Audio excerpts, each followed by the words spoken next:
cloud computing technologies has exploded in popularity in recent years. Salesforce is one such technology that has had a significant impact on the computer world. Let us see how it all began. Customer relationship management (CRM) solutions used to be housed on a company's own server before Salesforce. Can you imagine how much money and effort it required for business to develop their own CRM systems? It used to take months, if not years, to set up, and the cost might easily reach millions of dollars. They were difficult to use even when they were set up. What is a reasonable answer to this problem? I'm sure you guessed it right. Creating affordable CRM software and delivering it as a service totally online. Salesforce has founded on this principle. Salesforce began as a software as a service company and has since evolved to become the world's fifth largest software company. So let's see, what is Salesforce. Salesforce is a cloud-based software as a service provider, which means it maintains an online application that customers can use. It is based on a subscription-based pay-as-you-go business model.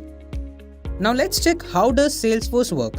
Customer 360 is the world's number one CRM enabling digital processes for the new way of working by simplifying communications and information exchange between customers, teams, and partners. It provides tools that brings all teams together around a single shared view of client data on an integrated platform, including marketing, sales, commerce, service, and IT. How? Companies can fix customer issues faster because they have a holistic perspective of each consumer. It also reduces communication redundancy and enables highly tailored interactions. Now let's check, what are the different certifications for Salesforce. There are various certifications for getting certified in Salesforce, like Salesforce Administrator, Salesforce App Builder, Salesforce Developer, Salesforce Platform Developer. So let's check, what are the different benefits of Salesforce. Number 1, Salesforce allows you to go from idea to app in the shortest amount of time. Salesforce customers generally say that it's unique for 3 major reasons: fast, easy, and effective. Because Salesforce is hosted in the cloud, your staff may access it from any computer with an internet connection. Salesforce is also cost effective, especially when you consider its extensive feature set. Salesforce is suitable for both startups and small businesses. Now let's see the salary prospects of a Salesforce professional in India. An entry-level Salesforce developer with less than 1 year of experience can expect to make an average total salary of Rs 3 lakh per annum, while an experienced Salesforce developer with 10 to 19 years of experience gets an average total salary of 14 lakh per annum. In the US, an entry-level Salesforce developer with less than 1 year of experience can expect to make an average total compensation of $65,000, while an experienced Salesforce developer with around 10 to 19 years of experience gets an average total salary of $116,000. Hey everyone, hope you all are having a wonderful time. Intellipaat presents a live session on Salesforce tutorial for beginners, conducted by multiple experts who will be teaching you everything about Salesforce from basics to advanced level. Before we begin the session, make sure to hit the subscribe button and also like our videos so that it will motivate us to come up with more such live sessions in future as well. On saying that, let's see the agenda of the day. Firstly, we will begin with Introduction to Salesforce. In that, we will tell you what is Salesforce, why is it so important, and also we will explain the architecture of Salesforce. Post that, we will see the different products and services in Salesforce. Later on, we will learn about field types and Salesforce objects. Post that, we will learn the concept of chatter and also do a hands-on demo on it. After that, we will learn about sales and marketing. Post that, we will learn about auto response rule. Then later on, we will learn about Salesforce reporting and dashboard. After that, we will be moving on to standard and custom reports, and also we will tell you the different types of reports. Post that, we will learn about very interesting topic of Salesforce, that is Salesforce Lightning, and also we will tell you how actually the Lightning app works. After that, we will tell you how to become a Salesforce developer, what are the career opportunities and salary prospects of a developer. Then lastly, we have covered Salesforce interview questions and answers. So this is the agenda of the video. Now let's begin the session. What is Salesforce? Salesforce is a cloud-based software company which provides software solutions and platform to users and developers. Basically, Salesforce is a centralized place where you can track everything you need. This is mainly because it runs on the cloud, which can be accessed from anywhere you want. All you really need is an active internet connection. So you actually know, because you're a sales manager, that tracking your information in various different places and finding your way through spreadsheets, PDFs and emails can actually take you a really long time. And here is where Salesforce will help you. So before we get deeper into Salesforce, let's talk about cloud computing first. So what is cloud computing? Cloud computing is often referred to as the cloud. In simpler terms, it means storing or accessing your data and programs over the internet rather than in your own hard drive. Basically, instead of saving your documents and other things on your device, you can directly go ahead and upload it onto the cloud to make it accessible from any place with just an internet connection. I hope you understand what cloud computing is. But to learn more about cloud computing and Salesforce, let's get a little more deeper into cloud computing. So the services which are offered by cloud are software as a service or SaaS, platform as a service or PaaS, infrastructure as a service or IaaS. We'll talk about each one of these in detail, but first of all I want to tell you is that SaaS and PaaS are the only two services which are supported by Salesforce. So basically Salesforce only works upon SaaS, that is software as a service, and platform as a service, that is PaaS. So let's talk about the both of these in detail. First of all, we have SaaS. So in simpler terms, SaaS is a platform which is basically managed by a vendor. You just need to consume the services which are provided to you by the vendor. SaaS is used by actually the end users like you. Alright, so SaaS or software as a service is a way of delivering applications over the internet but as a service. So instead of installing and maintaining software, you can simply access it via the internet, which actually frees yourself from complex software and hardware management. Let me explain this to you by an example. So let's talk about Gmail first, where you exchange emails.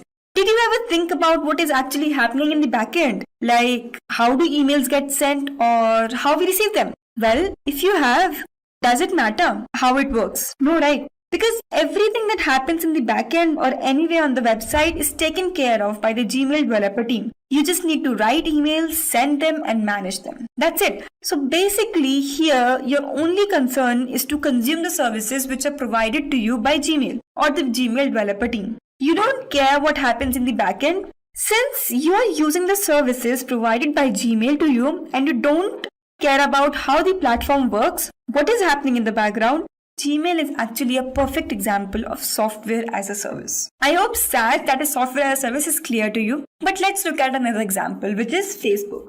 So on Facebook, you're sending messages, uploading images and doing whatnot. You are a user of Facebook and you don't care what is actually happening in the backend of Facebook, right? So that is software as a service or SaaS. So let's look how Salesforce is using SaaS or software as a service. Okay. So Salesforce majorly uses SaaS or software as a service as a CRM. So what is CRM? We'll talk about that in a bit. But Salesforce CRM actually revolutionized the IT industry by introducing companies with a cloud-based CRM, which is very easy to use. So that is how SaaS is used in Salesforce. Now let's talk about platform as a service. So platform as a service is actually a proven model for running application without the hassle of maintaining on-premises hardware and software infrastructure at your company. That is said, PaaS is a platform provided by the vendor to you to build, compile and run a program or many program or applications and software. Users just need to manage data and application resources. PaaS is used by developers.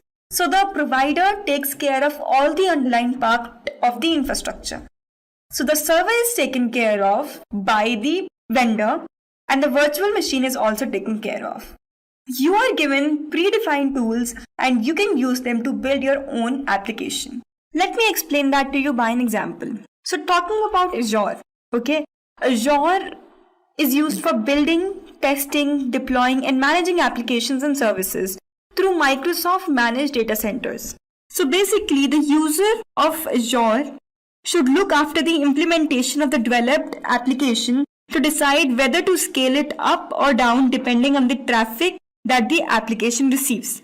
But a user of Azure doesn't need to worry about the infrastructure of servers, storages, networking, and middleware development tools like business intelligence services, database management systems, etc.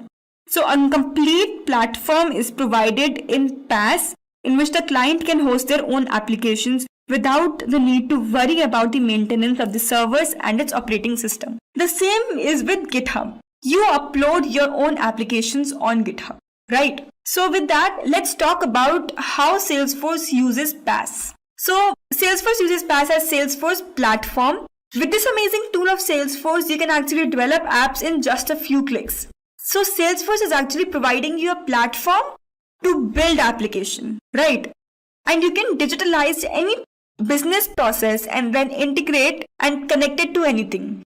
It is basically used to develop apps that engage employees to extend your sales and service capabilities. Another product of Salesforce with using PaaS is MuleSoft Anypoint Platform.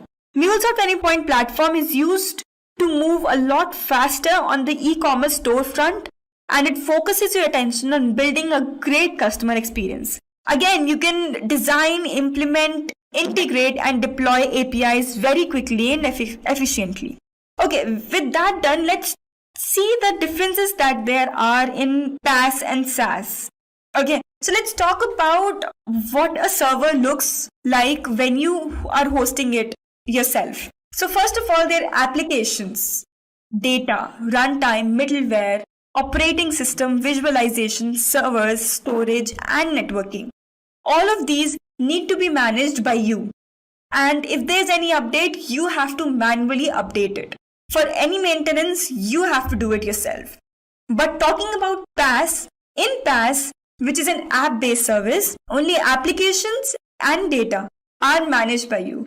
All the other components such as runtime, middleware, operating system, visualization, servers, storage, and networking, all of these are managed by your vendor.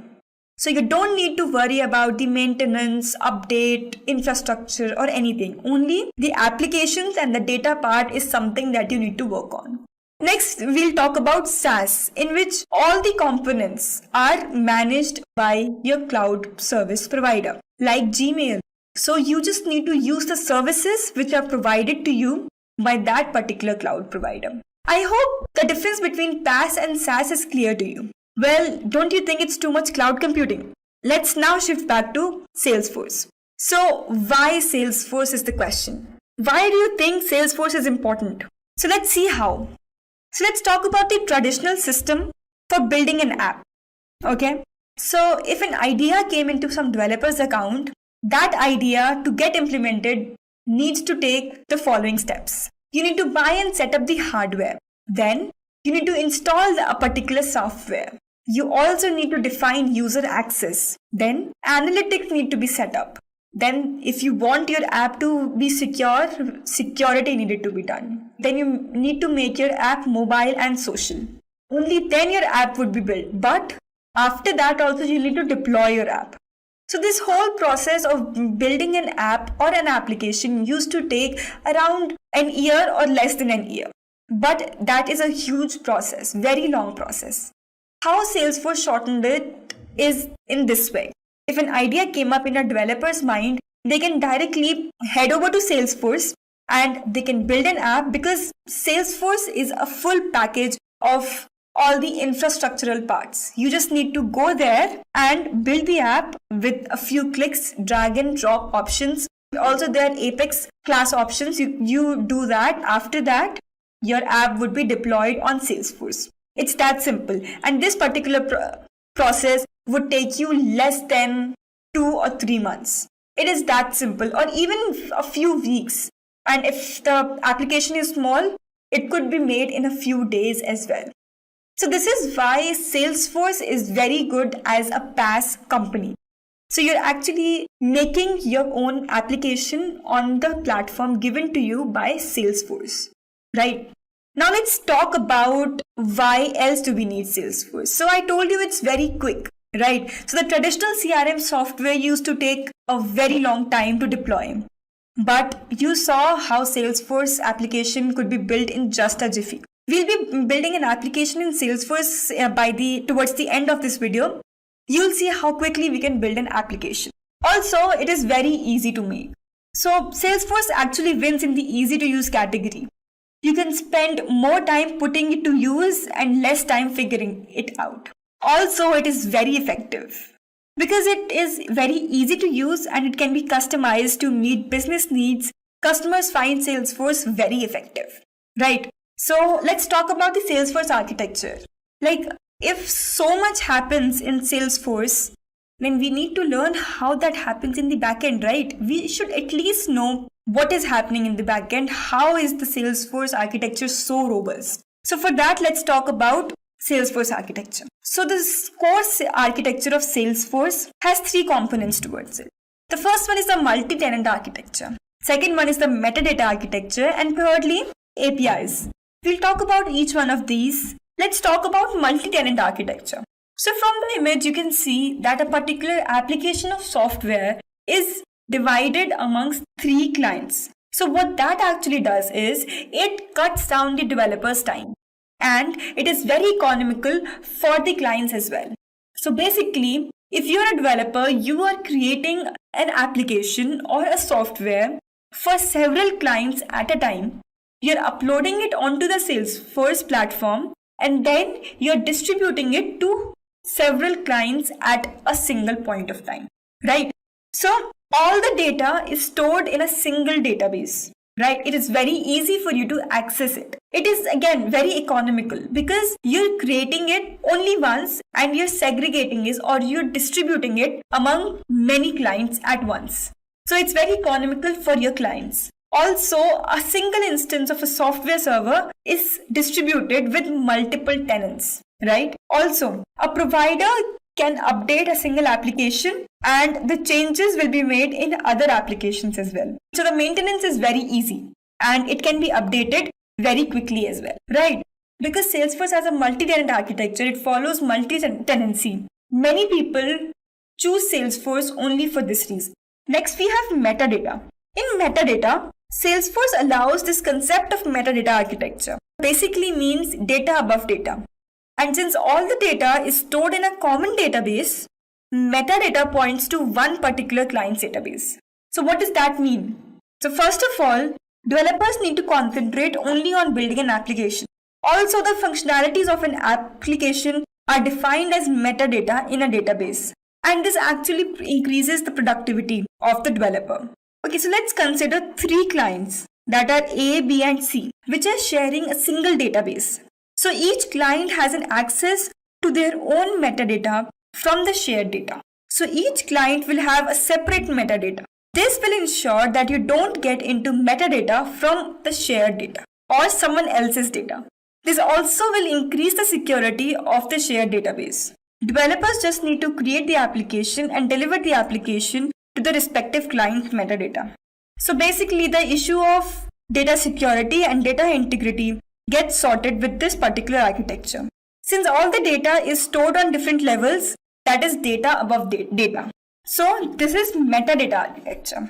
But if we talk about APIs, Salesforce provides powerful source of APIs. These APIs help in the development and customization of Salesforce mobile application. Their purpose is to let you manipulate your Salesforce data, whereas other APIs let you do things like customize page layouts or build custom development tools. Putting it simply, API is a way for a client to be able to interact with the server and exchange the data. APIs are very simple. Typical issues of APIs include creating, reading, updating, and deleting of data on a server, or in case of Salesforce, object and record you have on Sales Cloud. Salesforce takes API first approach to build features on Salesforce platform. So this is the whole architecture which Salesforce follows, and it is actually a very robust architecture. Now let's talk about how Salesforce started off. But before that, we look at the use cases which are available in Salesforce.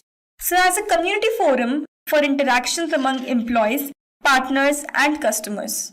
So basically, the app is set up as a forum for your customers, your partners, and the employees to collaborate, chat, share information, your documents, and pictures.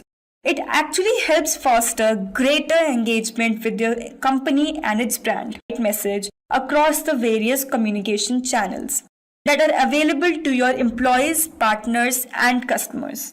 Also, as an alternative to applications on the Salesforce.com platform that is to automate key business process directly in Salesforce communities, the app is a comprehensive automation solution for your entire business process. For example, it is possible to enable partner relationship management processes like partner onboarding, lead distribution or management, market development funds, and so on. Depending on the complexity and uniqueness of the process being automated, there are app exchange processes, such as Salesforce Labs as well as third-party apps. And these can be integrated to enhance and enrich the overall solution. Another use case of Salesforce will include to automate business processes supported on the back end of solutions on the Force.com platform. The app is a web portal to engage your customers and partners for specific business processes that are enabled partially on the app and partially in the backend. That is on the Force.com platform. With self-service, a primary driver, the user interface can have a custom look and feel that is unique to your brand. Also, it enables you to expose only a subset of the Salesforce objects that are relevant to the respective business processes which are being automated. So I'll walk you through the 4 types of primary editions which are there in Salesforce. So the first one is the Essentials edition, which is for $25 and is basically for small businesses or individual people. It is for $25 and it is built annually. Next, we have the Professionals edition, which is actually a level up edition from the Essentials one. It is meant to be a standalone account contact management system. You can also track deals through opportunities as well as a product. But there are no option for integration and there is no automation available.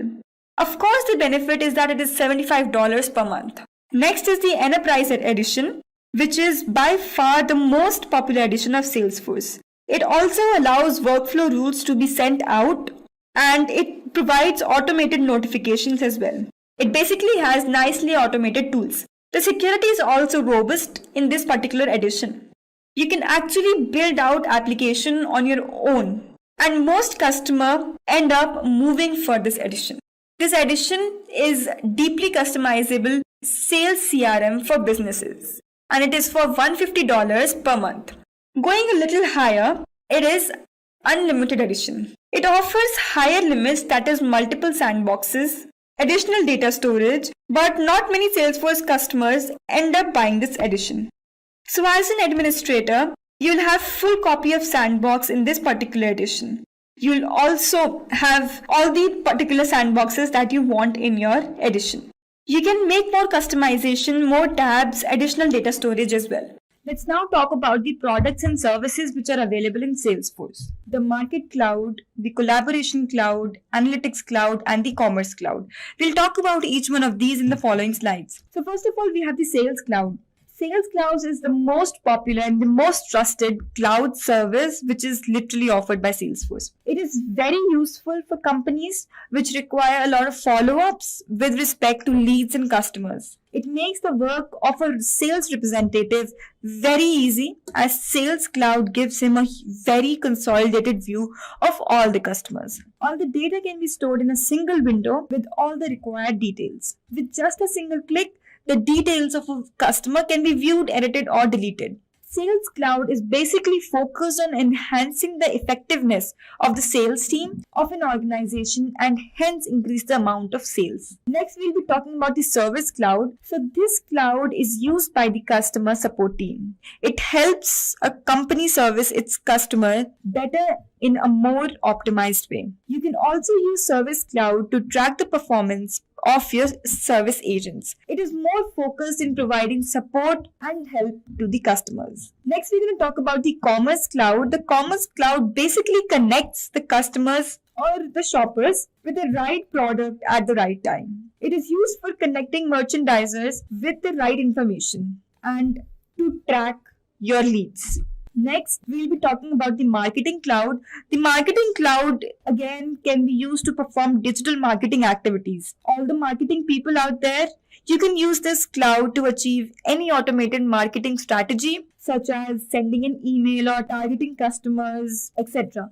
It is focused on digital marketing automation and analytics software and services. We'll now be talking about the Collaboration Cloud, which is Quip. It is basically used to create, edit, discuss, and organize your team's work in one single place. And this is done by team works together, be it combining the data, documents, spreadsheets, and like whatnot. It is basically used to connect your content and communicate with your team. The next is the Analytics Cloud, and the Analytics Cloud is basically based on the data analytics and business intelligence, and the reports are generated via this cloud. You can get the data from all these clouds and give an analysis of what the problem was with the outcome. All kinds of analytics can be performed in this particular cloud. Next is the Community Cloud, and it is a social platform that is designed to connect and facilitate communication among an organization's employees, partners, and customers. It is a more focused, automated way of communication amongst your customers or with the support team. So these are all the products and services which Salesforce provides. Now, let us start with introduction to Chatter. So going by the definition, Chatter is a private corporate social network. Actually, it is a type of private corporate social network similar to Facebook or Twitter that links the employees of an organization with each other and let us share enterprise data and information among high-performing individuals and teams. So basically, Chatter can be used as a company intranet or employee directory, and each employee has a profile page with photo and work-related information that explains what the employee's role is within the company and who the employees report to, where the employee is located, and how to contact the employee. Also, employees can follow both people and documents to collaborate on sales opportunities, service cases, campaigns, projects, and many other tasks. Also, the customers can interact using the Chatter to the executives of the company to resolve their problems, discuss about the details of the products. So actually, Chatter in Salesforce allows you to collaborate the people with each other in your organization, and you can also connect with the co-workers and with the customers, and you can share information securely in real time using Chatter. Now the question arises, why do we actually use Chatter? So here is the answer. Salesforce Chatter is the world's #1 enterprise social network, and this powerful collaboration software solution empowers employees to connect, collaborate, share files, data, and expertise all in real time using the Chatter. So you can post status updates and questions regarding day-to-day tasks using the Chatter, and it helps you to give the updates regarding your work, and you can ask the questions related to the project in which you are working or any other task which is assigned to you, so that you can clear your doubts related to it from the seniors. That will help you to boost up your knowledge and make your task more accurate, and also you can get the status of your team members' tasks. Now the next thing is share our work and ideas in real time. So Chatter helps to share your work in real time and ideas that you are having for a particular project. Suppose if you have a better solution than others for a problem in your project, then you can use the Chatter to post your idea and let others know about your idea, and you can make your presence in the project. So actually, Chatter can help drive productivity as well as increase efficiency and innovation across various departments. So from sales to marketing to management, your entire company can use Chatter to tear down communication barriers and help your company grow and succeed as a team. Now the next one is privately collaborate on sensitive projects. Suppose your manager wants to work on a project and he only wants 3 people out of 10 to work on that project. So what he can do? He can create a private chatter group so that all the members who are working on that particular project can privately collaborate so that no crucial information or data is leaked out of the company. So chatter plays a major role out there for the company's privacy. After that, you can follow specific service records or sales cycles. So using chatter helps the sales manager or a particular employee to put the service records, a specific service records or sales cycle that is not yet open, and it can be followed up by the sales executives or other executives. So this is one of the main features of the Salesforce that provides to follow specific service records or sales cycles. Also, the sales manager or executives can discuss about various leads or opportunities or any issues related to customers using the chatter groups. That helps them to get the opinion or solution to any problem by their colleagues. That helps them to provide an accurate answer if the employee who is working on the lead is a fresher or a new employee. Then you can provide or you can collaborate with customers directly. It helps you to send a message to the customers and interact with them, and also you can easily provide the solution to their problems or queries and you can chat with them. This helps them believe or feel that the company is providing a very good customer service, and this also helps in gaining the trust of the customers. So actually Salesforce chatter offers a wide range of collaboration features that can be used with any application built on the force.com platform. So with Salesforce chatter, users and data may provide a stream of live updates which enhances the usage of the application and the data related to the organization. So there are many social features like profile, feeds, status update, and many others that we will be discussing further in this module. Now, this was all about what is a chatter and why do we use chatter. Now, in this section of the video, we'll see about the chatter user licenses and its types. So all users holding standard Salesforce license have the privilege of using chatter services for free. And for users, there are 3 specific chatter licenses provided by Salesforce. First one is chatter free, and the second one is chatter external, and the last one is chatter only plus. So let us start with the first one, that is chatter free license. So it is available in group, professional, enterprise, performance, unlimited, contact manager and developer editions. Then the types of users who can use this chatter free license. So the users who has access to chatter can use the chatter free licenses, and the Salesforce license holder can use it when they are having the access to chatter. Then tabs visibility. Just a quick info, guys. Test your knowledge of CRM by answering this question. In which of the following does CRM technology help? A. Designing direct marketing efforts. B. Developing new pricing models. C. Processing transaction faster. D. All of the above. Comment your answer in the comment section below. Subscribe to Intellipaat to know the right answer. Now, let's continue with the session. So users having Salesforce chatter free license cannot see tabs like other Salesforce users. For example, if you have the license of Salesforce platform, then you will be having the privilege to see the opportunity, accounts, leads and various other functionalities of Salesforce platform. But the people who are having only Salesforce chatter free license cannot see those tabs. Then talking about upgradation, so chatter free license can be upgraded to a standard Salesforce license, but the vice versa is not possible. That means a standard Salesforce license cannot be converted to a chatter free license.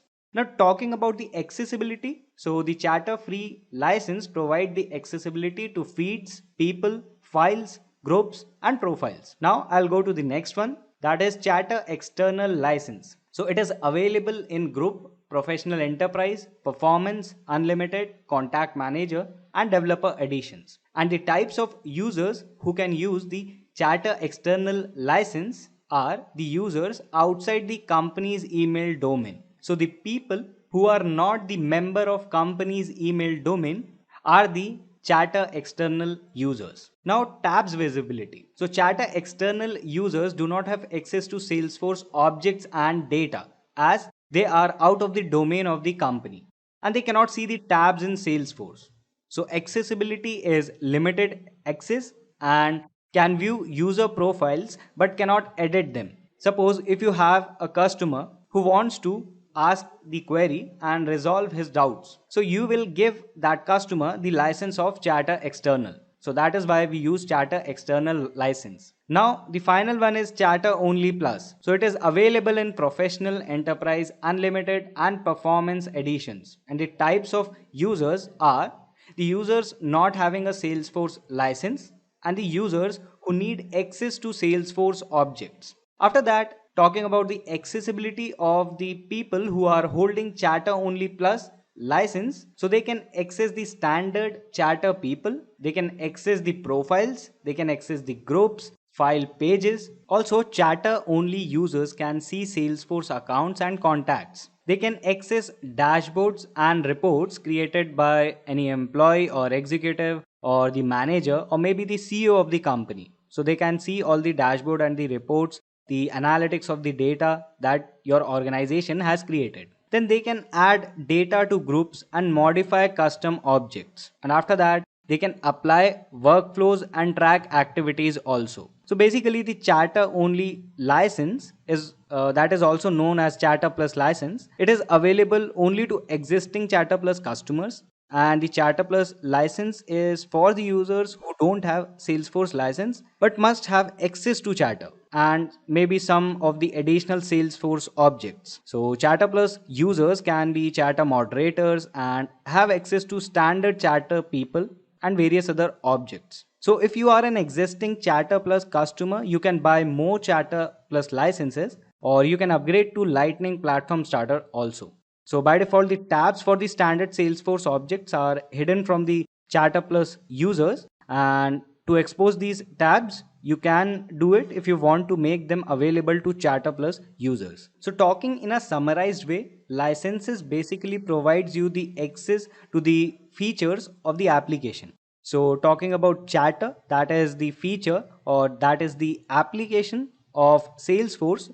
So Salesforce provides various types of or three types of licenses using which or buying which you can access various features of Salesforce Chatter. So this was all about the Chatter, and in the next video we will be going to understand about the standard and custom objects as we will be using it in Chatter. So without the knowledge of standard and custom objects, you cannot completely understand the functionality of the Chatter.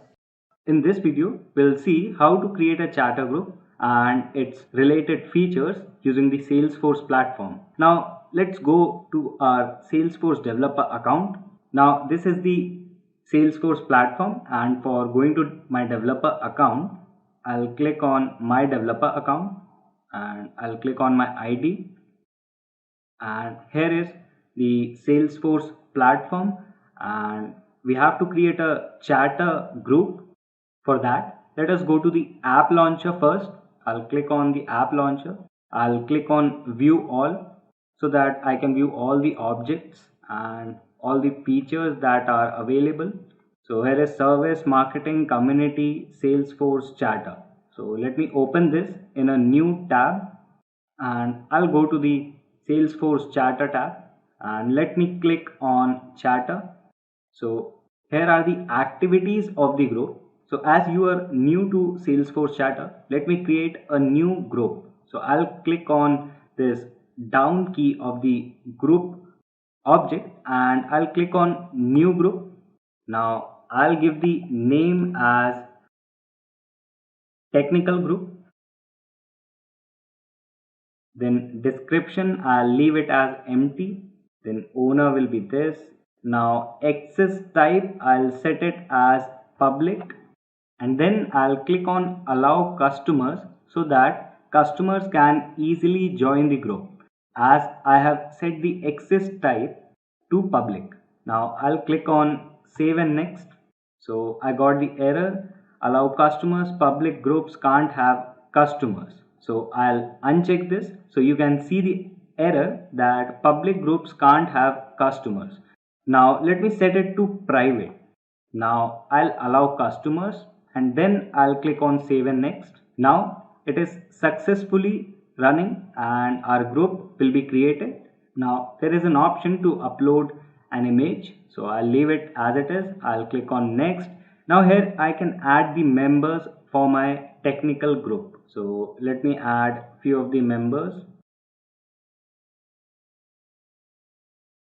So I have added these members. Now I'll just click on member. So here are two options, that is member and manager. So the person who is creating or the admin who is creating the group can assign the person of the chatter group as the manager or the member. So he or she is having the privilege to assign the profile as member or manager to the person he is adding to the group. So I'll leave it as it is and I'll click on done. Now my group will be successfully created, that is technical group private with customers. So here are various options that we'll be going to see further. Now I have added the members to the groups. Now here I'll click on this drop down list and I can get the option of every post, daily digest, weekly digest and limited. So it is set as weekly digest, so I'll set it to every post so that I can get the update and detail of every single information posted on this chatter group. I can also create a new contact. So I'll give the salutation as Mr. First name I'll give it as Karthik and the last name is, and the email as Karthik Agarwal 1931@gmail.com. Now I'll give the phone number as anything, then account name I'll leave it as it is and title will be developer and then I'll click on save. Now I have successfully created an account and you can see the most recent activity and this record, that is Karthik Agarwal. So this record is created. Now I'll click on this drop down list. So you will get the option of latest post and most recent activities. Now also I can create a new opportunity. So we have already discussed about the opportunity, what actually is opportunity. So I'll give the name as cache optimization software and after that I'll mention the close date, the stage I'll keep it as prospecting, then amount I'll give it as 5,000 and I'll click on save. The opportunity is created. Now we can also create a new case and let me go to this drop down menu that shows 6 more actions that you can create a lead, you can manage notifications, you can edit group, you can delete group, you can manage members, you can invite people. So let me go to manage notifications. I'll open this in a new tab. Okay, I have to click on this. So for every post, for daily digest, for weekly digest, for limited notifications of the post. So you can manage it over here. Then comes edit group. I'll click on edit group. So you can change the name of the group and you can add the description to your group and simply click on save. You can also delete your group, you can manage members. So I'll click on manage. So I'll just click on, I'll search for Eric. So I can make him manager, but I'm leaving it as it is. Now finally you can also invite people to your group. So you have to enter the email address for the people or for the individual that whom you want to invite. So I'll give the email and this is the email of the person and I'll click on send. Now this is the email ID created by me, so I'll go to the email and check whether the email has been sent for the invite. Now I'll open that email account, and you can see that you got an invitation from Salesforce to join the group. This person has added you to group technical support at Intellipaat. So I'll click on join. So here it shows the error because I have not logged in through that account.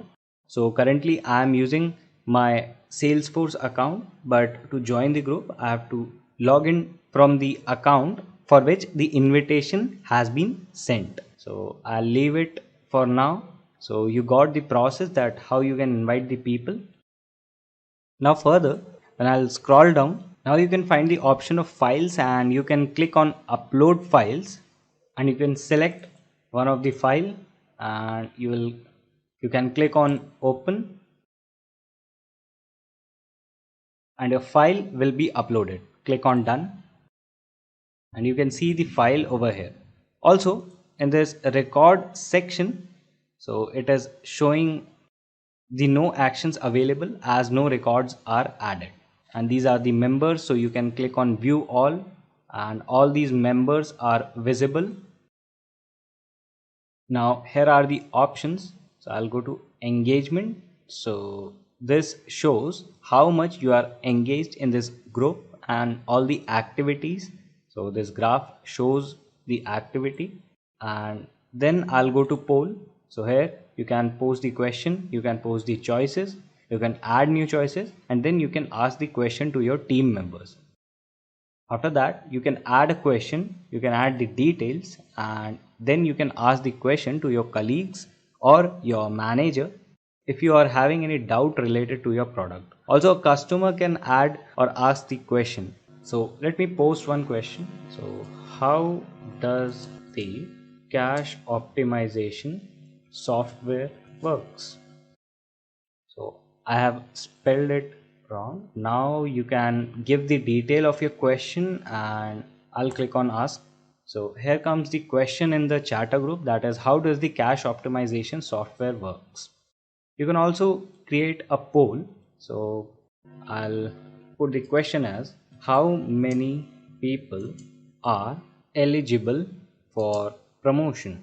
So if you are asking your manager that how many people are eligible for promotion, so you can give choice as 2 or 5. So you just need to ask your colleagues or the manager. So you can ask this question, and here you get the question as how many people are eligible for promotion, and the people who know the answer can select the option and vote, and then you can see the results of this. Now I'll tell you about the error you might face or the missing options you get. So you can see that the questions or the feeds, or whenever the account or any data is updated or created, so it is shown in the feed section, but some of you might not get this feed as you have not enabled it. So I'll go to setup, and I'll search for feed. Just a quick info, guys. Intellipaat provides Salesforce online training mentored by industry experts. The course link is given in the description below. Now, let's continue with the session. Tracking, and I'll open it in a new tab. So here you get the window of feed tracking. So enable feed tracking for objects so users can follow records of that object type. Select fields to track so users can see feed updates when those fields are changed on records they follow. So you have to enable the feed tracking, then you have to select the objects. So you can select up to 20 fields. So you have to select the fields so that you can see the changed records that you follow. So I have enabled the feed, and I'll click on save. So you have to do the same for getting the option of the notifications for feed. Also, there are more settings related to chatter. So I'll click on view profile. I'll open this settings in a new tab. Now I'll go to chatter, and I'll open email notifications. Then you get the option of general settings, that is receive emails. So you can enable this, other things I have already set, so you can see it and do it according to your use. So follows me, you can enable it. Post my profile, share a post I made, so I have enabled it. So the post that I'll make, it will be shared. Likes or upvotes my post or comment, that I have enabled. Then to see on my post the comments that are dropped by the members, so this is enabled and I can see the comments. So comments on a post on my profile also I can see, and the other options. Also set the frequency for personal digest, so it is set to weekly. We can set it from here also. So as we already seen that we can set the frequency from the group page itself. So these are all the options. You can also set default frequency for groups that you join. Now I'll click on save. So your settings are saved. Now I'll open my feeds. And now here you get the option of automatically follow the records that I create. So you can enable it, and I'll just enable it to show to you, and I'll click on save. So your changes have been saved. So whenever I'll create a record, so this option will hold true, that is automatically follow records that I create. Now, this was all about the information you need to know about Chatter, and by now you might have a good understanding of creating a Chatter group and its related features and all the things that we discussed. So the term sales refers to all activities that lead to selling of goods and services. So basically, a sale is a transaction between two or more parties, typically a buyer and a seller, in which goods or services are exchanged for money or other assets. And in the financial market, a sale is an agreement between a buyer and seller regarding the price of security. Also, the term sales encompasses all activities involved in selling a product or service to a customer or business.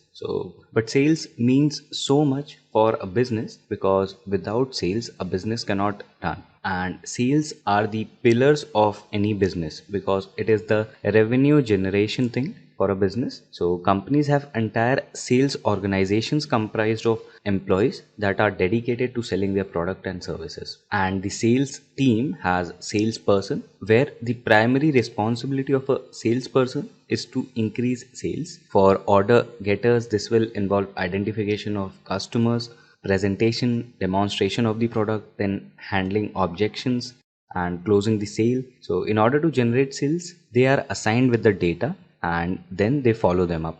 After that comes marketing. So marketing is the process of getting people interested in the goods and services being sold using advertisements. So this is the action or the business of promoting and selling products or services that includes market research and advertising. Moreover, marketing is profitably using the results of studying short-term and long-term needs of the people who can pay for a product, and we can provide services for them. So this is the main motive behind marketing. And so marketing consists of the activity along with set of institutions and process for creating, then communicating with the customers, delivering and exchanging offerings or the product that you have and that meets the need of the customers or your clients. So this is actually marketing. Now further, let us understand the sales and marketing life cycle. So after marketing the product, the unknown data of customers are collected. So if a company conducts a marketing campaign and people interested in the product joins the campaign, so the unknown data of customers are collected. So actually the company doesn't know who are those people who are interested in their product. Then the name of the or the data of the potential customer is fetched. So when a campaign is joined by any of the joinee, so they enter their details, it is collected, and these details can be name, email, phone number. After that, the company inquires about the interest of the people in their product. So they call them, they send the email. So by following up by email, they can know the interest of their customers, or they can simply call them to explain about their product. Then segregates the prospects. So if the people are interested, then these are the prospects for the company, and they segregate according to different labels, such as the people who are highly interested are the potential customers. After that, create sales lead and assign it to the sales representative. So the potential leads are catched up and it is assigned to the sales representative so that the salesperson can call them, follow them up and explain the product and try to convince them for buying their product. That generates actual business. Then comes record the list of opportunities from the leads. So this includes the interest of the customers in multiple products. So for example, a company has X1, X2, X3 as their product and the customer is interested in the product X2. So the X1 and X3 will be noted down so that in future the customer may buy this product also. So these are listed down. After that comes turn leads into sales by making a deal and create customer base. So the leads are converted to sales. The salesperson try to convince the customers, show the features of the products, gives them good discount and makes a deal for creating a customer base. And after that, when the customer buys the product, the company provides customer services and support to the customers. Now after this, let us understand automated sales and marketing. So these are the strategy. For a regular marketing, the acquisition of leads are done, then the company nurtures the lead, take care of that and try to generate business out of it. And for a regular sales, the customer makes a deal with the company and the payment is done. For automated system, for marketing, there is a landing page. For example, if a company conducts a campaign or a marketing or a promotional campaign, you can say, then the website or they provide the link for the landing page so that the interested people or the interested customers fill in their details. So the landing page consists of the products and there is a form. There can be a form provided by the company, and by filling up the form, the customer or the people provide the information such as name, email ID, phone number. Then after submitting the form, an email is generated and that is a kind of promotion of their product and following up for the customers. So what company generally does is, so if you attend the campaign and you fill in your details, then they will send you an email that you have attended our campaign and you will get a discount of 30% on this product. So the customers are attracted towards the product and they go to the sales page. So they provide the link of the product and of their sales page in the email, and you click on it and you go to sales page, and if you are interested then you check out the product. Also, this automated system that consists of the landing page, the form and the details that we submit on the landing page, and then it generates an email. So the companies generally collects the data for the potential leads from this automated process.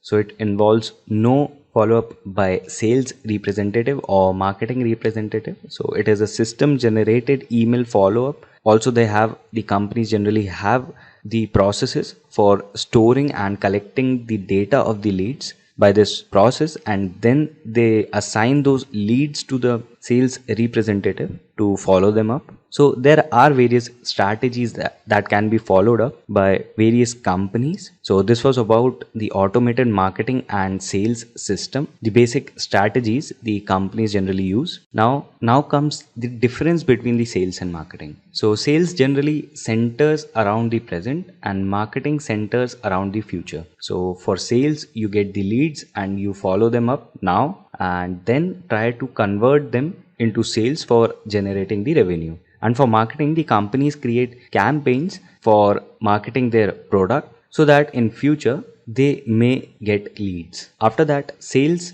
is focused on one-to-one transaction and marketing is focused on one-to-many transactions. So in sales, you are assigned a lead, you will call the customers and it will be a one-to-one discussion for the product. And for marketing, you create one campaign, you market your product, and it will give you the data of many customers that you can follow up for generating sales. Now, sales meet the needs in an opportunistic manner. It is same for marketing as well. So it also meets the needs in an opportunistic manner. Then in sales, it allows for a two-way dialogue, and in marketing, directs one-way messages. So it is simple and straight. Then in sales, it is driven by human interaction, and marketing is driven by metrics such as the interest of the customers, market trends, and various other marketing strategies that are used. Then sales provides short-term advantage and marketing facilitates long-term sustainable process. So without marketing, companies' revenue will not boost up. So if the company has a good marketing strategy, then the revenue generation will also be very good. Now the next is the structure of sales and marketing. So this is the basic structure of sales process in Salesforce. So here an advertisement or campaign is conducted. So there can be two ways the companies can go. See, so the form is submitted by the customer and then an email is generated for the follow-up and an email is sent to the customer for telling about their product, the link to buy it. Then the customer purchases the product if he or she is interested in it and then access the services. So this sales process is the regular one. Otherwise, after the advertisement and the campaign form is submitted and then the data of the unqualified prospect, that is the raw data of the customers, is segregated by the company and stored by it. Then lead of the prospect is generated and the data of the customers are stored for further follow-ups. Then comes the lead conversion process or the qualifying process of the leads. So the lead conversion or the lead qualification is done on the basis of the it is done on the basis of the interest of the customer. So when they are submitting the form and filling in their details such as name, email and phone number, so there may be a question asked by the company which product you are interested in. So there the customer may write their product or the interest. So on this basis, so there are different criteria also for qualifying the leads. So it depends on the company who is conducting the campaign or the advertisement. So the leads are then qualified or the lead conversion is done and a permanent record of a customer is created. So that is the account object in Salesforce. Also one more thing to add, that a salesperson or an executive of the company follow up for the lead conversion and approaches the customer or the people who are interested in the product, and after the lead conversion the person creates an account for the customers. Then opportunities are created for the customers. So what does opportunity mean over here? So if the company is selling the product such as course 1, course 2, course 3, so if there are courses provided by the company on various technologies and the person is interested in course 2 and course 1 and course 3 are related to course 2, so there will be 3 opportunities that will be created so that in future there are chances that the customer will also buy the course 1 and course 3 if they like course 2. So this is the opportunities that is created. So this is actually the sales process in Salesforce, and company generally uses this for setting up their sales cycle in Salesforce. So there are various other things such as assignment rules to the leads. So there are certain rules that helps to assign the leads to different sales representative for different products. There are leads scoring and other methods that are used in sales process, so that we will discuss. Just a quick info, guys. Test your knowledge of Salesforce by answering this question. What page do you access to uninstall an application? A. Basic updates. B. Introduced packages. C. Capacity usages. Comment your answer in the comment section below. Subscribe to Intellipaat to know the right answer. Now, let's continue with the session. Now, let us move on to where does lead actually come from. So we have discussed that the form submitted by the customer in the marketing campaign. So what are the sources from which the leads are generated? So there are different sources, not only the marketing campaign and the form that is submitted by the customer. So the first one is web to lead. The method of using a website form to collect visitor information and store the information as a fresh lead in Salesforce is web to lead in Salesforce. So this is web to lead generation that we already discussed. That is, a marketing campaign is conducted and the form is submitted by the visitor. So this will be web to lead generation. Now the next point over here is using web to lead in Salesforce. You can easily get the details of interested customers using your website. So if the customers are interested in your website or the product, then you can easily get the details using the web to lead method. For example, if the customer is regularly reading your blogs and you post an advertisement for your product, so there are possibility that the customer is interested and they will click on that product. Then you provide them the form to fill in the details so that you can get the email, phone number of the customer for following up. Then comes social media. So social networking channels are used to communicate with your audience to create your brand, improve sales and increase traffic on websites. So the major social media platforms that are used for marketing are Facebook, Instagram, and then LinkedIn and YouTube. So social media platforms are the best platforms that are used for marketing. So if you use Facebook, then you can see, if you visit the Amazon website or the Flipkart website and search for a product, then you may get advertisement related to the same product by the Amazon or Flipkart on your Facebook account. And by regularly giving the advertisement, there are chances that you may buy the product. Similar is the case with other products. While scrolling down your Facebook account, you may find different product related information or advertisement, so that you may like and get interested in it. So this helps the companies giving the ads to generate sales. Then comes Instagram for promoting the product. Again, same as LinkedIn, and you can create promotions in YouTube also. So while using YouTube or watching a video, you see different ads before playing of the video. So this is how the companies give advertisement of their products so that the sales and the revenue can be improved using these marketing tactics. Then comes referrals. So referrals are among the most valuable prospecting methods used by small business salespeople to generate new leads. So a sales referral takes place when an existing customer provides his sales representative with the name and the contact information of the prospect. So if you have purchased a product from a company and if you like the product very much and you want your friend to buy the same product because it may be of good quality, they are providing better discount and the product is worth money, so you can give a reference of your friend. So that is actually called referral.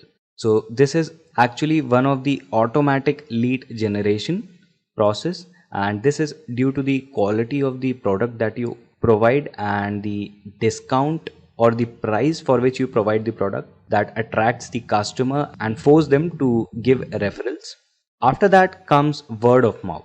So word of mouth marketing is when the interest of a customer in a product or service of an organization is expressed in their everyday dialogues. So word of mouth marketing includes buzz, viral, blog, emotional or social media marketing. For example, if you are a blogger and you study and research for your blog using a particular website and you like the website very much because their content is good, their delivery is good and the quality of the content is also exceptional. So you can give the reference of that website that is providing information and resource for writing your blogs. Also, we can consider another example. So if you are studying in a college and your professor tells you about a website and he tells you that this website is very good for programmers and you can refer this website for extra practice. So this is actually word of mouth practice for creating leads. So here the company does not put its effort for marketing. So this is the quality of the product and the services they provide. Now, what after lead generation? So when the leads are generated, then there exist auto response rules in Salesforce and lead scoring. So what does auto response rule does? But for now, just for the definition or just for knowing what is auto response rule. So when a lead is generated, the system automatically sends an email to the customer, that is the following up to the customers. So this can be according to some criteria or conditions that you set. So this is the auto response rule. So you need not to type the email for each and every customer. Then comes lead scoring. So lead scoring is actually giving the priority to the leads that are actually the potential leads that will give the company a good sale.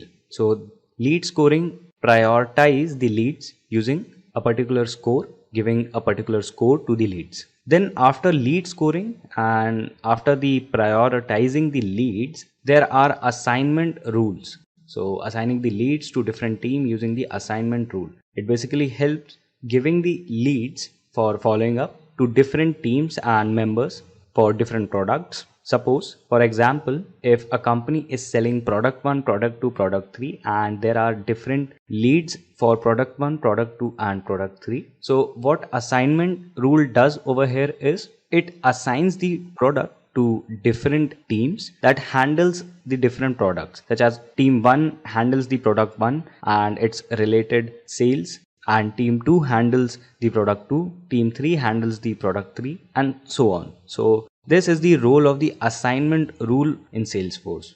So this was all about the sales and marketing. So we saw the sales and marketing cycle, why sales and marketing are important, and how the leads are generated, the lead process. We saw automated sales and marketing, the difference between the sales and marketing, structure of sales process in Salesforce, and the sources from which the leads are generated, and what after lead generation. Now the next we'll start off our discussion. So let us start with the definition. Auto response rules let you submit email responses automatically to lead or case submissions based on the attributes of the record. So you may give customers an automated reply to let them know that someone has received their inquiry at your business using auto response rule. So basically it gives the email alert to the customers about their activity or the interest for their product or for the interest of their product. So there are two types of response rules. One is lead auto response and another one is case auto response. What does lead auto response rule do is it is used for generating web to lead response. So actually it helps to get leads. So if you conduct a marketing campaign, as we already discussed, and there you provide a form for filling in the details of the customers. So if the customer or the people who are interested in the product fill in the details such as phone number, email, name, and other things and submit the details, so the lead will be generated and it will be notified to the company, as well as an auto response rule will send an email to the customer that your form has been submitted and your interest has been noted. Then comes case auto response rule. So the case auto response rule is used for creating response rule for cases in Salesforce. So if you have purchased a product, or for example, if you have purchased a course from an e-learning company, then if you are having any query or if you are having any doubt related to the course or the trainer, then you can go to the customer forum of the company and create a case. You can write your query and submit. Then an automated response rule will send you an email that your query has been submitted, and it will also generate a case that will be helpful for the company to know that a case is generated and the customer is having a query, so we need to resolve them as soon as possible. So that is why case auto response rules are used. So these are the two types of auto response rules that are used in Salesforce by the companies. Now next, let us look at the example of auto response rule. So let's suppose you visited a website that sells online courses on various technology. Then you clicked on one of the courses that shows the message to sign up. And after that, so when you get the sign up option, you sign up on the website by filling the details. So this is one of the data recording strategy of the company, and using the details, an automated response is sent to you via email or your contact number. So you visited the website and you got the form, and it depends actually on company to company that how they deliver or how they provide you the strategy to fill up the details or to record the details. So few of the companies website, when you visit the website, it pops up a message to register. Otherwise, some companies does not have any option for recording the detail, but when you click on sign up, then you have to fill in the details such as first name, last name, mobile number, email ID. Then you have to sign up. Then your data is recorded by the company, and few may do in this way that, so if you click on a product or if there is a download option that consists of the detail of the product, so they give you the link that this is the product detail or catalog, and when you click on that you get the option of filling in the details, and only after filling the details the brochure or the details of the product will be downloaded. So I visited a company who was selling air conditioners online, and when I clicked on the product, so then a page appeared asking for the details such as first name, last name, and contact details. So when I fill in the details and click on submit, the brochure was downloaded. Then after that, an email was sent to me regarding the details of the product and the product related to that air conditioner, the price, the discount, the services provided by the company, and the link for their website where they sell various online products and their best selling product. After that, I got a call for buying the air conditioner and they were giving a special discount to me. So this is how lead is followed up, and this auto response rule helps generate an automated process and catches up the data and puts it into the process of sales. So it is one of the important factors for leads and sales of the company, and it is used by most of the companies, almost 95%, or I can say 99% of the companies in 21st century. Now, let us have introduction to reports. So, a report is actually a list of records that meets the criteria you define, and it's displayed in Salesforce in rows and columns, and it can be filtered, grouped, or displayed in a graphical chart. So basically reports can be displayed in rows and columns. It can be filtered reports as per the criteria that you mentioned to filter, and it can be grouped reports that shows the combined data of many objects for which you have added the records and the data, and it can be displayed in graphical chart as well. So there are various options for adding chart. So if you enter the data and if you create a report, then there are options where you can select the type of chart you want to display, and then the data will be displayed using the graphical representation of the specific chart that you selected, and it actually gives a more clear vision about the data and the trends of data. Along with, you can also understand the behavior of the data or understand the metrics inside the data thoroughly by using charts in reports. Also, every report in Salesforce is stored in a folder, and these folders can be public, hidden, or can be shared with the users, and also they can be set to read only or write. That helps the user to view the reports as well as edit the report.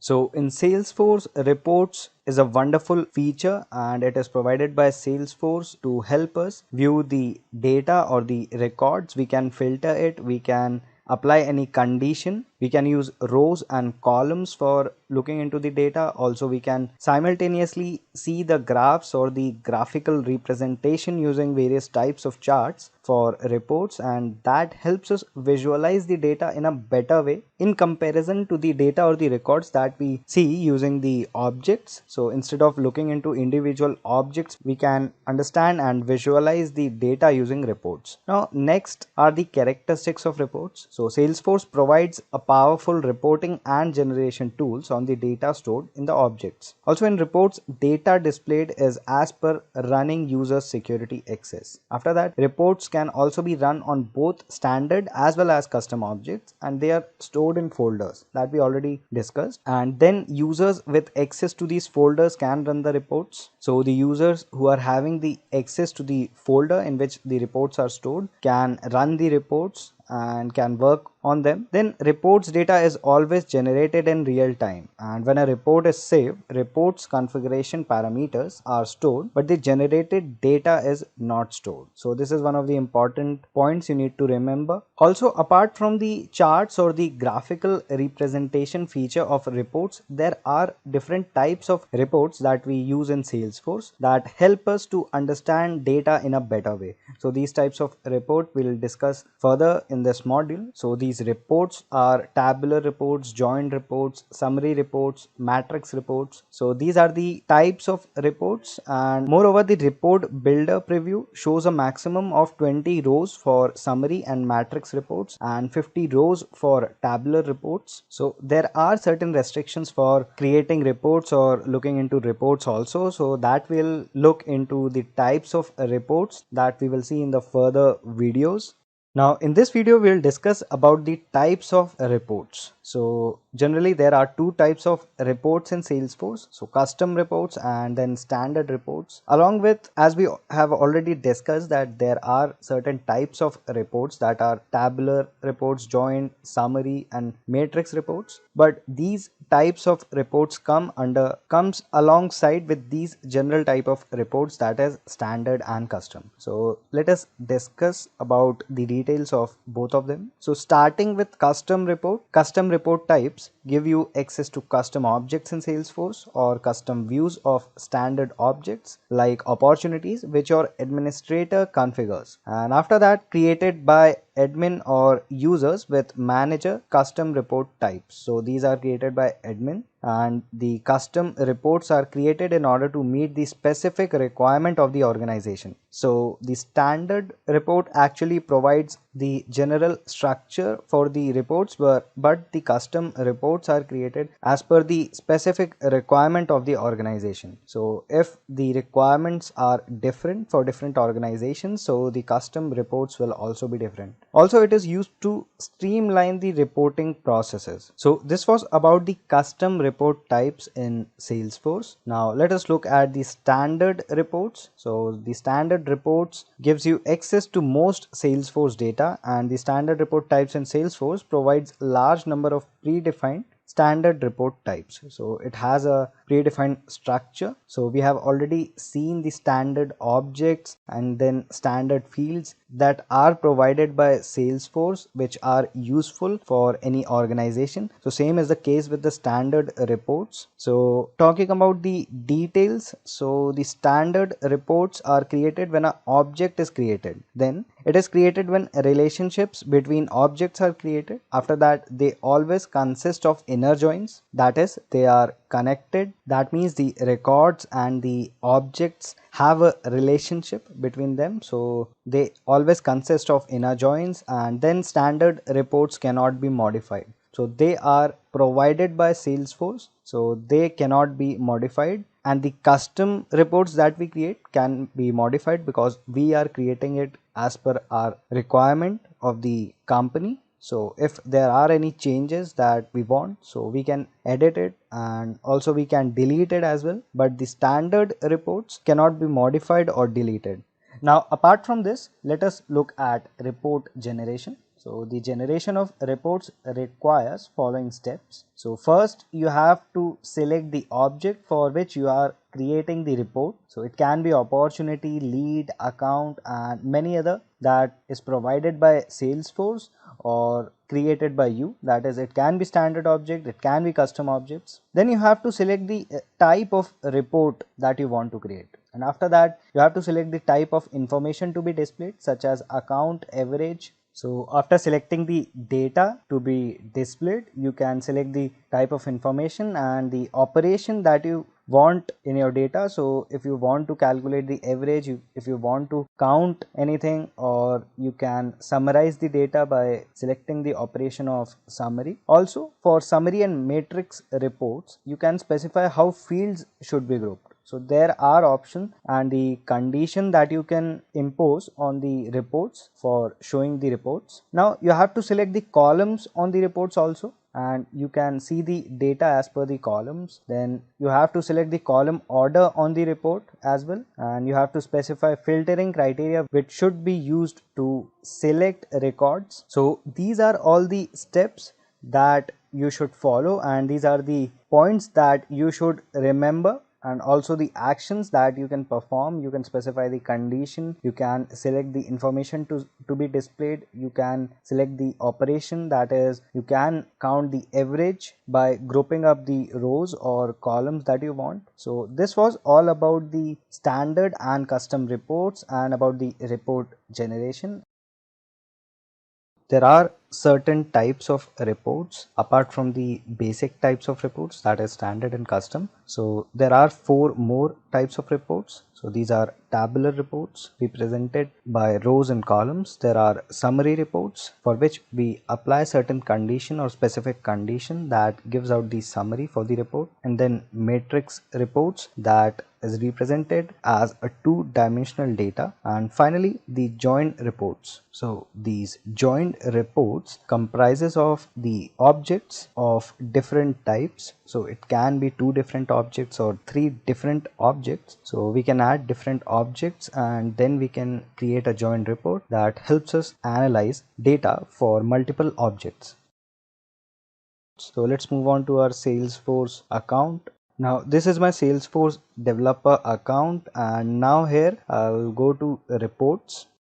So it will show me the page. So here I have created many reports previously. Now we will look into the standard and custom reports in this. Now for creating new report, let me click on new report option. Now you will get the window where you can create new report for various objects. So it will take a while to load. So here is the window where you can select the objects for creating a report. So all these objects are standard objects provided by Salesforce. So you can create standard reports using these standard objects. Now here you can select the account object, contacts and accounts. Then here in the list, in the left hand side list, you can select accounts and contacts, then opportunities, then custom support, customer support reports, leads, campaigns. So I'll click on leads and I'll move on with the leads object and I'll click on continue. So here we'll get a window where the report can be created for the leads object. So here you can see it consists of first name, last name, title, company account, email, lead source, street, rating and lead owner. So this is basically the standard report. So what about custom reports? So I'll again open the reports in a new tab and then this window will open. Now in this report tab, I'll search for report types in the search box. And now I'll click on the option and here I'll get this window. So here I am not able to see the option of creating a custom report. So you have to go to the setup option and the setup window and then you have to search for report types. So I have opened the setup and now in the search setup I'll search for report types and this is the option that we want. I'll open it in a new tab. Okay, it is blocked, so I should click on it. Here is the window that we want for report types. So here you can see that it is written what is a custom report type. So custom report types allow you to build a framework in the report wizard from which users can create and customize reports. Also, you build custom report types of the relationships along with master detail and lookup between the objects so that you can choose which objects to display to users creating and customizing reports. So you can select the objects for which you want. After that, you can define the relationship between the objects displayed to users creating and customizing reports. So you can establish and you can define the relationships between the different types of objects that you are using for creating the reports. And after that, select which object fields can be used as columns in reports. Then while creating the reports, you can select the columns that you want to show in the reports. So for now, I'll just click on continue to continue the process of creating custom report. Now we'll get this window Now here I have already created a custom object for accounts and cases. So let me have a glance over it and I'll show it to you that what actually a custom object looks like. Now here is the page where we have our custom object. So the name of the custom report type is accounts and cases. So I have added C that shows the custom report type. So these are the details. This is the object relationship. So here is the class B, class C consists of cases and emails, and these are the fields available for reports, that is accounts, cases and emails. So I have established a relationship between the objects while creating it. Also it is deployed, so the status it is showing is deployed. So I can edit this custom report type. So I'll just click on edit option, and here we get the options to edit the custom report type. So I can change the report type label, then description, report type category, then the deployment status. But for now I'll leave it as it is. I'll click on save, and now I'll click on new custom report type to create a new one for the leads object. So the primary object, here is the option for selecting the primary object. So this is the record type focus. So specify what type of records will be the focus of reports generated by this report type. So I'll select leads. I'll select the leads object, then report type label I have to add. So again I'll give it as C, then leads. Now report type name, it will automatically be cached up. Now description, I'll leave it as it is. So this description will be visible to the users who create reports. And then there is the option of store in categories. So for that I'll select leads, and after that there is an option of deployment. So a report type with deployed status is available for use in the report wizard, and while in development report types are visible only to authorized administrators and their delegates. So I'll give it as deployed. Now I'll click on next.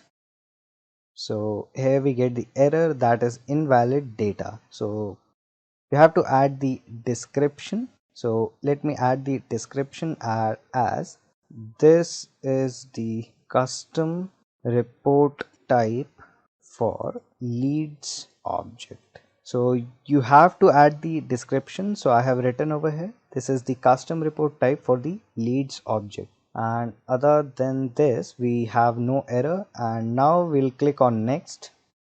Now we'll get this window where the custom report type name is given over here. Then you have to define report records set. Now over here the primary object is lead, and we can add another object to relate it with the primary object.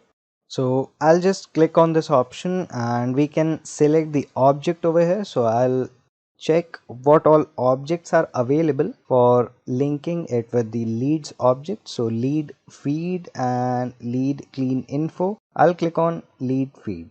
So also there is the option of A to B relationship. So the first option says that each A record must have at least one related B record. Then the second option is A records may or may not have related B records. So I'll click on the second option.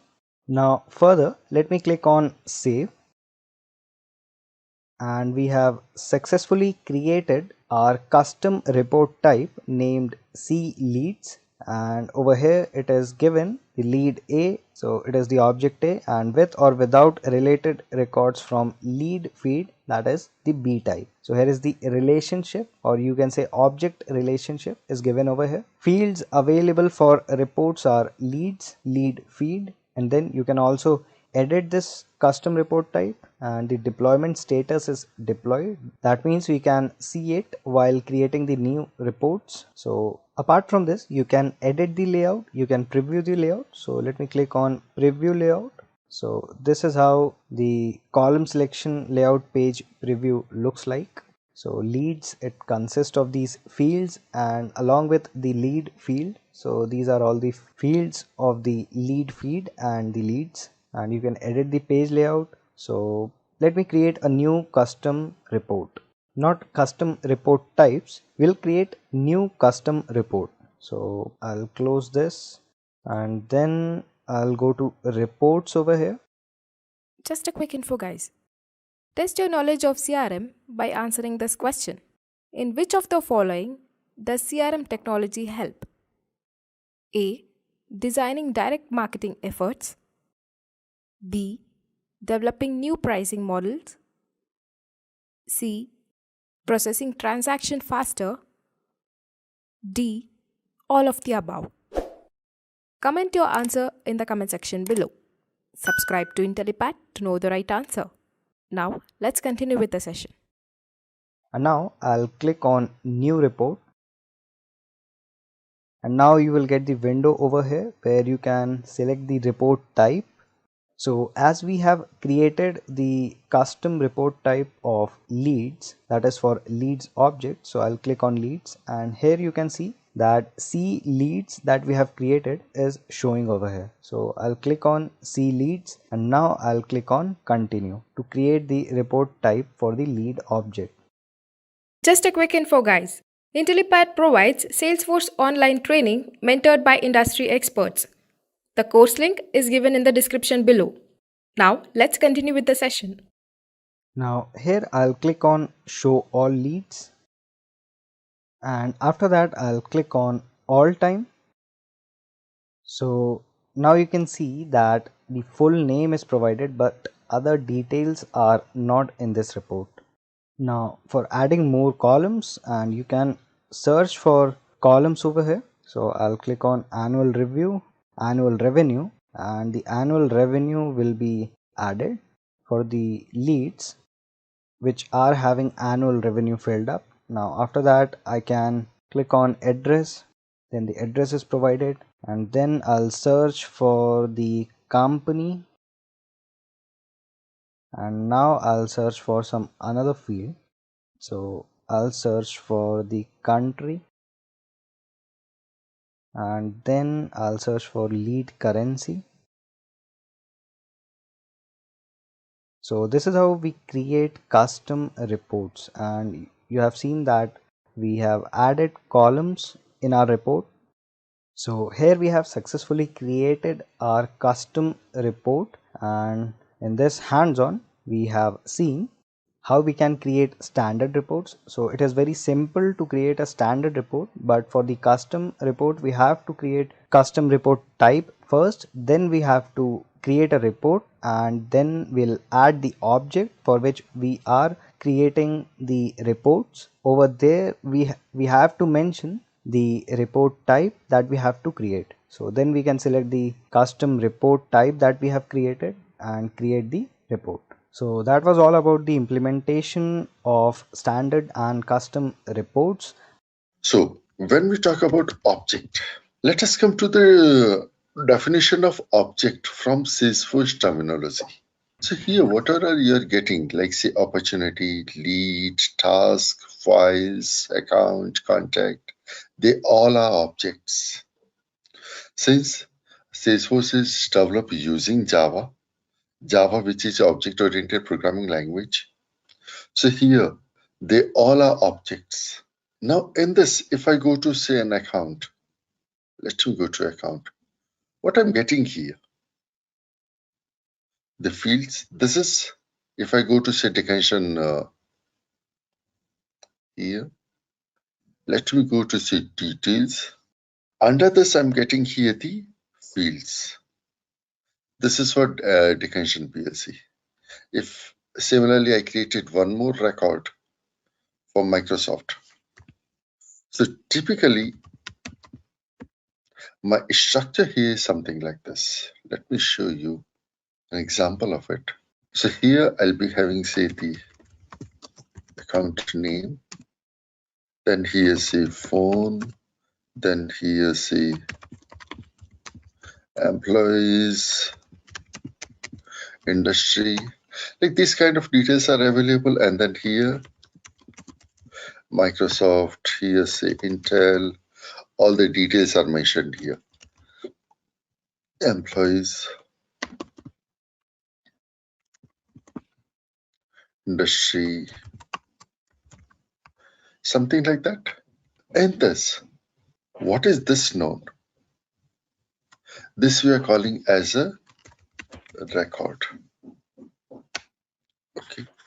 And sorry, what is this known? Account name, phone, employees, industry. These are known as fields. So here, this is we are calling as an object from Salesforce terminology. This is nothing but a table. So if I go to the RDBMS concepts, we are calling it as a table. In Salesforce terminology, we are calling it as an object, which contains fields and records. So rather than saying it as a table, we start calling it as an object. This is the difference. This is the data part which we have.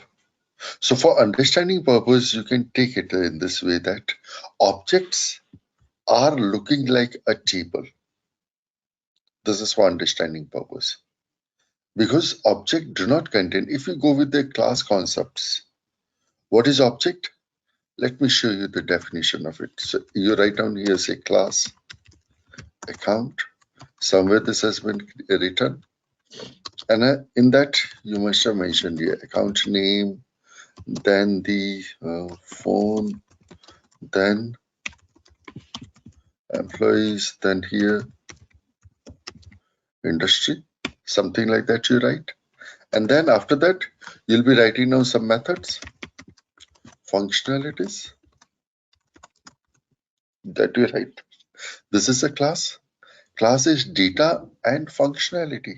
And when you create an object of it, then what that object contains? That object contains the data and functionality. So as of now here, we are talking about this part, data part. So how data get arranged? In a table format. But rather than calling it as a table, we're calling it as object. This is object. So whatever we are viewing in Salesforce, they all are objects. The entire Salesforce is object oriented. Got it? What is object? From Salesforce point of view, not from object oriented programming point of view. Okay, so these are fields, records, and then these are data, individual data, what we have. All right. Now, if I need to create a new object, then now we'll not be working with this interface. This is for the users, end users, we are calling it. So these are for the end users. Now, I need to create a new, so I'll be going with the setup. This is we are calling a setup and configuration. So we'll be working with this now, setup and configuration. In the setup and configuration, here we get two things, home and object manager. So we'll be going with the object manager now. These are the objects which I'm getting here. Label, which is appearing on user interface. Those all are labels. API name, for development purpose we use. That's API name. Now, which type of object it is? So we have two types of objects. First, standard object. Standard object which is given by Salesforce itself. So when you buy a license, like say you are having Sales Cloud license, you're having Service Cloud license, Marketing Cloud license, Work.com license, respective to that, Salesforce gives you different objects. Those objects are standard object. Standard objects you cannot delete. Now see here, when you go, no way I'm getting any option. No delete, nothing. If I go into account, let me go into account. I'm getting these details. No delete, no edit, nothing. Then here description, you want to write down some description, last modified, and whether it is deployed or not. So from sandboxes, we'll work with sandboxes and sandbox to production. Sandbox is a development environment. So as of now, we are working with directly production. This means if you do any changes here, all the users will get direct immediately, and this is what your users are working with. Usually in organizations, we never work with this environment, which is we are calling as a production. This one. No, it is not recommended at all.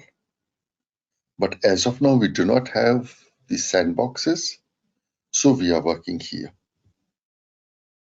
Later, I'll show you how to work with sandboxes and how to migrate the configuration, what you did in sandbox to production, or from one sandbox to other sandbox, how to migrate. So these are all these standard objects. As of now, there is no custom object available. They all are standard objects.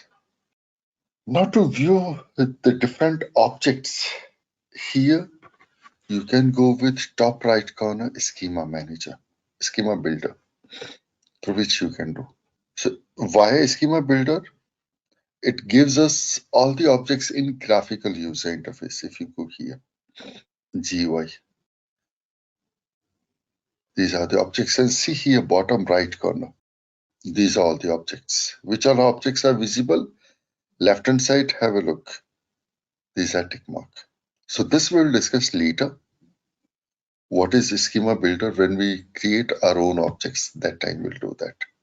So as of now, I'm coming out of it, and I need to create a new object. So I'm going up here with create top right corner, create object from spreadsheet. So you can create object from a file. So as of now, I do not have any file. So I'm going up with custom object. Custom object which the developer is creating for his requirement. This is something which is not given by Salesforce. Those all are the custom objects. Now, why should I create custom object? Because in a standard functionality, Salesforce is not providing us. This is why we are creating the custom objects. Okay, so objects are of standard object and custom object. Standard objects are given by Salesforce. Custom objects developer is creating based on his requirement. The developer does. Now, with the custom objects, we can edit and delete. This standard objects cannot edit and delete. You cannot do that. There's one more difference. The custom object name is suffix with underscore, two types underscore C. And this is how we can easily distinguish a standard object and a custom object. This is by default Salesforce does, and you cannot change this. So whether it's a field, whether it's an object, whatever you are creating, you'll be getting underscore C. Like here, if I go into object manager, going to account, field and relationship, have a look here.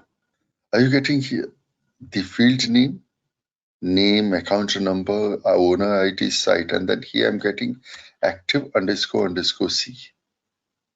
This is a custom field. This is a custom field. Okay. This one, I'm not getting anything. Just means these are standard fields. Remember, the field name and field label can be different. It's not mandatory that it has to be same. If I'm getting here, yes, see here, employees, number of employees. So on user interface, I'll be getting employees, but internally it is number of employees like this. This is not mandatory that the user interface or label and the name, internal name has to be same. No. Now, when you create a custom object, then Salesforce gives you some standard fields that Salesforce will give you. These are total 7. The first field is ID. This is a field which Salesforce gives. So when you create it, Salesforce will create automatically these fields and you cannot delete. Those we are calling as standard fields. The first one is ID field. The data type of this is ID. We have a data type also, an ID. This ID we have of two types. One is a 15-digit ID and second one is 18 digits ID. So we have two types of ID. How to know about the ID? Let me show you that first, an example of ID. So here, this is, I opened a record. Go to the address bar. On the address bar, okay, it's very small. This one, this is the ID. This ID is of 18 digits. Okay, currently I'm working with Lightning, and in Lightning user interface, the ID which we are getting is of 18 digit. If I go to the classic version here, to jump to the classic version, go to top right corner, Salesforce Classic.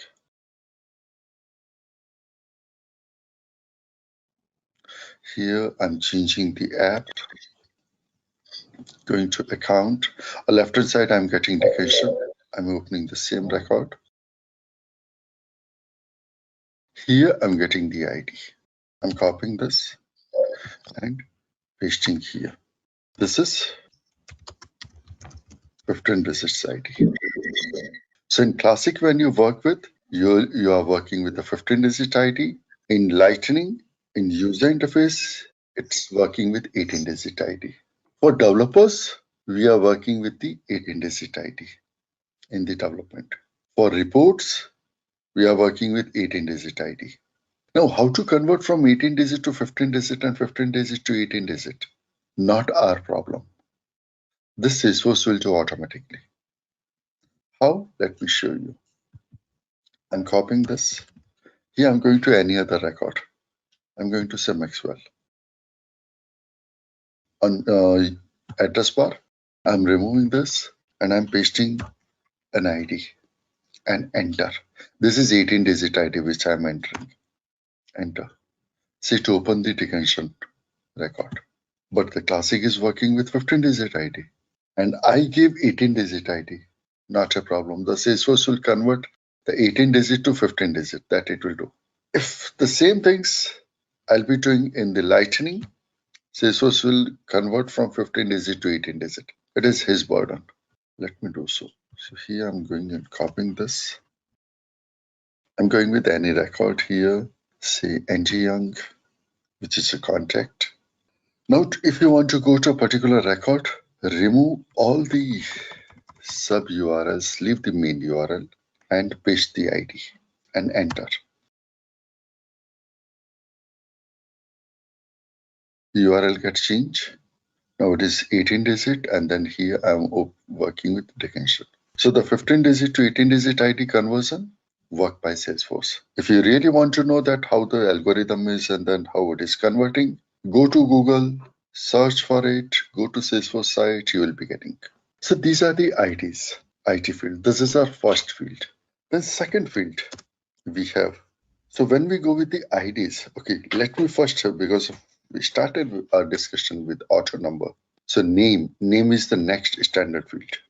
This can be of type. So this is, here you can change the data type. You can mark it as auto number or you can mark it as text. When you go with auto number, this is on the record, automatically you are incrementing the numbers. Then question arises why I need it, because of I am already having the ID, the primary key. It's already there. Then why I need auto number? Reason? These are technical things and it's difficult to remember all this. The typical 15 digit or 18 digit IDs, you cannot remember. You means I'm talking about the end users. They cannot remember. Whereas if I'm getting in a numeric format, like say 1, 2, 3, 4, or maybe better, if I'm having different applications, so application number 1, application number 2, application number 3, this becomes from end user perspective more user friendly rather than going with these hexadecimal numbers. Then we use auto number. This auto number with every record, it automatically get increment. So for first record, like say it is application 1, next record it becomes application 2, next record application 3, like that. That time we work with the auto number. Along with that, if you want to change, this is the only field where you can change the data type. You can mark it as text. This is allowed. How? If I go here to say the account, on the account, I'm having the account name here. This is mentioned here, the account name. This is a name, text field, okay, which is appearing here. Let me go to the cases here, which earlier we discussed about cases. I'm going with the case. Okay, here, are you getting case number? I'm not getting here the name, I'm getting here the number, case subject. If I open this is the case number. This is auto number. Automatically it is incrementing. This is name field, second field. So this you can put text or auto number based on your requirement. So what next? Which is the next standard field? So created by. This is another field. Now who is creating this? Record creation is done by a user. Then user's data somewhere we need to store. So we are storing those data into an object, user object. In that we store. Okay. Now from my current object, I need to search into user object. This we are calling as lookup. This is a relationship because now one object is my current object. Other object is user object. So two objects, when they are interacting with each other, then there has to be some relationship. So that relationship, as of now, we are going up with a lookup relationship. So this is a lookup relationship with user object. From there, what will you fetch? You will fetch name that you fetch. So created by is looking up into user, and then in the user it fetch name. What is in user name? Name is nothing but the user's name that you will get. Okay. If I go here somewhere, details C. This is case owner. This is case owner created by. This is the user's name. Okay. The next field. Yes, last modified by. Who lastly modified the record? That person details. Details in the sense name. That's again lookup with user. This is last modified by. Then next owner. Every record in Salesforce has to have an owner. Okay. Owner, the person who currently owns the record. The person may created the record and may not be possible. Let me take an example. Like say we discuss about the service word, where you are calling to the call center and you are asking that I'm having some challenges with the device which I bought. Then whom you are contacting? You're contacting to the call center executive. And call center executive says that, yes, sir, I'm creating a case for you. I'm creating a complaint for you. And this is the complaint number. And after that, he gives you the complaint number. This is. He's giving you this 1002. Case number internally. He gives you this. So who created the record? Call center executive.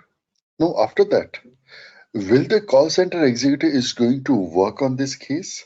He'll rectify this? The answer is no. This case has to be rectified by support team, not by call center executive. Call center executive's work is just to take a call, ask the users what is his challenges, and create a new case. As soon as the case has been created, after that it should go to the concerned team, concerned person. How it goes? That is administrator's work. He'll write down in Salesforce the rule. We are calling it as an assignment rule. through which it goes to the concerned person or concerned team. So now who is the case owner? Case owner is not the call center executive, but the support person who is working on this case. This is case owner. Okay. So what should be data type for owner? Text. User. See here, I'm getting my name, right? So owner is a user. Owner is not a text. Text means I can write down ABCD. So it is a user. Now, this my current object and this object, I have to establish a relationship. This relationship is lookup relationship. That is master detail relationship. Lookup relationship and master detail relationship. So these all are lookup relationships. Okay. Then next, create date time. When the record has been created, that date and time. The data type for this is date time. Here, if you go, this one, this is created time. This is created by that created time. So it's not only date, it's date and time both. This is next field. Last field, last modification, date time. This is also of type date time. When the record is last modified, what is date and time for this? This is the last field. So these are the 7 standard fields. By default, whenever you create a new custom object, you will be getting these 7 fields. In that, no changes can be done except this, where you can decide that whether it should be of type text or auto number. Other than this, no change. You cannot delete them, you cannot edit them, nothing can be done. Okay. Now, let us go to our application, which we are going to create is recruitment application. This application we'll be creating for our learnings. In the recruitment application, this we are creating for our HR department. So who will be our end users? The HR rep, HR manager, HR director, VP of HR. Those persons, they'll be using our application. So those are our end users. Now, in the recruitment applications, the first one we are going to create is position. This object, as name implies position, this tells us that which all are the positions which are open in Salesforce, in our organization. Those details we put in, or those data will capture in position object, that which all are the positions are open. So here, let me do so. So first, before that, I'm creating the position object. Then we'll discuss the fields, what is needed. So I'm going over here, account, and then going to the object manager, going with top right corner, create object. This is first thing is label. What is label for this? So the label for this is position. Plurals. Plurals, what is plural for this? Positions. Now why I need plurals? The use of plurals is, if you have a look on the tabs, opportunities, leads, tasks, files, accounts, they all are in plural format. So what all are you will be writing here? Remember, it's not mandated that you have to write down this. Whatever you write here. When you create a tab for this, this will be the name. So this is plurals. Then is your object is starting with the vowel sound? A, E, I, O, U. Is it starting with that? Just a quick info, guys. Test your knowledge of Salesforce by answering this question. What page do you access to uninstall an application? A. Basic updates. B. Introduced packages. C. Capacity usages. Comment your answer in the comment section below. Subscribe to Intellipaat to know the right answer. Now, let's continue with the session. This is for Salesforce purpose, internally search purpose. For us, As a developer, there is no use. So if it is there, check it out. If it is not there, leave it blank. What is name of the object? Name of the object here, we just discussed about the labels. Labels which comes on user interface. What is the internal object name? Internal object name will be position. Generally, we keep same. Sometimes we change this. If the label has spaces or something like that, then we give a different. Different in the sense without spaces, those things. Here in the object name, you will not get at this place underscore C. No, you will be getting when you save this record. That time Salesforce will give position underscore C. Description, position, details in the organization. This is description. If you're taking help, then how will you take help? Help, if I need to take help, let me go here. See the top right corner, I'm getting help, question mark. If I click on this will take me to Salesforce help page. That it does. Here, this is help and training, and then here, I'm going to the Salesforce help page. So how you want the help should be? Should it be the Salesforce help page, or you have created a help page for this object? If it is so, then you have to create using Visualforce. It's a language through which you should do. So as of now, we do not have anything. If it is so, then what is that? As of now, I do not have anything. So I'm going up with the standard Salesforce.com help and training window. Then below, it is asking for the name field. Name field, what should be label for name field? This is you mentioned here. Let it be position name. Okay, because we are working with a position, so let it be a text format, not the auto number. So auto number, when it comes, we'll discuss. So data type, it is text only, not auto number. Now there are some technical things will come up. On this object, shall the HR run the reports? If you allow, then yes, otherwise no. So we'll allow this. Activities are tasks, event.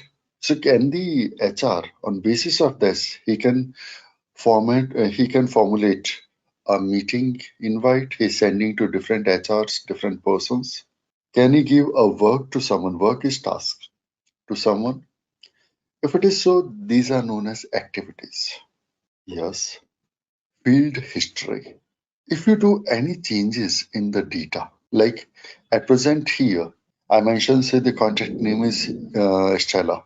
Maybe tomorrow, if someone is changing the name to some other name, and if the support person is looking at it, how he knows that this name has been changed? So earlier it was a different name and later it is a different name. So we need to track the details or history of the field. So what all are the changes has been done? It's been recorded. Those with the name, which person did, and which date and time it's been done. What was the previous value? What is the next value? That is history tracking. So do you want to track the field history? Yes. So if in position, if it's been changed, like say earlier the position was permanent position, now it's been changed to say contractual position, or from contractual someone changed to temporary positions. I need to track those. That who did and when it's been done. Then chatter group. What is chatter? Where we do discussion. This is a collaboration tool. And we created the groups as well, public group, private group. That is chatter. Now, in the chatter, if you are talking about a particular record, a particular position, then you have to allow this in chatter group. Then only you can include in the chatter group in discussion. Otherwise, you cannot. So maybe you created a chatter group to discuss on this position, which all is the position you created. Then allow in chatter group. Okay. Now allow sharing. The records of position, shall it be shared with other users of Salesforce? As we discussed earlier that we are creating the application for HR. Maybe the VP of Sales want to see the positions, which all are positions available. He's not from HR. VP of marketing want to know. The service director want to know about it. Then we need to share our positions with those persons. This is only possible if sharing is allowed. If it is not allowed, you cannot share. Means only the users who all are working on it, only they can see in Salesforce. No other person can see. And even they cannot share the records as well. This is allow sharing. Then we have bulk APIs. Salesforce internally created different APIs. You know API. So API, Salesforce created different APIs. APIs where I'm having similar classes who does similar work and then who give us a result. So whenever I'm contacting them, I'll be asking that, okay, what to do. A good example which Nakul shared, that if I'm contacting chef and asking for, I need, say, the paneer paratha. After that, it's his work. He's doing processing and then he's giving me result back. How he's doing, I least bother. It's not my work. Simply my work is I'm contacting those APIs, asking that, okay, please do this. Internally, maybe the chef is contacting to some third person. It is his responsibility. He is contacting to the inventory and then getting the paneer. It is his burden, not mine. I'm relieved. I contacted to the API and then asked him to do something. In Salesforce, we have a lot of records. So if you want to work with a lot of records, then Salesforce created bulk API. The name is bulk API. Bulk means a huge. So using these APIs, you can work with a lot of records. Like say you want to work with 50,000 records. You want to work with 100,000 records. You want to work with 1 million records. Then we use bulk APIs. So this is a part of one family. API, you can treat this as a family where we have similar type of functionalities. Similar type of functionalities means classes and under that we have functionalities like that. That's an API. So you created an API for the database communication. This is an API. You are working with, say, the different frameworks. There again, we have different APIs. Like say you are working with the collection. Okay. So we are working, this is some other. If you are working with say JUnit, are you getting JUnit along with the Oracle JDK? The answer is no, we are not getting it, but we need that. This is a API. JUnit is an API. If you are working with say IBETIS, if you're working with say Spring Core, you're working with say the JP, Java Persistence APIs. This thing which by default you are not getting, or the area what Oracle is giving you, in that we do not have those. Then we need to import the other things. JUnit you need to import because Oracle is not providing us. So same way here, when you work, then by default they are not available. You need to import them. So to work with the multiple records, a huge number of records, we have bulk API. This has been created by Salesforce. Okay, so by using those classes or interfaces, I can access, I can request, and then in return, I'm getting the data. You all know about streaming, okay, especially the video streaming. Streaming means if you are frequently accessing the records, then every time, if it is going to Salesforce server and then start fetching data, then it takes a lot of time. And Salesforce server knows that these records are very frequently in use. Then why not to keep those data with himself rather than every time fetching or contacting to database.com server. Database.com server where we are storing all our data. This is our database. That is streaming APIs. So it is for that purpose, streaming APIs. 1 lakh users, they are watching that match. So for everything, if the server start accessing you to from stadium to the customer, then he need to do a 100 or 1 lakh calls. Otherwise, from stadium, he is keeping with himself and whomsoever is coming, he is giving from him those recordings, those data. Result, the accessing becomes more faster. And for server, it's less going through the original location.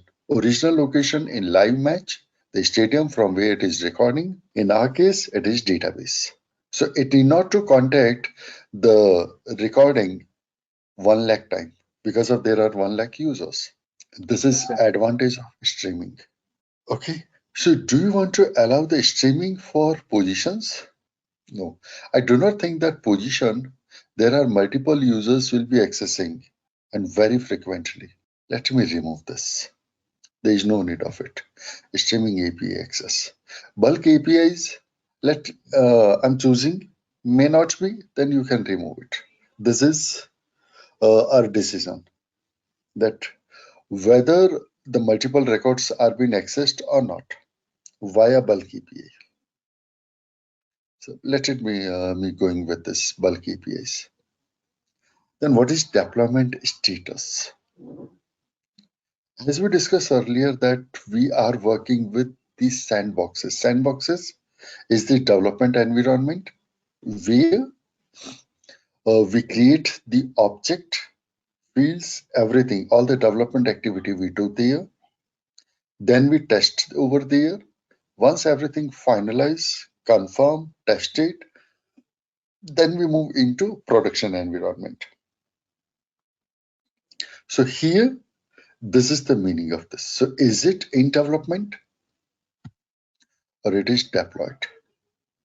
But currently we are working directly with the production environment. So here there is no use of it, whether you are choosing it in development or deployed. No difference. Then coming up with the search status. So here on top, you are getting the search cases and more. This is known as a global search. All, if you click here, you can search for which particular object you want to search. Here it is available. So your records are searchable. So do you want the position should be searchable? Yes, I want the position should be searchable. So going to the global search, if the HR person is simply typing the position name, it should search into the position object and then give him result. So I'm marking as a searchable. Then along with this, do you want to attach notes and attachment? Notes and attachment with this position, maybe you want to add some files or something as an attachment. Then you can add this. So I'm adding this. Here, I'm not sure whether for this we have or not. Notes and attachment. Let me go to related list. These are attachments. So where you can upload files. Like this you will be getting. So where in position, support to that you are uploading some files. That's notes and attachment. It's a related list. Then after this, it will launch the tab wizard. No, I do not want to launch tab wizard now. That I'm not going to do. So later we'll create tabs separately. So I'm not checking this. So this is, I'm creating the object and clicking on save. Save, and here I got it. Let's have a look of this. After creating this, I created the position object. Then I'm getting here details. In the details here, description, what description I wrote, and then API name. This is false. API name position underscore underscore 2 times underscore underscore C. This suffix we cannot change. It's a custom object, position, plurals, positions here. And then reports, task activities, history tracking. These all are checked. It is deployed, and then help is standout. If you want to edit, top right corner, you have edit. If you want to delete, you can delete going to top right corner. You can delete the object. Just a quick info, guys. Intellipaat provides Salesforce online training mentored by industry experts. The course link is given in the description below. Now, let's continue with the session. Now, left hand side, if you go, you will be getting here field and relationships. In this field and relationship, you will see all the fields which all are created under position object. They all you will get. We discussed total 7 standard fields. You will not get here all the 7 standard fields, but internally it's been created. So here I'm getting first is label created by, the name, field name is created by ID. This is see here the difference. Label on screen it is showing us created by, internally it's created by ID. Data type, lookup with user. Last modified by ID, lookup user. Position name, this is what the label which I mentioned. Internally, it's name field. Data type, text 80 characters maximum. Then here, along with that, we are also getting here controlling field. Okay. Next thing, index. Indexing we use for faster searching purpose. We use index. These fields are indexed field. This is what Salesforce will do, the index fields. Okay. Here, if I'm looking at these fields, see, I'm not getting anything over here. Whereas I'm getting here a down arrow. But here there is nothing. Means no changes can be done on this. Coming to position, what it is, I have here edit. No delete, only edit. I'm going with this. So you can change the name and data type. This you can change. Okay. So as we discussed earlier that the standard fields you cannot delete, no options available, and for this you can change the data type. Other than this, no changes. So this is with this we have created a custom object that we did. Along with that, in the object, I'm also getting the page layout, record pages, button links, compact layout, a lot of options. These options we'll see one by one. What all are use of this? As and when it comes, we'll see these all one by one. As of now, we'll go with detail, field and relationship, these 2 things. So in the recruitment application, what is recruitment application all about? Where the HR team is managing the recruitment process, the entire recruitment process using Salesforce. So with this, we created the position object.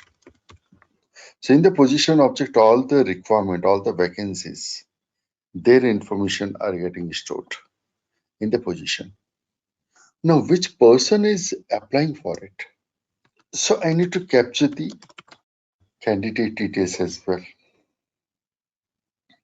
That who is the person? So those person details. So now we all will be doing this. Now here you should be creating this candidate object. You should create in that. You should go with the candidate name. This should be name field, then phone, blog URL, and address. We already know that how to create different fields, different types of fields. We'll be using the same thing. So now we'll not be going very extensively how we did it earlier. In the position we did it 2 times. So I'm going with just a smaller portion only here, candidate. So we all will be creating this. Do this, create a candidate object and under that put this. This is you should do. Okay. For this you have 5 minutes. So look at your watches and 5 minutes completed. So I'm also doing it parallelly. And remember the permissions you should give only to administrator, no other person when you're giving the field level permissions. Okay, so like this you should be getting address, blog URL, candidate name, phone number. This is how you should be getting. Okay. Now once it is done, then you need to create the tab and then go with it. So now I'll be creating here quickly a tab. So let me create a tab for this.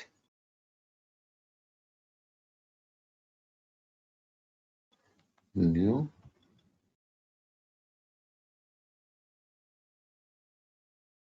Yeah, I'm going with the people. And next, this should be tab hidden for everyone other than system. Okay. Then here going with say append. I don't want to append. and save. So this is I created a tab, the tab which is not into any of the application, and only the other users, for them it should be tab hidden, and for administrator the tab should be visible. So I have created here a tab for candidate. After creating this, I need to create the application as well. So let me go with application manager. These are the Lightning apps. So new Lightning app. I'm clicking here on new Lightning app. And here what should be the app name? Recruitment application, developer name, the recruitment description, recruitment app for HR, image. If you want to upload an image, which should be a logo for this app, color, which color you want. So let it be the blue color. Okay. So it looks something like this. RE, this is the image, and then blue color. If you want to change it, you can do change. You can upload the image. It's your choice. Then next. Now, which type of app you want to create? Standard navigation app or console app. So as of now, we'll go with the standard navigation. Later, we'll work with console navigation. And as we discussed earlier, that Salesforce Lightning, by using this, you can create the application for desktop and phone both. So I'm creating desktop and phone both. Or you want to create only for desktop and phone? So I want to go for both. Setup should be set up. This means you will be getting all the options, and service setup, few options you will be getting. So I'm going with all the options. Now, can the end user change the tab orders, navigation items? Yes. Disable temporary tab for, so if any person is going and then choosing a tab which is not available in the application. Should it be available? Let it be. So, and then next, it is asking for the utility items. So I'm not putting any utility items as of now. We'll do it later, the utility items. Next, navigation items. So which all should be available? So in this, the position should be available.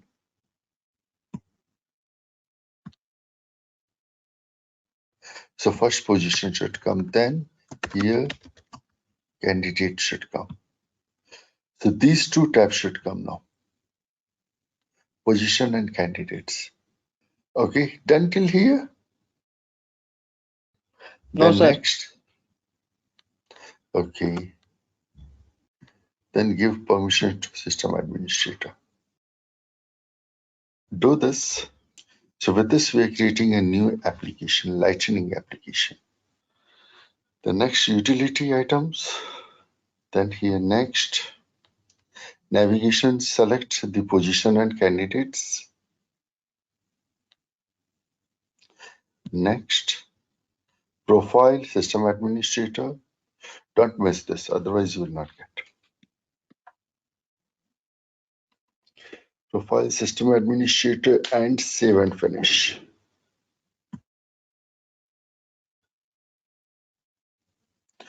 Now go to the app launcher. Here go to view all.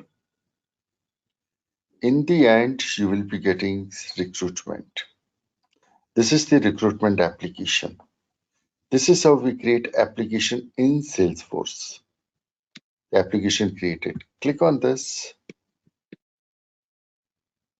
Now, when you go to recruitment application, you are getting the positions and you are getting candidates. So positions, we already have data. We'll be creating some records in candidates. So I'm quickly creating here these reports. Here, Veena, RP, phone number, blog URL, nothing needed. So I'm creating 5 candidates. This much is sufficient, 5 candidates. 1. Yes, text is the data type. Yes. Yasil Sean.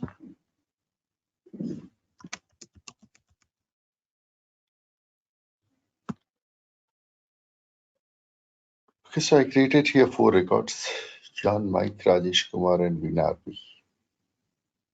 These are my candidates. So this is, we have entered the position details, and here in the candidate, we are capturing the candidate data. All are the candidates. Now, these candidates needs to apply for the job or for the position.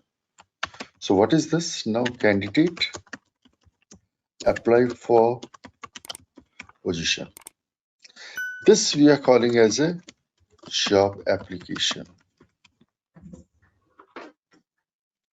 So job applications. So now in the job application, we'll be creating one more object now, job application, and job application should contain these things: candidate name, position applying for, and status of the job application.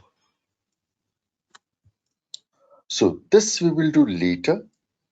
First create this status of the job application.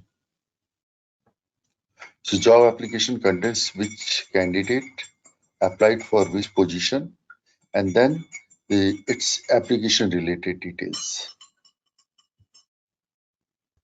Job applications. Okay. Now here in the job application, nobody asked me about it. What should be the name field? Name field will go with, I was waiting for this, job application number. This number will take as auto number. Now auto number, then what should be the format of that? How it should display? Have a look on the example here. So I can write down here the JB job, JA job application hyphen 1 2 3 4 5 5 times 0. So I'll be getting here, and number I am starting with 1. So I'll be getting here JA hyphen 4 times 0 1, 4 times 0 2, 3 4 5 6, like this. It will keep on increasing. Okay, then save.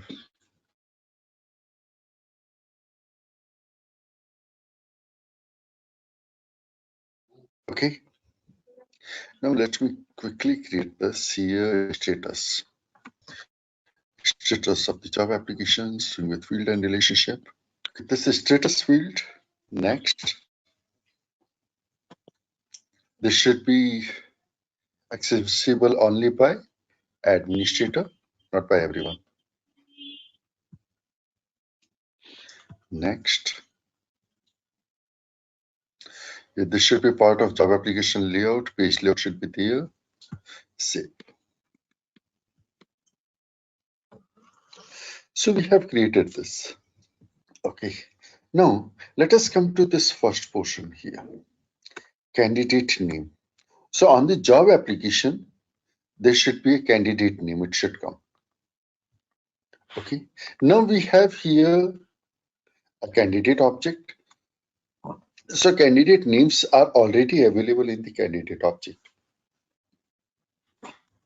Those candidate names should come here in job application, because what all are the existing candidates, they can only apply for a position, not the other person. Looking at this, what is a job application? It is an object. What is a candidate? It is an object. These are two independent objects. Objects, as we know in the object-oriented programming world, that objects are independent. They are not related. So now we need to establish the object relationship. That we'll be doing. So we have two types of relationship. The first one is lookup relationship. What is this lookup? Lookup means searching. So from one object you are searching into another object. This is lookup relationship. Okay. So from which object to which object you are searching? So you are searching from job application to candidate. So this becomes your child object. This becomes your parent object. So from child to parent, you are searching. Just a quick info, guys. Test your knowledge of CRM by answering this question. In which of the following does CRM technology help? A. Designing direct marketing efforts. B. Developing new pricing models. C. Processing transaction faster. D. All of the above. Comment your answer in the comment section below. Subscribe to Intellipaat to know the right answer. Now, let's continue with the session. Not from parent to child. So which all are object you want to make as a child object, means from where you are searching, go to that object and then establish a relationship with parent in the lookup relationship. Now in lookup relationship, let me go and create here in the job application here, new field, and I'm choosing here the lookup relationship this time.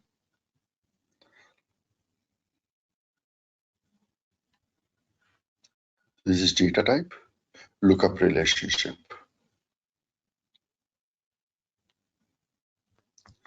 Then here, next.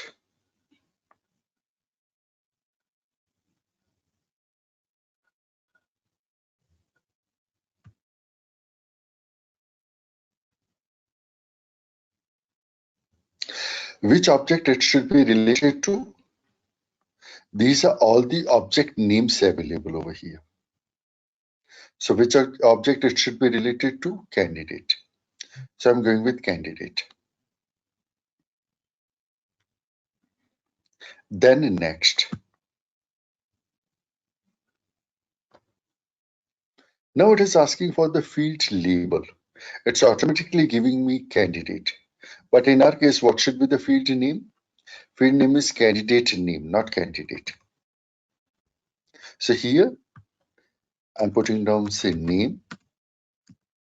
And one more thing, if you already put the field label, okay, have a look. This is a small trick which you should play with. Now here, just yeah, this is you are getting. Okay. Now field label, if you do any changes,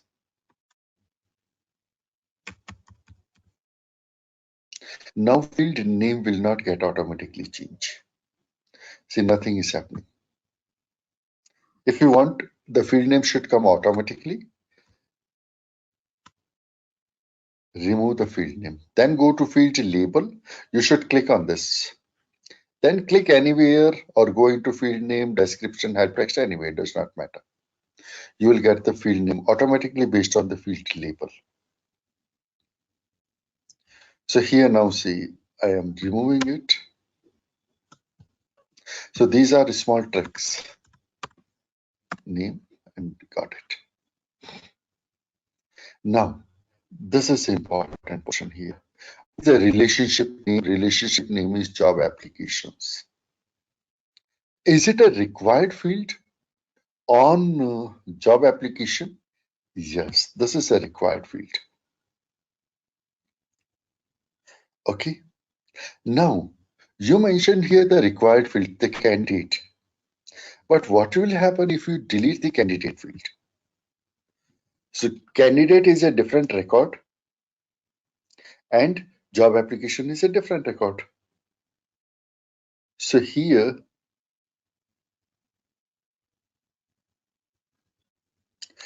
if we delete the candidate, then what should happen to the job application? Job application is nothing but a field value. So this field value should be clear. Okay, so then it will be empty field. Or you don't, the candidate record should not get deleted because the candidate has some of the job applications. What is the organization requirement? This is important for the lookup relationship here. In lookup relationship, when user delete parent record, then child record number 1 should have blank field value number 2. Number 2, do not allow parent record to be deleted. Third option is cascade delete child record. These are the 3 settings available over here. First, you are deleting the candidate job application in that the candidate name should be empty. This automatically Salesforce will do. You need not to do anything. Simply you'll choose here. If you choose this, it is mentioned here. You can go through with this.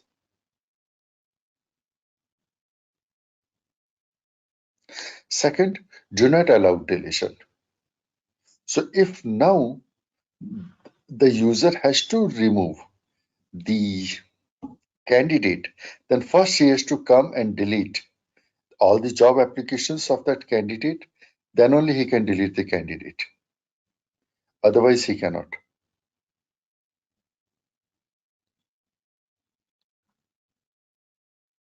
Okay.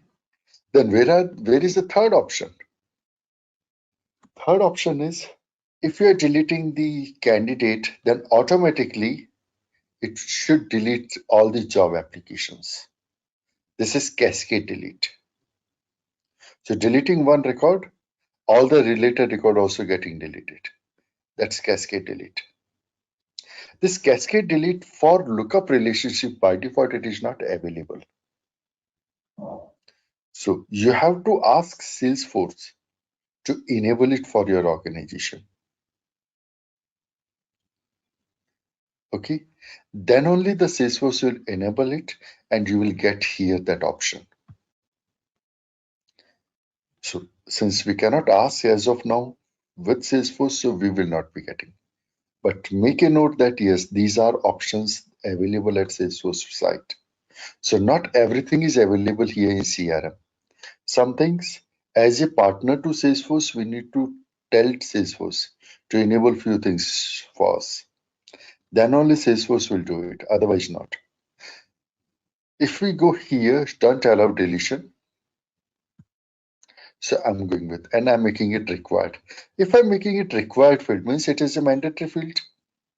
Mandatory field cannot be empty. So see, it is all automatically disabled. So I'm going with the mandatory field. Lookup filters, you want to apply some filters on the candidates. So I'm not applying any of the filter as of now. Then next, because of I made it mandatory, so this should be available on all the profiles. Then next, it will come on job application layout, page layout. Next. Now here, this is was not asking, but this time it is asking. So on the position, it is showing me, sorry, on the job application, the candidate is coming as a lookup field. But what about at candidate? You will be getting a related list.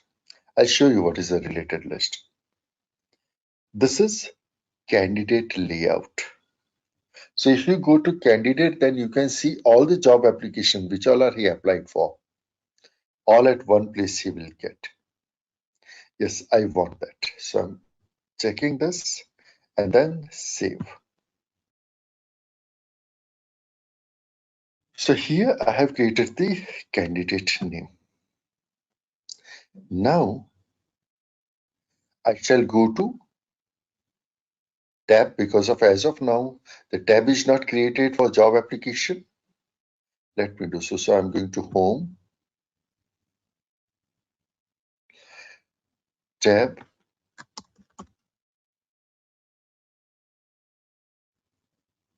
and I'm creating a tab for Java application.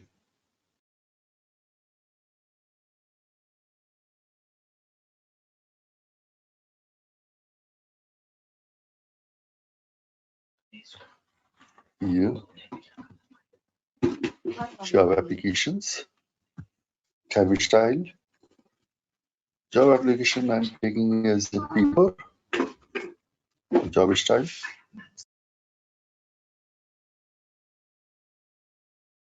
Let me go with the pencil sign. Next, tab should be available for everyone. It should be default tab hidden. Tab means the tab is not visible in the CRM application at all. And for administrator, default on. Then next. Now, this should not be available for all the applications. Yes. This time I already created the application, so I have to choose here recruitment. Earlier it was not there, so we blindly uncheck it and we move forward. But this time we have recruitment application. So I'm checking here application and then save. So tab has been created.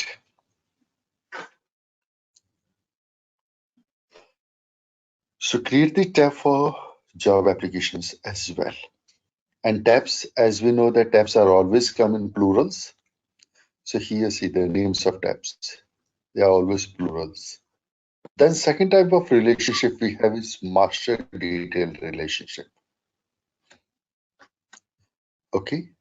The master detail relationship is again between two objects. But master detail relationship and lookup relationship, there are few changes. Master detail relationship here at detail object record. Here we called it as parent and child. Here we are calling it as master and detail. Detail, child, master, parent. So rather than calling it as parent child, we start calling it as master details. So the detail object record master is mandatory. Here in lookup, it was optional. At child record, parent can be optional, but here it is mandatory. Okay. Second thing, if user delete master record, detail records, all the detail records related to that master will get delete automatically. Okay, this is master detail relationship. Let us go with this now. So I'm going over here into job application. So going with job application here, object manager, job application. And the next field I should create here is position applying for. With field I am establishing relationship master detail. New. In short, we are calling MD relationship, master detail relationship. So new and creating MD relationship. So I'm going with MD relationship. Here, choosing position as the master object, then next, label, position applying for. Okay. Now here, for this record, for this, how to access this? Because the detailed record, they do not have separate sharing permissions. So if a person is having read access on position, then he can able to edit, delete or read the job applications. Or in terms to view the job application or in terms to edit or delete the job applications, the user must need read and write permission on master record. These are the two things. Sharing details we'll be discussing later, that how to share records with someone in Salesforce. So as of now, I'm going with if it is read permission, then means on the position object. If you have a read permission, then you can able to read, edit, and delete the job applications. Reparenting.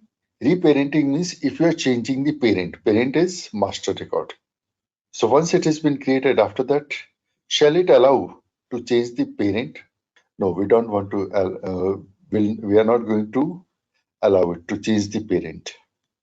Then next, master detail relationship, because of it is mandatory, so it's available on all the profiles. Next, page layout. Yes. Then next, here on the position, it should be job applications. A related list should come and save.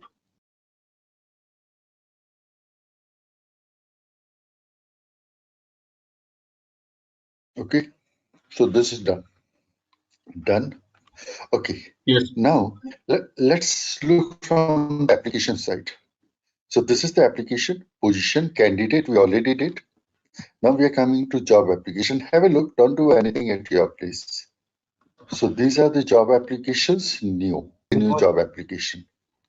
If I go here with this, status,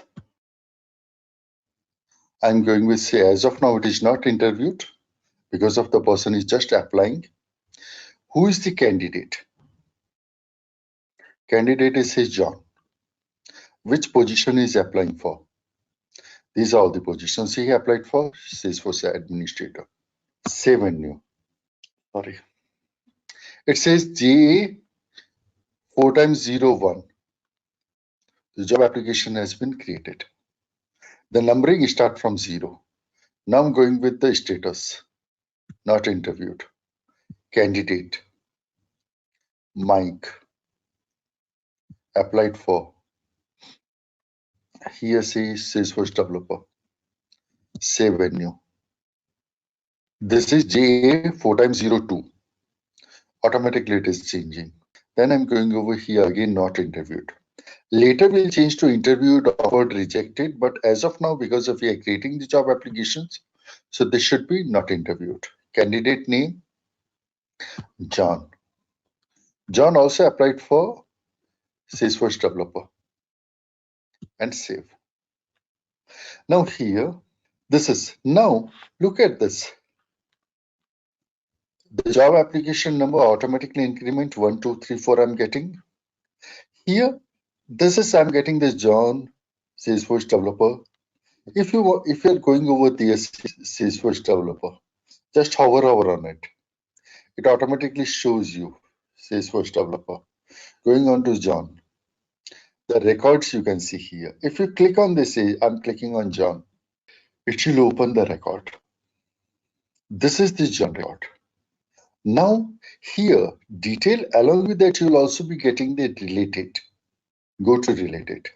So with John, which objects are related? Job application. These are the job applications. So John, job applications are J1 and J3. These are. This is the related list. So candidate is parent. On the parent, the child record you can see in related list. On the child, the parent you can see as a field. This field is a lookup field. Like here, if you go remove this, this is a lookup field here. See, so I'm searching. Similarly, if I go to say positions, I'm going to positions here. These are the positions. I want to know that for Salesforce administrator, which all are job applications I have for Salesforce administrator. Go to Salesforce administrator position. These are the details about Salesforce administrator position. Status open, sub-status, which department, and all these things. Coming down to related job application, only one job application for this one. This is this J 4 times 01. Which is that you want to see detail? Click on this record. It will open that record. So this it does. Okay. So now position and job application, they are related. Position and candidate, they are related.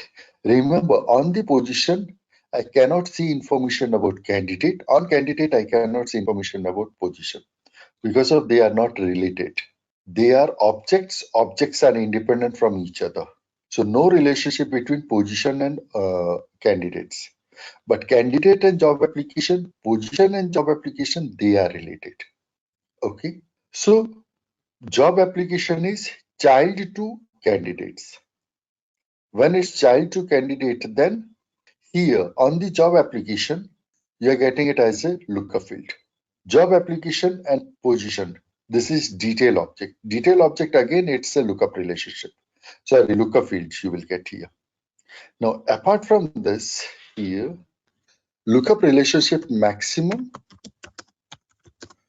40 lookup relationship allowed per object.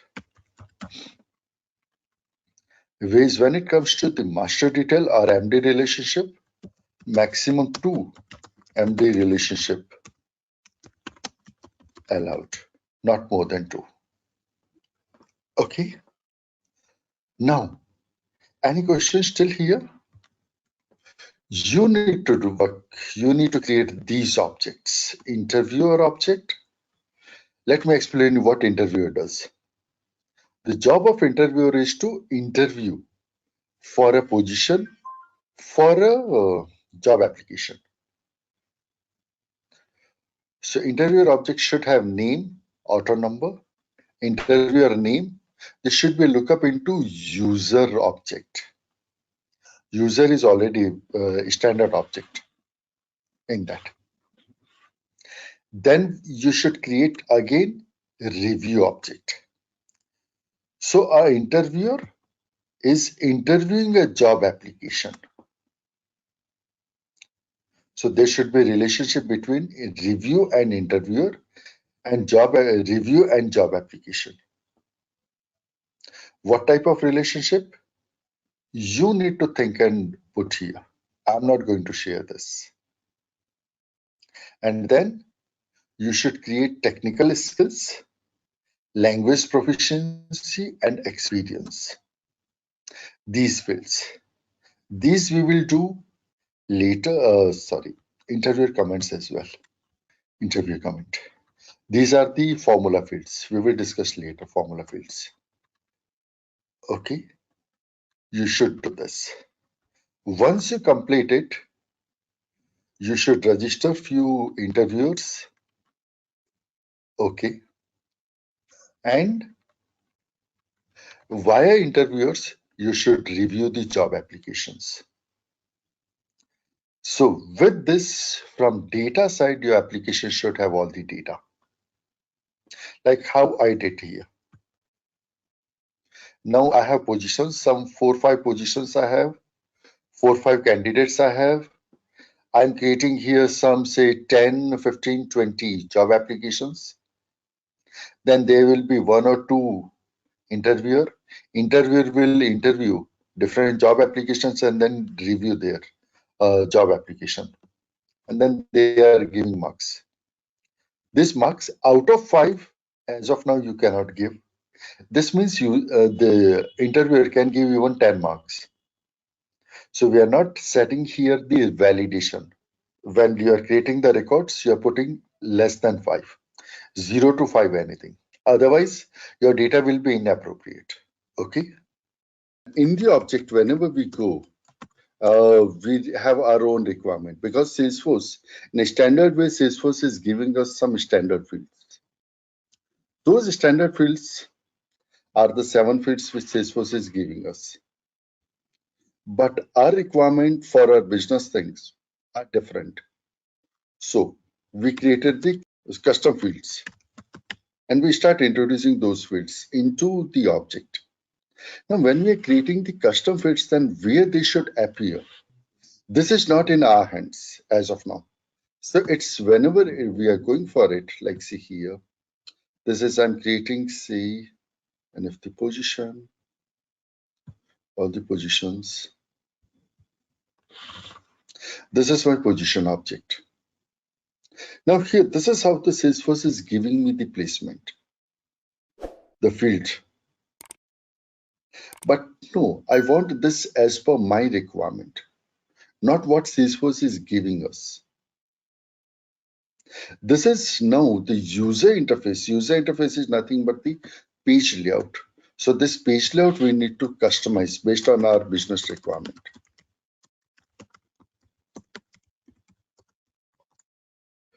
So to do so, now we need a page layout.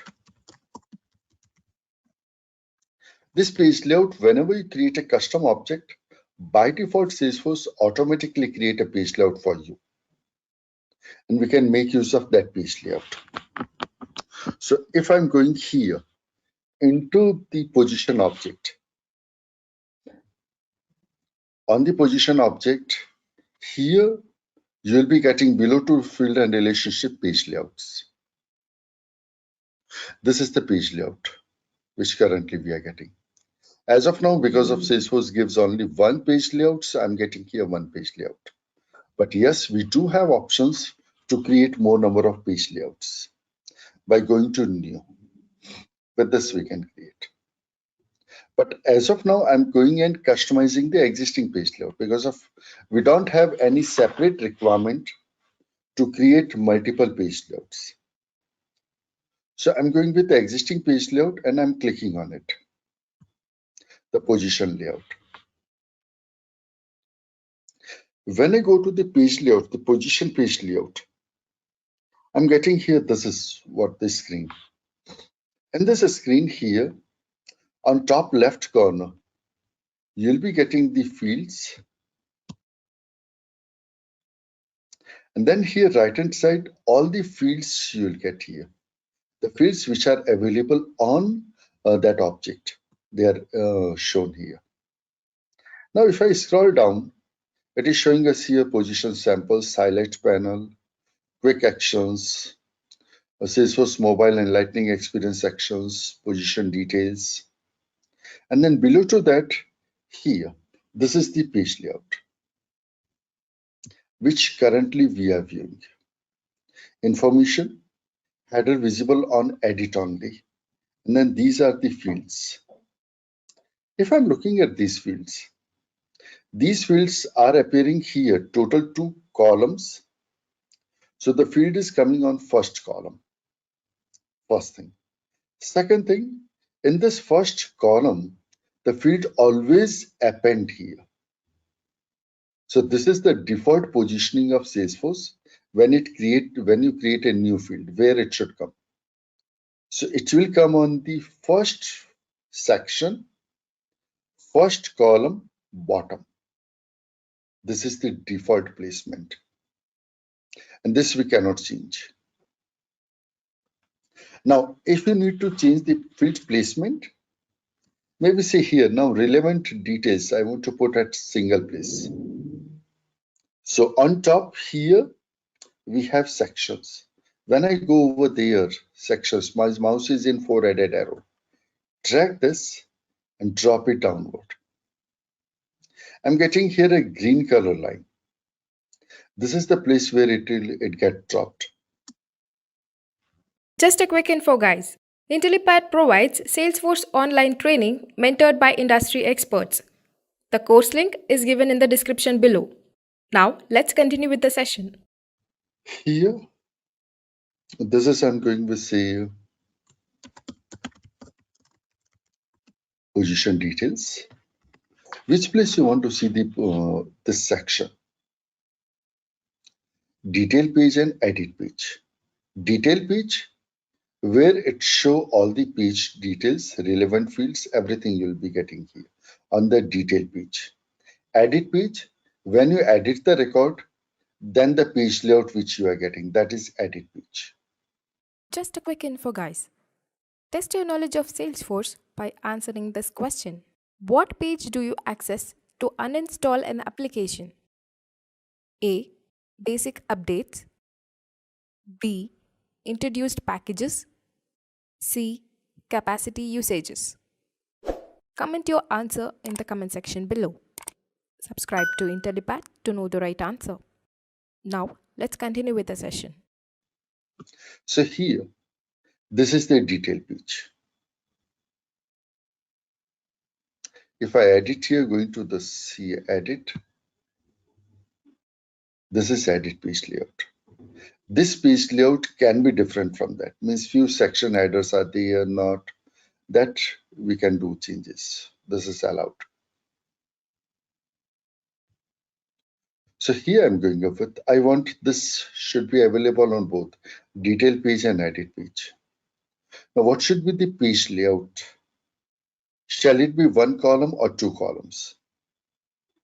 So Salesforce gives us only these two options. So if you want three columns, not possible. So I want it should be two columns. Tab key order. Tab key order is if you are within that section and you are from keyboard pressing the tab, then how the tab movement should happen. This is horizontal, left to right. It should move in this way or top to bottom. So first, second, then third, fourth, or first, second, third, fourth, how you want it. So it's your choice as a developer. So here I'm going with the position detail. I'm going to the start date, dragging and dropping here. This is simple drag and drop. Start date. Here, if I go with say date opened,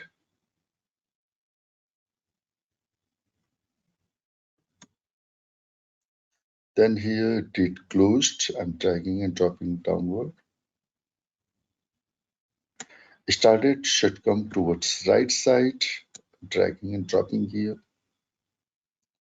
These are the position details. Then let me move to here the department.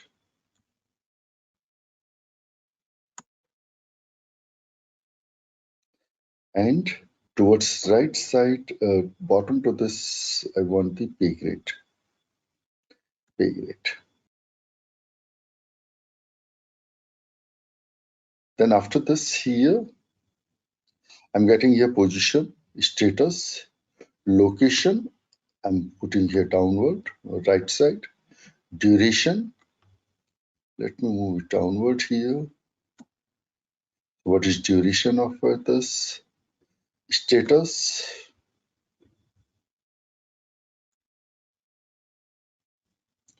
I'm making it downward here, status here. Duration, let me move it towards right side here.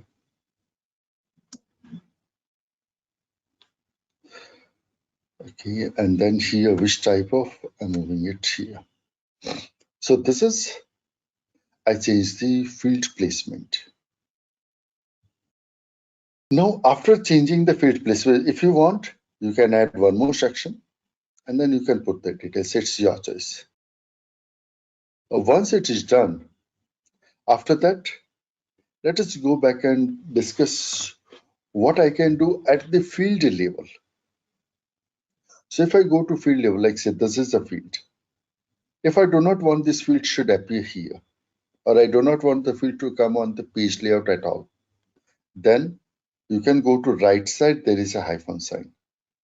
Click on this. As of now on top, this type I'm getting, this is grayed out. Clicking on this. Now these are grayed out, whereas this is in bold. Means this field is not available on page layout. If you want it again, drag and drop. This way we should do. If you want, you can simply do drag and drop upward. This way also you can remove. So it's your choice how you are doing. Then the type, next is we have what configuration, what settings I can do for a field. Going to this range, clicking on properties.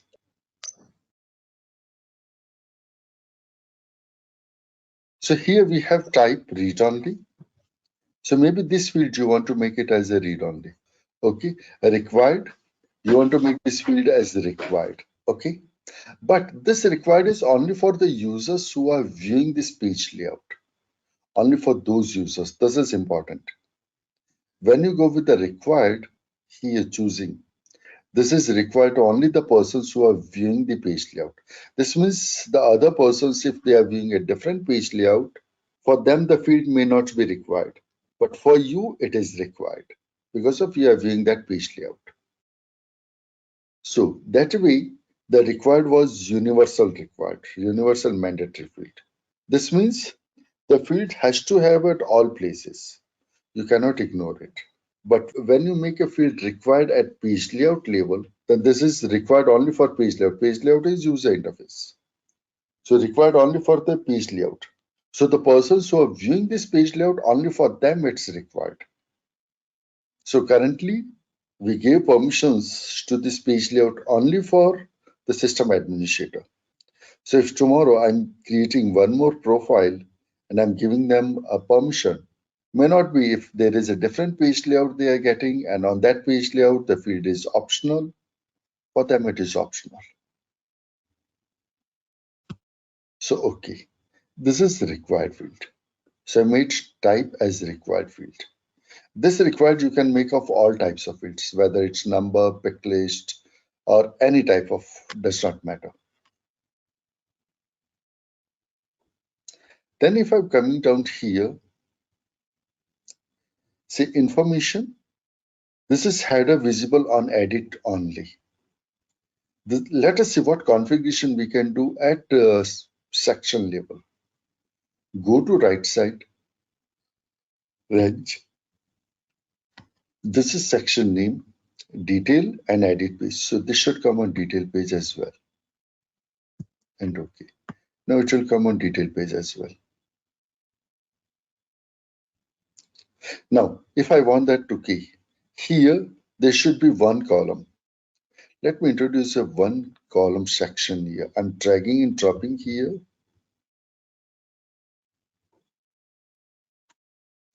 See here, position dates. One column and then okay. Since there is one column, so no tab order. Okay. And then here I'm dragging and dropping.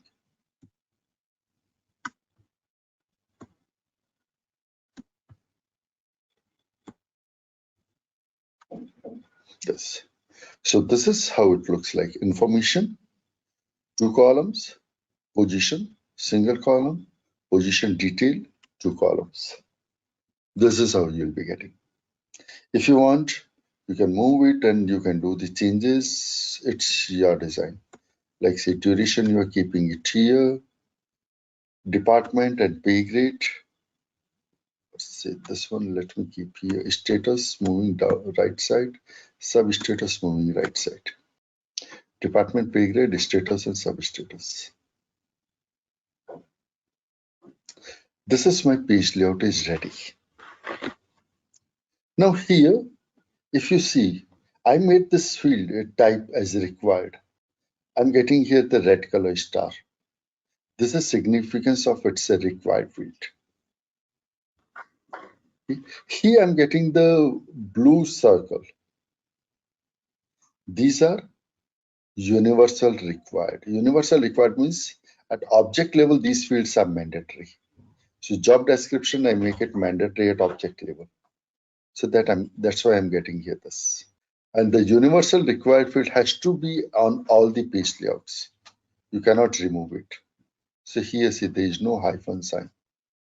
We cannot remove it. But for others, there is hyphen sign. So you can remove it. If you go to type, hyphen. Why? Because of this required is only on page layout. It's not the universal mandatory field. Object level, the mandatory field. So you can remove it. No issues. Then if I come down here, then I'm getting here like this. This is, if you go over there, it shows dependent field. This field, pay grade is dependent on it. And then this is controlling field. So look at this. This is controlling to other. This is dependent on other. Lock sign I read only. So these fields you cannot edit at all, not possible.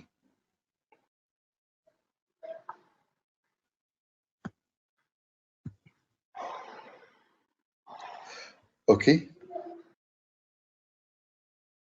so this is we did setup for the page layout. Now here, this is if I go here, these all are the other things, mobile cards. This is only for the Salesforce mobile. If you go above this, Salesforce mobile and Lightning experience,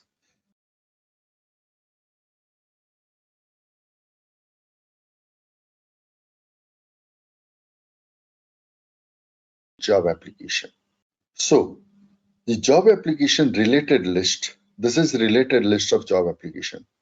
This is coming bottom. I want this should come before, above all. So coming onto this, dragging and dropping. So now related list in the job application is coming on top first. Then here in the job application, which field you want to see. So as of now, it's showing only one job application number. If you want to show additional fields, you can go to wrench sign over here. These are all the field names which are available. So I wanted to see here the status. What is the status of the job application? Okay. Then what should be the default order? Ascending order, descending order, how you want it. Okay, so this is, let it be the default job application number status. So I'm not going anything. Once done, after that, there is bottom, you will be getting the OK button. But since my zoom level is more, so it's not visible. So I have to reduce the zoom level. Now OK button. We are not going to work with the buttons. That we'll do later when we create buttons that time. So I'm clicking on OK. So now I'll be getting here the job application number and its status. These two things.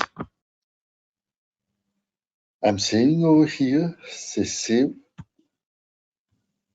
Yes. Now if I go, let me refresh this page, changing the zoom level back to 100%. This is the detail page. And then going to related list here, related list tab, job application I'm getting first. So for this, there is no job application. New, I can quickly create a new job application for this. Candidate name, yes, a Mike, Java developer, save. For the position, this is status. As of now, no status. This has been done. Okay, so this is about the related list settings in the page layout. So the first thing is, let me go with the roll-up summary. Roll-up summary field is available only for master detail relationship. It's not available for any other place other than master detail relationship. And it is available for master record. And with this, see, master record has the detail records. So when we go with the master data relationship, and under master we are getting the multiple records. Those records on that, if we have data, those data I want to roll up at master record level. So currently the data is available at the detail record. So from detail record to roll up the data at master record level. So roll up data from detail records to master record. This. For an example, when we go here into our job applications, let me go to job applications.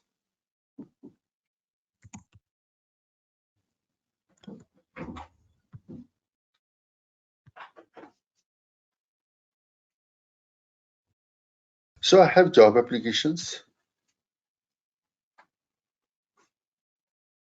Now on the job application, if I go to any of the job application,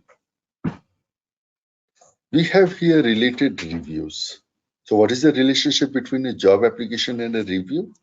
Job application is master and reviews are child. These on reviews, here we have the marks, technical skills, language proficiency, experience. These are the marks available. Now, one job application can have more than one reviews. Yes, this is possible. Like see here, if I'm going with this. As of now, only one review. Now I want to create more reviews. Maybe for this person, there are more reviews happened. Let me go with an interviewer, technical skills.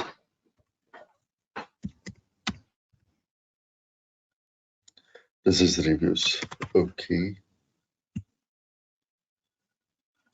Now for this job application, there are two reviews. Now how to find out about, because of two reviews are being done by two different persons or maybe one single person, then what is status of the job application? Status of the job application means here I want to know how much total marks he got on an average per skills. So the reviews which we are doing, so in reviews, we have here the technical skills, language proficiency, experience. So in job application, I want to find out how many reviews done for this job application and what is the total marks it got. But review is a different object and job application is a different object. These are two completely different objects. So in this case, if you want to fetch data, then you can fetch data only if one is master and the other is detailed record. Then you can do the calculation, aggregation you can do. So I'm going here on the job application and fetching all the data from review object because of it's a detailed record. So you have to go to master object. Let me go to master object now. That's job application.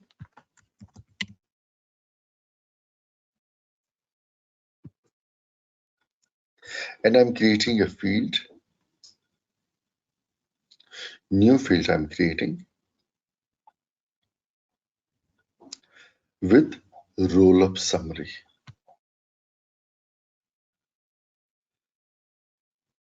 Then next, here say total reviews. How many total reviews done? Next, which object? So I'm summarizing reviews. What? So in roll-up summary, you can actually get the count, sum, minimum, and maximum. So as of now, I want to find out the count. How many records we have for the job application? How many records we have for reviews? So I'm counting.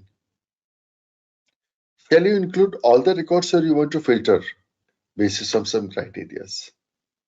So I'm going to include all the records. So all the reviews under the job application. Then next. Now after this, which profile should have access to? So this profile, system administrator. And this is a roll-up summary, a formula field, so it is read only. You cannot edit it. Then next, here it should come on the page layout. Yes, and save.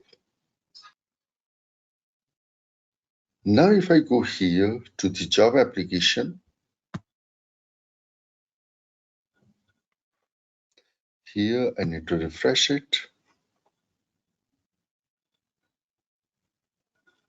Didn't turn up. This is the refresh issue. Let me edit it. See here, total reviews 2. So for this job application, 2 reviews done. If you again create one more review, it becomes 3, 4, 5, like this. This is roll-up summary. After doing this, let me do a sum for the technical skills. So here, new, roll-up summary, next,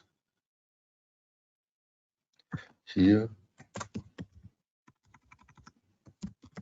total technical skills score. Next.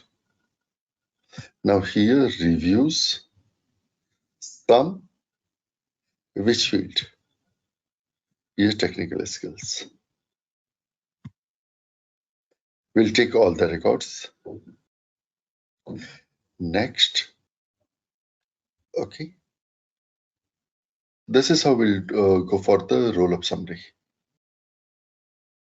So this is for the technical skills.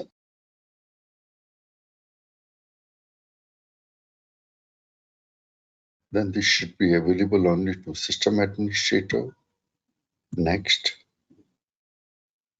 Here, save and new. Next. This time I'll go for experience.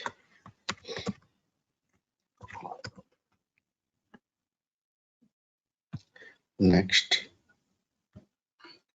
On reviews. Some for experience. Next. Save and new. Roll-up summary. Language proficiency. Next. Reviews. Some for the language proficiency. Next. And save. If I go here and then refresh it, I should be getting here. Now this has been done. 2. Technical scores 9, experience 10, language proficiency 9. So this is what it with the roll-up summary. Now here, I want to figure it out what is the average score. As of now, this is the total score. What is average score out of 5 for this Java application? Now, since the data are already available here, so there is no need to roll up the data from the detail object. So now this time we'll not use roll-up summary. We'll be working with the formula field. So on the formula field on job application here, say new, here formula field, or say next, total, let's say average score. The return type of this should be number, decimal places, maybe say 1 decimal place, and what should be formula for this? If I need to find out the average, okay, so what is total? These are the things I have. So what is total? Total is 28. No, sir. Okay, so total is total technical skills, total experience, and total language proficiency score. Yes, sir. Sum of all 3. By 3. Okay. So if I go here, now inserting a field here, see total experience plus language proficiency plus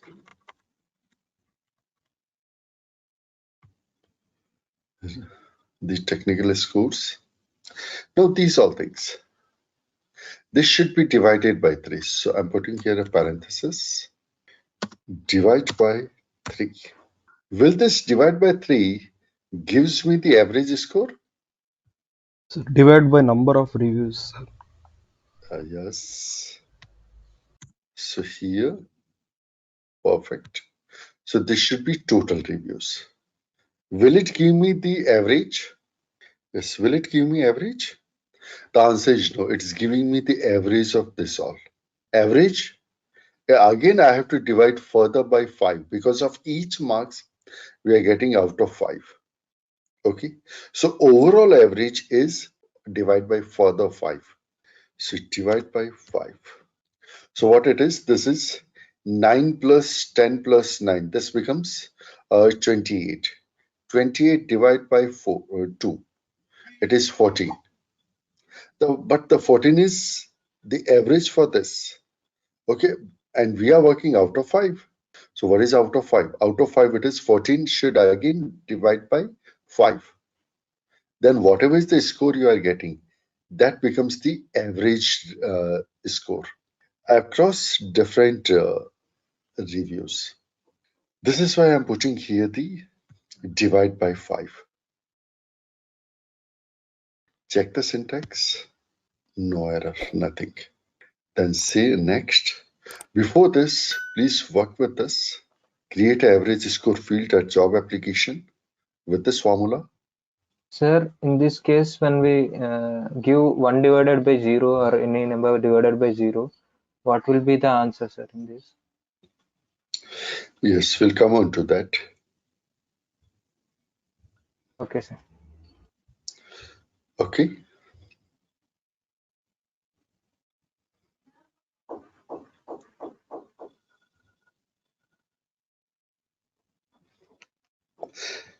Now, in this, when we proceed with, just now I got a query related to that if it is divided by 0. Then this thing is not there in the simple formula. We should go into advanced formula. Simple formula and advanced formula, there is no difference. The only thing is that in advanced formula, when you go towards the right side, you can see the functions. They are available. These functions are same as the Microsoft Excel functions.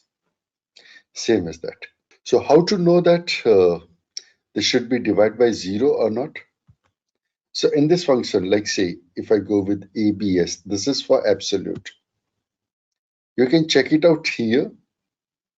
ABS, it accepts a number. What it does, you can check it out here, what it does. If you want to get the help about it, help on this function. Click on this, you'll be getting help. So where the examples are given. So here, these are all the functions. So from here, you can get. So if I come down here, these are date, experience, all are functions available. I have here if, okay. Let me go with the one. If insert selected function, I'm clicking over here. This enters this. Logical test, value if true and value if false. So this is like if and else. So what should be logical test here? Logical test means when the evaluation should happen. When here the total reviews is not equal to 0. So when the total reviews is not equal to 0, then what should I do? Value if true. So if this condition satisfies, then this will get processed. If this condition failed, then this will get processed. So let me go with this here, cut, and I'm pasting here. This makes the formula complex. Value if false, here I'm putting 0. This is what I'm doing now. Let's see my formula is correct or not. Going to check syntax. Here, no syntactical errors. This is what we did. Okay. So after doing this, rewrite your formula in this way so that you will not be getting any error. Do this. Okay. Do this here. And then next.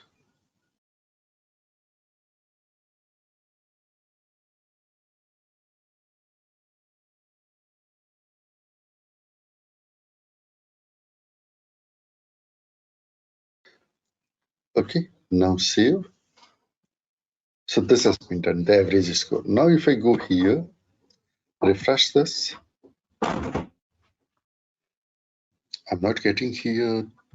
Let me go with this edit. I should be getting. Average score 2.8. Okay, 2.8. 14. It's divided by 3 because of we are total 3. Okay, save. Now I should be getting here. Cancel this, refresh, edit, 4.7. Okay. Now, if for a job application there is no reviews done, then you will not get error message. Like say for 001, there is no reviews done. 0 reviews, you are not getting anything at all. Yes, see, now it makes sense. 0 reviews, no scores, 0. As soon as there is a review, automatically I'll be getting here the details. Just a quick info, guys. Test your knowledge of CRM by answering this question. In which of the following does CRM technology help? A. Designing direct marketing efforts. B. Developing new pricing models. C. Processing transaction faster. D. All of the above. Comment your answer in the comment section below. Subscribe to Intellipaat to know the right answer. Now, let's continue with the session. You should create here a field now, say status. This status should be, say,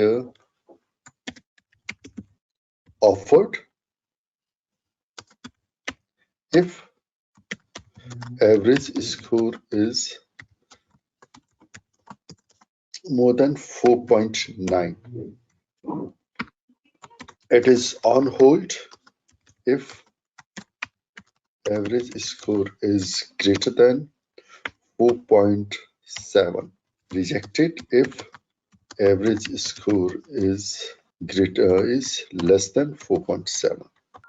You should create a field status.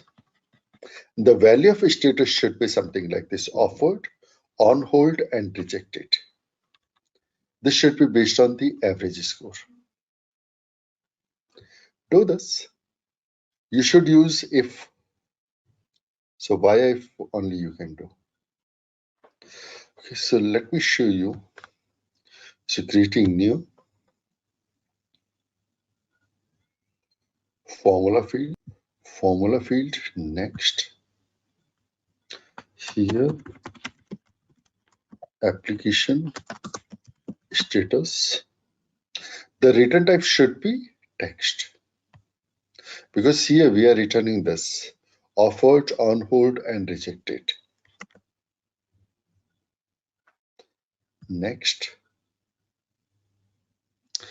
Here, if condition, if the average score is greater than or equal to 4.9. This is the first one which we have here. Then it should give us offered. So here, comma, offered. So this will be putting in single quotes. Now after this, if this is false means I'm sure that the average score is less than 4.9. But less than 4.9, how much? No idea. Here we have again a segmentation. If it is greater than 4.7, then it should be on hold, otherwise rejected. So if we get a value and we need to check the value, if the value is true, satisfies, then something should come, otherwise something else should come. In that case, we go with again if. Here, Control C, Control V, greater than or equal to 4.7. If it is greater than or equal to 4.7, then it is on hold. Otherwise, rejected. Then closing this. Okay. This is the formula which we are writing down. Now here in this formula, if you go up with this here, okay, if for this position, like say this is my job application 1 position,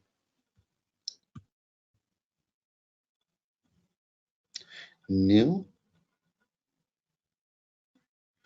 and interview is reviewed it and it gave 555 marks and save.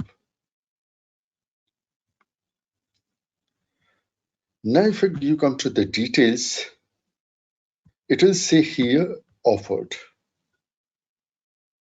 But hang on, only for one review done. And reviews are keep on happening, it's not one. But because of the formula which we wrote, I didn't complete it yet. But the formula which we wrote, as soon as it's getting here more than 4.9, it mentioned here the application status as offered, which is not true. So we should offer, we should reject, we should put someone on hold only when the position is closed. Now from where to fetch the position? If you go to the position object, on the position object, we have here the close date. This is when the position is closing. So position open on this date and position closed on this date. So if the position is closed, then only it should come. Okay. Or else you can even go for the status, position status. Position status, we have new, open and close. So if the position is closed.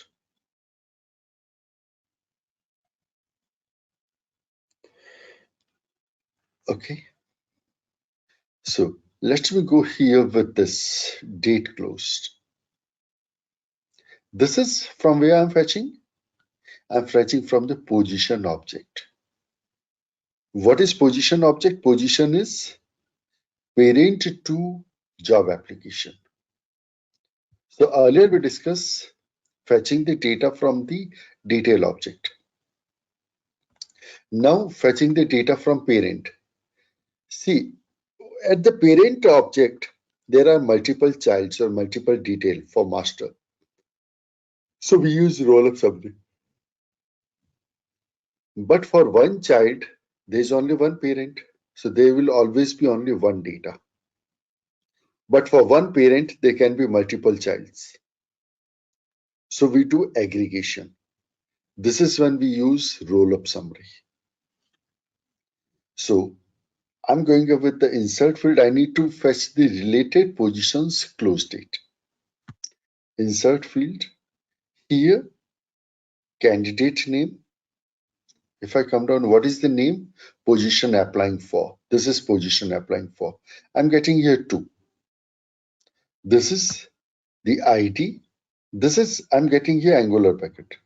If I go here, this will give me the fields of that particular object. So these all are fields of position object. Date closed. And insert. I got this. How to know that this should be greater than today's date? What is today's date? Greater than. Here you'll be getting a function today. This will give you today's date. So now this condition which we are checking earlier, we are checking condition only at one parameter.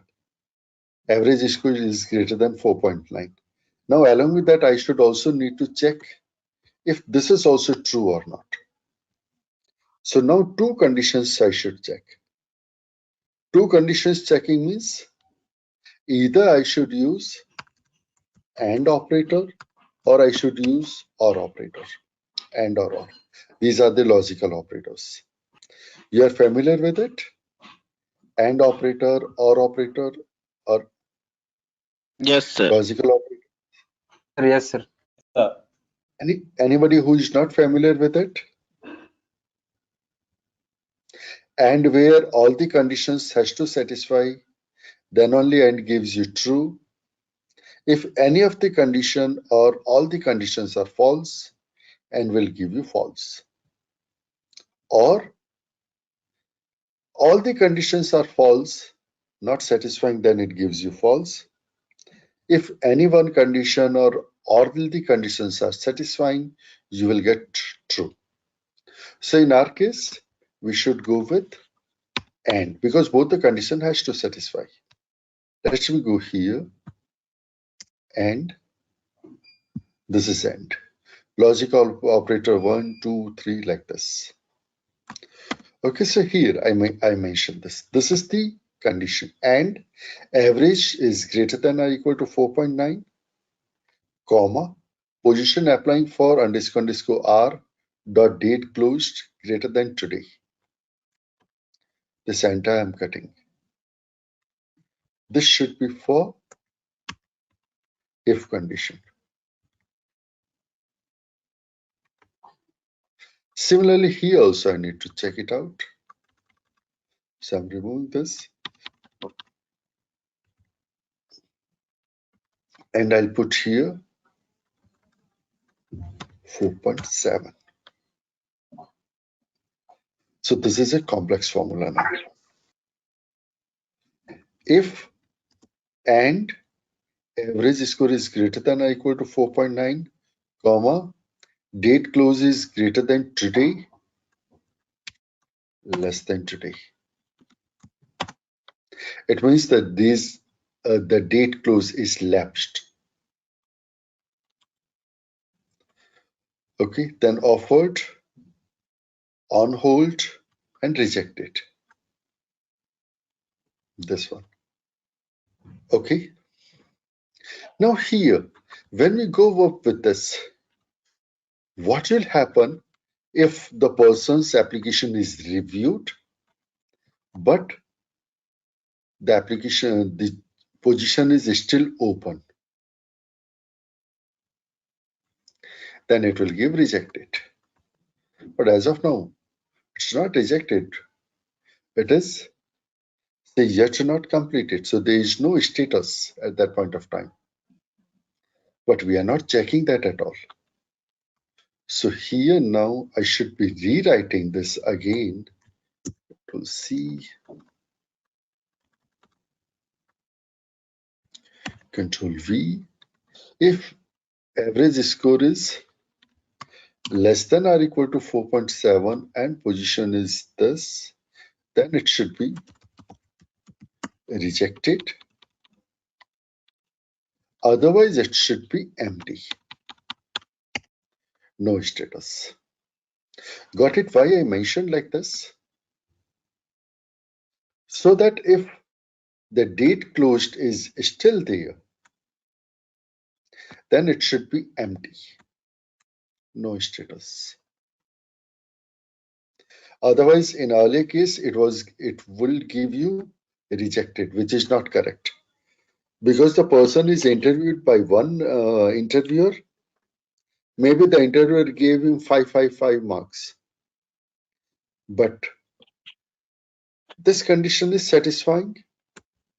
This condition is not satisfying. The position is still in open stage. It says that the application is rejected, which is not appropriate. So we are going with this. And then here 3 parentheses, so I should close 3 parentheses.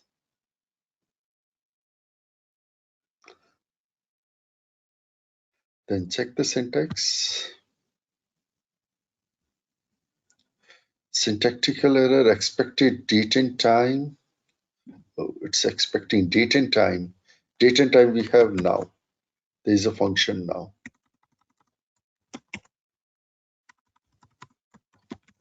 Now gives you date and time. Date gives you only date. Check syntax. All fine. Okay. These functions These are similar as Excel functions. So if you're familiar with Excel functions, you automatically get the function names. So go through with these functions once. So this has been done. Then here, let me go with say next. This should be visible only to the system administrator. Next and save.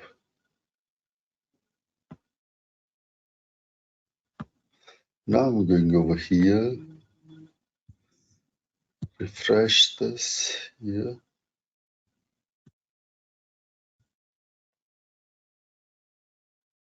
So the flow will be, this is a job application system administrator. How many applications are there? Go to related.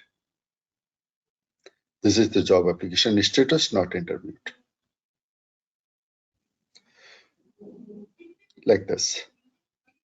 If you go into this here, this is. Then with this, the status should be interviewed. This is a pick list, so the person has to manually go and change. 5. What is the status? The field is not refreshed. Formula field, here you'll be getting. Average score, what is the application status? I'm not getting. I need to check it out. Why I'm not getting here. Just a quick info, guys.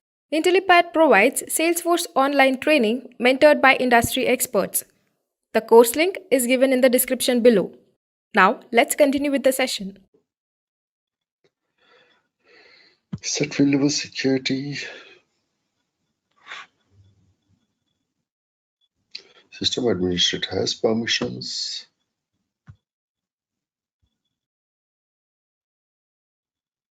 This is the refresh issue. I'll be getting it. Okay.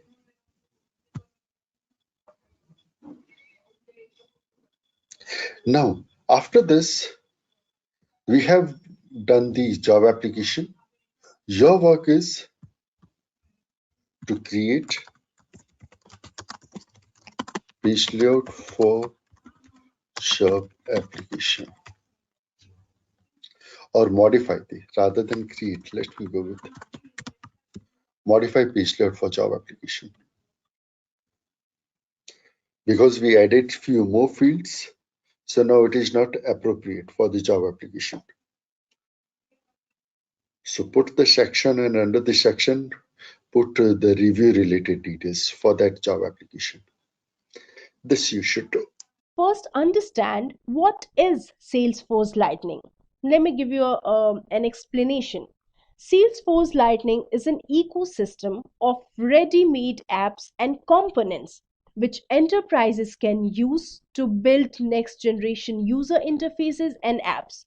And it basically consists of two components. First one is Lightning Component Framework, and then we have got Lightning App Builders. And using the both innovative apps and UIs, that is user interfaces, are built. So Lightning is nothing but a framework which is used to build applications and user interfaces. I hope it is clear to you all. Let us go in detail about Lightning Component Framework, which forms the most important portion of Salesforce Lightning. So the first feature is out of the box component. This is nothing but a collection of components which can be used to create apps. Then these are reusable components. Once created, can be used by any Salesforce user to develop the app. Then these components can also contain HTML, JavaScript, CSS, or any web-enabled code. The same components can be used to recreate or create new components. And then we have got detailed encapsulation feature. What does that mean? So it means though components' external images are visible to the component users, but the internal functions are reserved to the component author. the one who has created the component, and hence authors can change the implementation details without letting the user know about the same. Then we have got event driven framework. So this feature allows the developer write handlers that responds to user interface as they occur, like this. So of course it is used for writing handlers that responds to UI events as they occur. And finally we have got open source or a framework. It simply means you can build apps regardless of data that you have, whether it is structured or unstructured. In short, you have got everything that you need to develop an app and build user interface without having the need of being technically acumen.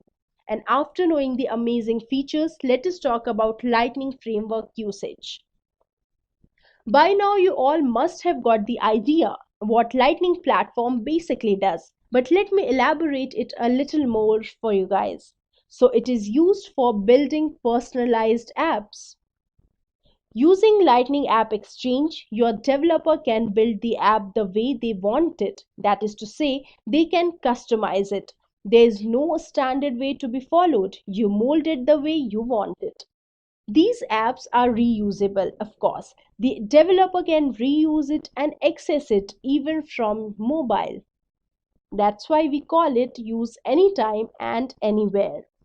You can continue working in the Lightning framework in the absence of internet connectivity, and again can connect with the Salesforce ecosystem as and when network resumes. Then it is omnipresent. That means the app shall be present across the ecosystem and hence can also be used by other developers as and when they require. Then we have got what can we do using Salesforce Lightning Framework is build app faster. The out of the box component enables the developers to develop apps faster using these components. You don't need any coding. Yes, you heard it right. Simply these drag and drop components can be used for the same. Developers also have the option to build the innovative apps and appealing UIs using web-enabled codes like HTML, JavaScript, and CSS. And finally, you can customize the CRM. Salesforce Lightning enables its user to customize their CRM anytime so that they can use it effectively and successfully. Okay, so now let us use an example to get a clear understanding as to how Lightning App Builders actually work. So you can come here, you can see here Lightning App Builder. Right click here, open it. You can find it below the schema builder, right? So here now click on new. Lightning App Builder is also a click interface or visual interface. So app page, we shall create a single page Lightning application here, right? So you'll be simply clicking on next. Here it would ask you for a layout. Let's keep it default. Again, click next. Now finish. Now we should give a label. So let's say flow demo, or rather let us call it a feedback app. Okay. So click finish. Now here is the main page. When you need to get the components, as I told you, apps are built using pre-built components, okay, and you really do not need any kind of coding. You can simply drag and drop the components. So here we'll be using Visual Force component, okay, to create our app. And how do we do that? So simply you can come here Visual Force, drag it and drop it. So this screen gets open of flow demo. You can use the components from here, and if you have your own customized components you can use it here, but since we do not have any, so we are using the pre-built component which is called Visual Force here, right? So this is the screen we are getting in here, and after that on your right side you can simply see there's this flow demo. You can see in the drop down all the Visual Force pages which are enabled for Lightning. You can see all those in demo here, okay? And now we'll simply click on save. It'll get saved. Now activate it. Feedback app. You can give any icon you want. You can change it as well. Okay, now here it's asking the same. Now Lightning experience, now Salesforce 1, now here add page to app. So R is feedback app, right? You can change the position here, but I'm keeping the same, and now I'm going to click on the save. Okay, so Here it has shown activation successful, right? So now we want to test our app. So to open Salesforce 1, just on your computer, get rid of everything after salesforce.com and then type in 1/.1.app. So it is going to give you this error because you are using it on computer and it is supposed to be run on mobile. So what will we do is we'll convert your computer into mobile. So here I'm on Firefox and here I'm using the extension user agent overrider. Okay, so what will I do is I'll tell it that I'm not a computer and I'm a mobile. Okay, so now we can see our Salesforce 1 app again. You can simply refresh it. Okay, setup will be opening it again and we'll be doing the same thing, 1/1.app and enter. And here then it is showing us our Salesforce 1 app just like this. And here in the drop down you can see our app created, feedback app. So click on that. And finally we have got our flow demo. So this is the user interface. This is what is going for the user. And now here simply you can give in your name and then email ID and then comments and then simply next. Thank you for your inquiry feedback. Finish it. So the detail has been submitted. So how fantastic it was to get an entire app built without a single line of coding, wasn't it? So to me it's really very fascinating. And make just ensure one thing, that you use such plugin like the extensions I have used, because earlier it used to work on desktop as well, that Salesforce 1. But now if you try to open Salesforce 1 on desktop, it will definitely give you an error that Salesforce can be used on mobile only. So this is the main motto of the main motto of showing this example was that how easily you can build your app. Just a quick info, guys. Test your knowledge of Salesforce by answering this question. What page do you access to uninstall an application? A. Basic updates. B. Introduced packages. C. Capacity usages. Comment your answer in the comment section below. Subscribe to Intellipaat to know the right answer. Now, let's continue with the session. I've already discussed about Salesforce and Lightning Framework in detail. So assuming that you all have got a fair knowledge about Salesforce, here in this video, our main focus remains on Lightning Framework and its practical usage. So let's get started by quickly understanding Lightning experience. So it has got basically two major features. The first one is Lightning Component Framework, which is a collection of built-in components, and these components are reusable. And then it has got Lightning App Builders, and using both of these you can build faster and visually appealing user interfaces and applications. So why one should go with Lightning Framework? Let us explore. So Lightning has got over 175 plus features which are not available in Salesforce Classic. It has got built-in components, like I said earlier. That means even if you do not possess any technical or coding language skill, you still can build apps, exactly, and UIs as well. So using these reusable drag and drop components, you can simply build apps and user interfaces, which is not the case with Classic. And for those who know HTML, CSS or JavaScript, can do their own coding to develop the app. So you have got both of the options. If you know coding, go ahead, code it and develop your app. Or if you do not know coding, simply use this drag and drop components and you are done. Then it is an event-driven environment, which allows developers to write handlers based on the events, just like click events, etc. Lightning has got open source Aura framework, which allows you to build an app and UIs independent of the data available in the background of the Salesforce. So these are a few major advantages of using Lightning over Classic and why you should choose Lightning framework over Classic. Now, Lightning is the future. Slowly and gradually, everything would move to Lightning, and hence it is the need of this hour. Since it is very easy to learn and implement, and hence learning Lightning does not take much of a hard work from you and gives you a better career. Now let me show you some of the examples of how to create components and how to build an app using those components, okay? And I shall also be giving you an example of multiplication of two numbers using Lightning component. So here we are going to enter into the practical session of Lightning framework. So for that, here I'm going to show you step by step practical that you need to do. How are you going to create your account, login, and everything. So let's start. So first of all, making an account in Salesforce for developers at simply no cost. That is, you'll be getting a free developer account for lifetime.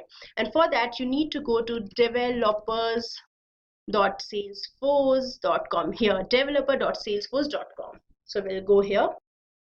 Okay, now here you can see sign up. So if you are a new user for Lightning or Salesforce, you can simply go to sign up.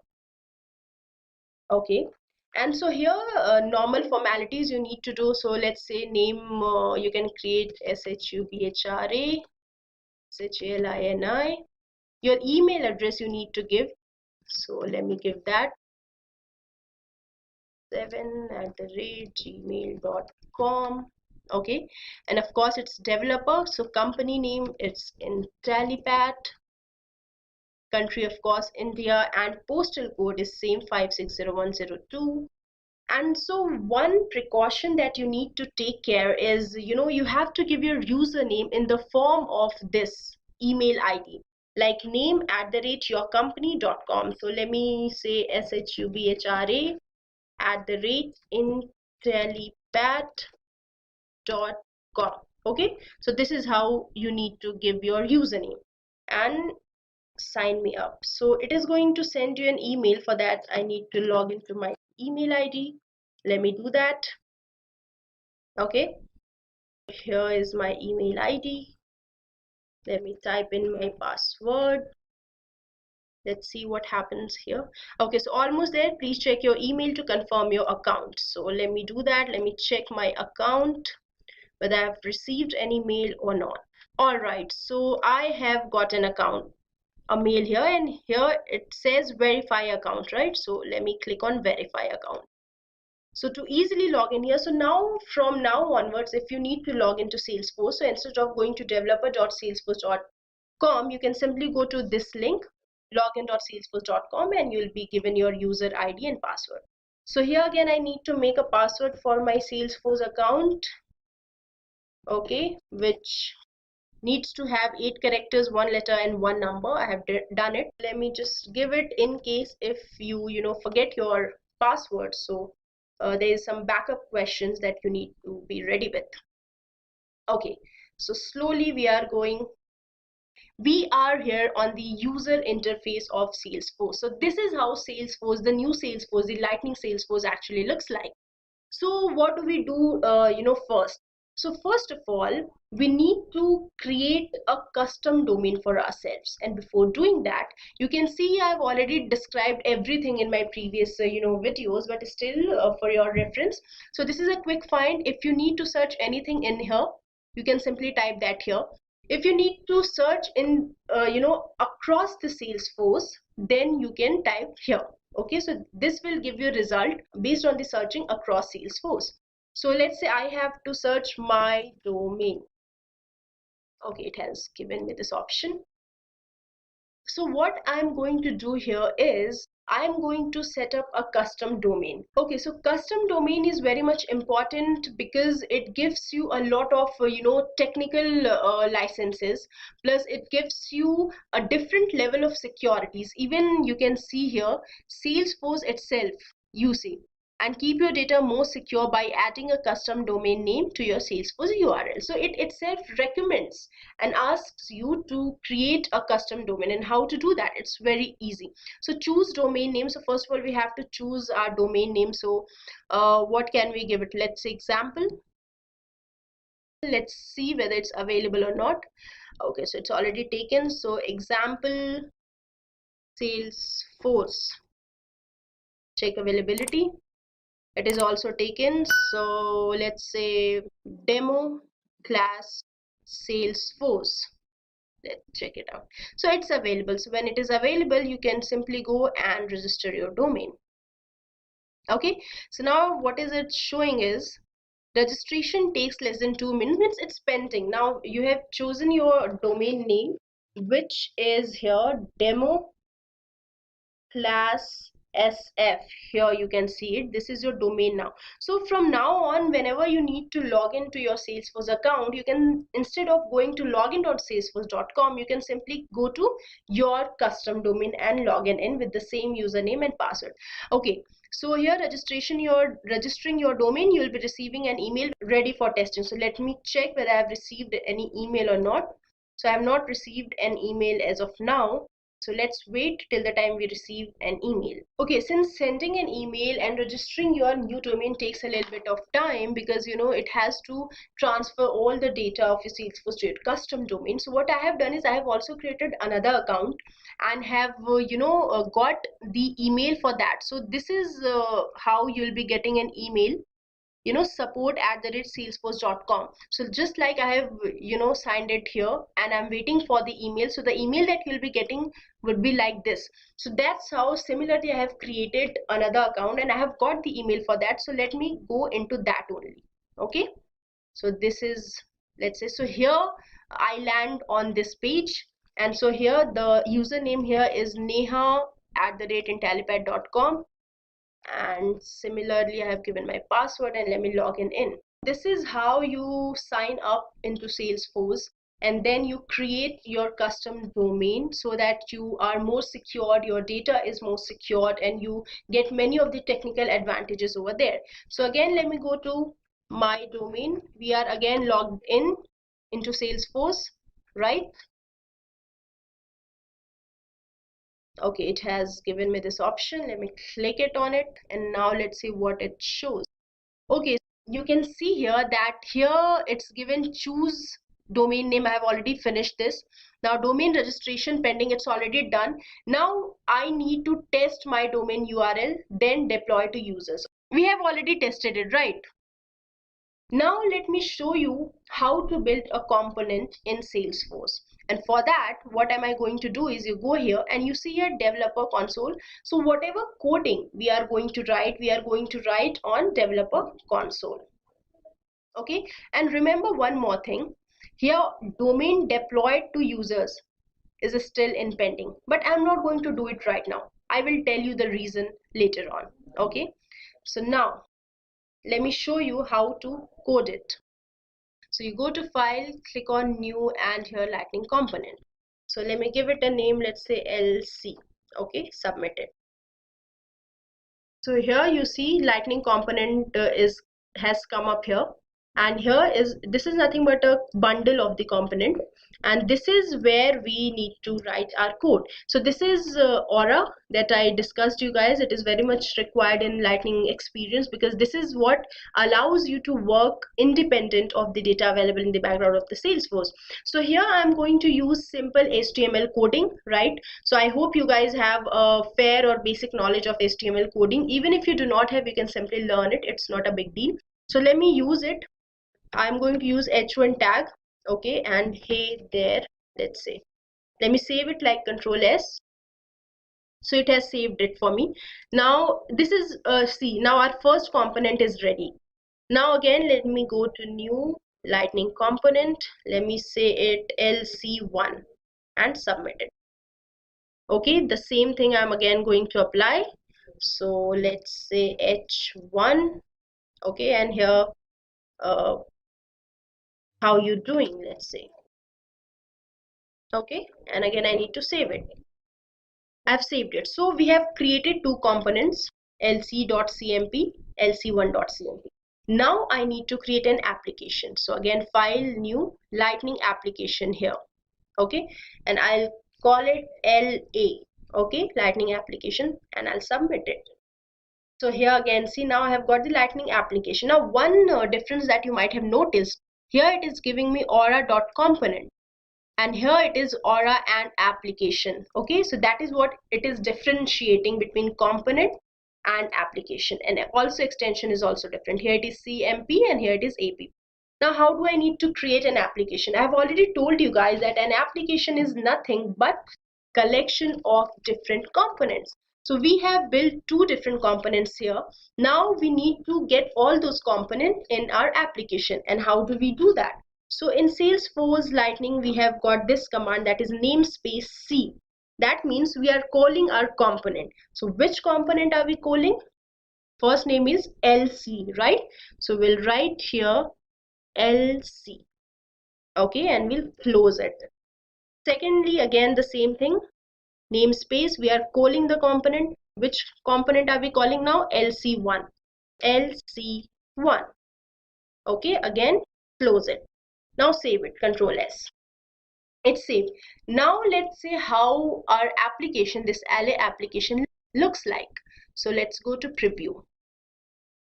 Okay, but see what error it is giving. Lightning components require my domain. Please contact your administration for more information. That's what I was about to tell you guys. Here. So we have tested our domain, but here we have not deployed our domains to users. So until and unless you deploy your domain, anything you do will not be visible to the user. So now let me go and deploy it. Now that's what it's saying. When you deploy the new domain, we activate it immediately. Only Salesforce computer support can disable or change your domain name once it's deployed. Okay. So let it deploy our domain now. And now it has been deployed. So let us again go to our developer console. Let me try update preview. See what has it done. Since I have now deployed my domain, and now whatever coding I am writing and whatever app I am creating or building is also visible to the user. So see, this is our first component, hey there. This is our second component, how you doing. And this is our app which has been created. So see how easy it was to create this. I hope it is clear for you guys that how to create components. You give simple coding and then you build your app. Now let us move forward. We'll do styling of our component. See, Lightning Framework, the major feature of Lightning Framework is to make your application or user interfaces visually appealing. So that's what I'm going to do it. Now let's see, we are going to LC component and here you can see style sheet. So we'll click on it. Now what I'm going to do is I'm going to make my components visually more appealing. So when I clicked on it, this is the tab that has been created. What it means, LC. LC means for component lc.cmp. So this is the component, and for this component we are creating a style sheet, CSS. Okay, you got it. So for LC we have got this created.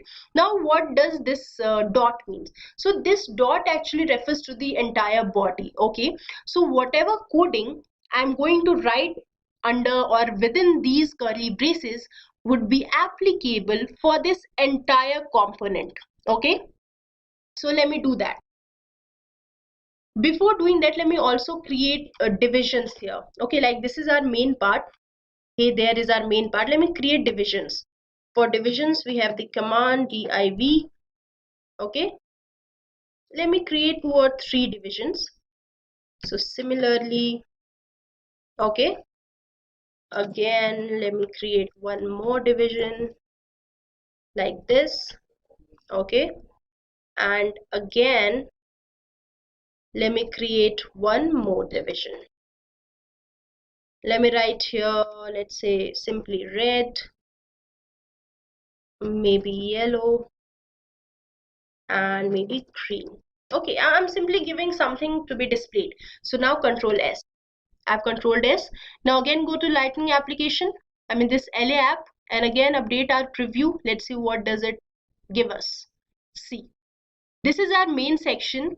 I have created divisions of red, yellow and green. So that's what it is showing. And this is my second component. Now let us again go to the developer console.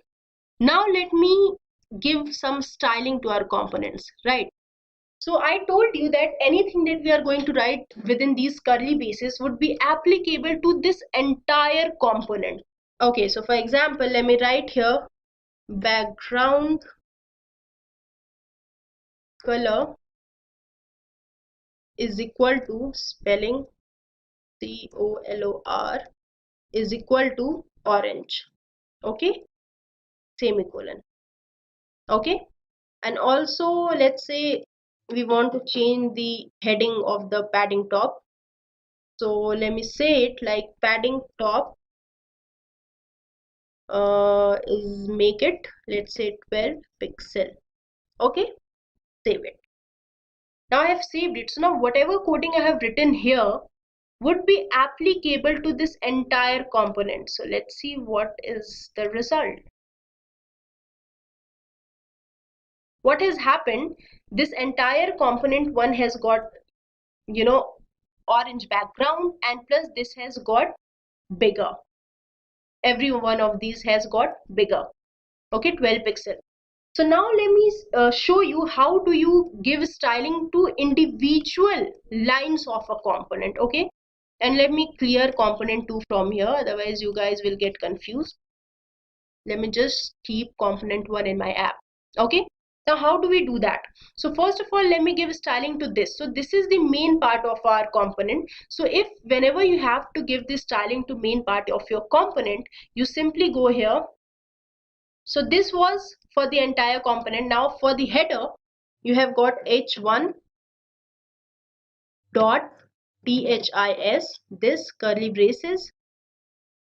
Okay, and here you have to write. So let's say you want to do the font size is equal to 60 pixel px semicolon, and you want the font weight gst is equal to, let's say, bold. Okay, semicolon. Okay, now let us save it. It's saved. Now again go to LA and let's see what happens. You get the difference here. So what I have done is, firstly I gave styling to the entire component, and then I just gave a styling to this header portion, this portion, only this portion, and that's how we have got the result of this hey there. Okay, now let us give the styling to red, yellow and green individually. And how do we do that? So to give the styling to this division section, we need to create classes. Yes, and how do we do that? Simply go here. Okay, class is equal to, let us call it red only. Okay, we have created our class. Similarly, I need to create classes for yellow and green. So let me do that. I'll copy it and paste it. So from here, I again call it yellow, and here I'll be calling it green. So here what have we done is we have created 3 different classes for drives, I mean divisions.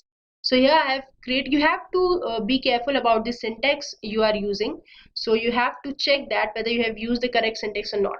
So we have created the classes. Again, go to LSCSS. Now how do we style here? So for that, here you would type dot thi.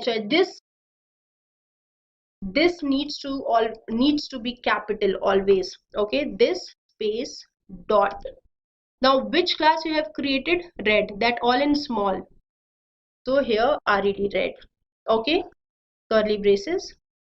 Here I want background color to be red only. Okay, I have created red, semicolon. Similarly, we have to create for yellow and green. So I'll copy and I'll paste. So this is for yellow class. Okay, this also let me make yellow only. This is for class green, so we'll do the class green, and we want the background also to be green. Okay, let me try and save it. Okay, so it has not given me any error. That means it's been saved. Now let's see what is the output here. Okay, so red, yellow, green, it's not yet changed. So let me go and check what's the problem here. Okay, so let us see. Okay, I think we have not saved it. Let us save our component also. We have created the class, but we have not saved it. Okay, let's go here and update it. Oh, it has given me, see. So now You have got the red background, yellow background, and green background. So this is how you style your component. I hope it is all very clear to you. Now let me also show you how do you create an attribute. Okay, so for that, again, go to component and let me say I'm creating LC4 attribute. No, LC4, which is a component only. Okay, so I'm creating this. Let it get open. Okay, so here, and now to create an attribute, you need to write namespace aura attribute. Okay, now you need to give some features to your attribute. So let's say name, I call it A1. Okay, then I also need to give, let's say the type of this attribute is integer. Okay, and let's say I assign a default value in it, which is let's say 15, and close it. Okay, now let's see. So what have we done here is we have created one attribute named A1, and we have given this all these kind of features like its integer and default value is 15. Okay, now again let us create another attribute. Let's say this. Okay, and here we name it A2, and let's say default value is 10. And let's say if we need to multiply this and we need to show the multiplication result of this, so let me create another value called multiply. Okay, and so default value would be here, of course, 150. Now how do we display it? So to display it, we have got another pattern, which is this curly braces exclamatory mark v dot a1. So it will display our one attribute only. So let's run it first. So we also need to create one application, right? Then only we can run it. So let's say LC4A is our application name. So it's getting created. Again, the bundle and the app here. And how do we display it? I have already told you. C. What's the name of your component? It is LC4. LC4. And we need to close it and save it. Now display. What is it showing now? Let's see. So see 15 it is showing. Why only 15? Because we have displayed only one attribute. Let's say I display another attribute also. So multiplied by this. Let me copy it. Control C, Control V. And this is A2. Okay. Save it. Now go to your app and again see what it gives. Okay, so 15 multiplied by 10. Now we have displayed both of our attributes. And let's say now you also need to display your this multiplication factor. So how do you display it? So for displaying it, you can simply type in this and replacing A2 with multiply. Multiply. Okay, save it and go here and here. Let it get C. So 15 multiplied by 10 is equal to 150, and that is how you display all these attributes on your applications. I hope it is all clear. One more functionality, let me also tell you. If you need to add a button on your app, so how would you do that? So you would use again namespace UI, which is user interface. You need a button whose label needs to be, let's say, for multiply, click me. Okay, so what are we doing here is we are going to display a button on our application. Okay, so here you this needs to be here. Okay, UI is nothing but user interface, button, label is equal to for multiply, click me, and close it. Control S. Now let's go to our app and let's see the result. Let it get loaded. See. So how you, this is how you simply add a button. Let's say you need to keep your this button into next line.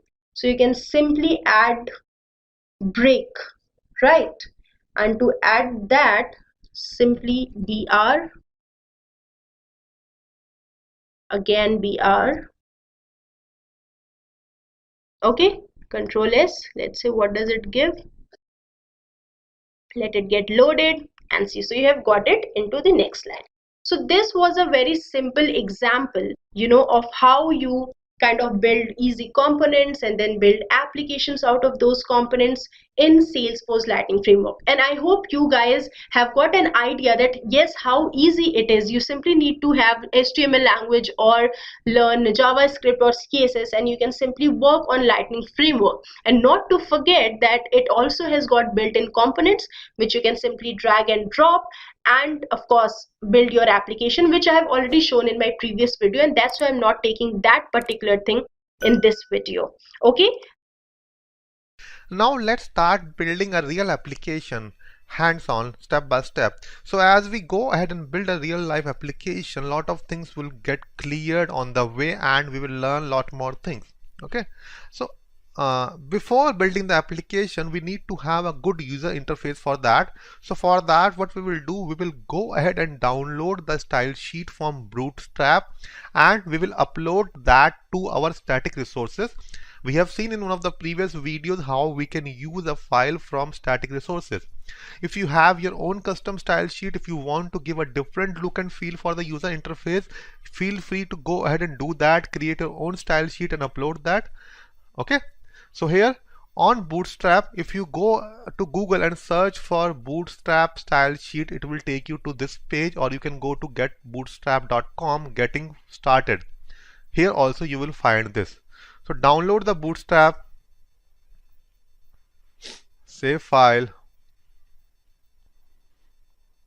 Okay, it will contain lot of files, JavaScript and all. We just need the CSS, and we will use the minified CSS. You see the minified one, bootstrap.min.css.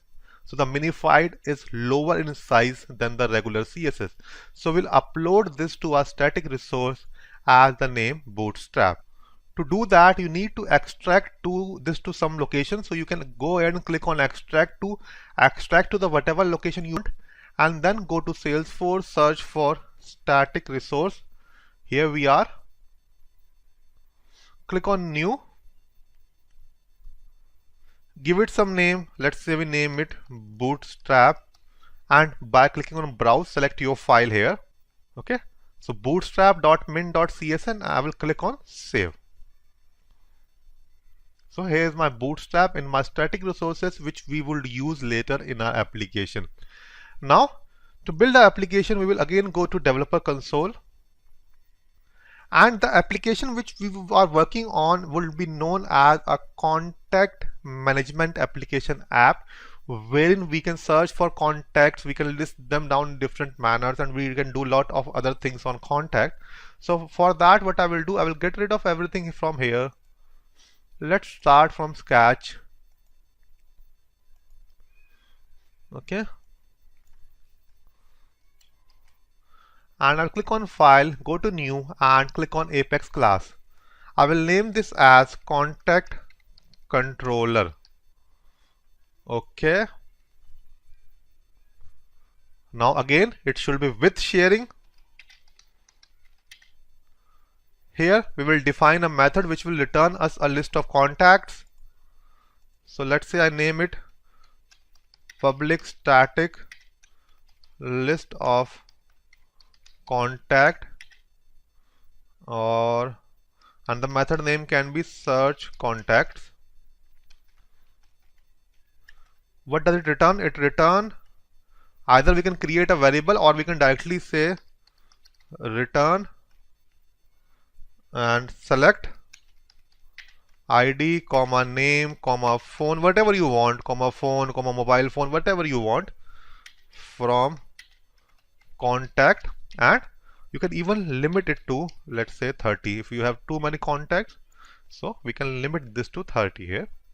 Okay, so what it will do, it will return all the contacts irrespective of any condition, only 30 contacts irrespective of the condition. But what we also want it to specify a search query and return the contacts based on our search query. So for that, we will create another method, static. Again, it will also return a list of contact or maybe one contact as per the query which you have written. and let's say we name it search by query. Now this method, what it will take our query, okay, and based on that it will return. So our query will be string, and let's say our name it search query. Okay, so this search query will come from user interface, will pass in from to this method, and based on this query it will search for whatever we are looking for. So what we will do, we will define a variable string name equals to, so we will add some wildcards because it is not true, or it is not a general thing that we will remember the exact contact name every time. Let's say we are searching for a word, but we do not remember all the alphabets of the word. So we need to have some wildcard to append. Like we search in Google, we don't have to type in the exact phrase. So to give that functionality, we will append wildcards before and after the query. Okay. So if you are searching for Simon, even if you search IMO, it will return Simon to you. Okay. So even if you don't remember the exact thing, and then return select ID comma name comma phone from contact where name like name. Okay, where name is like this name, string search. So where our name matches this, and let's limit it to 30 also. So it will return only on the contact whose name matches partially by our query. And as we know, for it to be accessible for Lightning framework, we need to have Aura enabled with this method, the annotation Aura enabled to each of these methods. Okay, save it. So it's a simple controller with sharing to enforce sharing rules. Two methods, one will return all the contacts irrespective of the search query. Another method, we will have a search box on the user interface. Depending on the query given by the user, it will go ahead and search for the contacts, matches the name, and wherever name matches partially, it will return those contacts and show to the user. So this will be the basic controller. Just a quick info, guys. Intellipaat provides Salesforce online training mentored by industry experts. The course link is given in the description below. Now, let's continue with the session. Now we have written our controller, and we might need to modify in the future video. Let's now build our application as well. Okay, so maybe you can use the same application, Oracle application there, so we can use that. So first thing what we will do, we will link this application with the style sheet. And for that, let me enable this as well. Just a quick info, guys. Test your knowledge of CRM by answering this question. In which of the following does CRM technology help? A. Designing direct marketing efforts. B. Developing new pricing models. C. Processing transaction faster. D. All of the above. Comment your answer in the comment section below. Subscribe to Intellipaat to know the right answer. Now, let's continue with the session. We have seen this in one of the previous videos. Link href equals to / resource. And this is the standard thing. When you have to link to any file in the style sheet, you need to do this. You need to provide the path. The name we gave to our file was bootstrap. Okay. So link href resource bootstrap and rel equals to style sheet. Okay, close the tag here. So we have linked to our static resource bootstrap. Now what we will do, we will make use of the classes in this CSS file. If you don't know bootstrap, nothing to worry about, but still if you want, bootstrap is a good CSS thing to learn. So you can go to getbootstrap.com and learn a bit about bootstrap, or maybe you can use your own class definition. Okay, it totally depends on your preference, your project requirement, and other thing.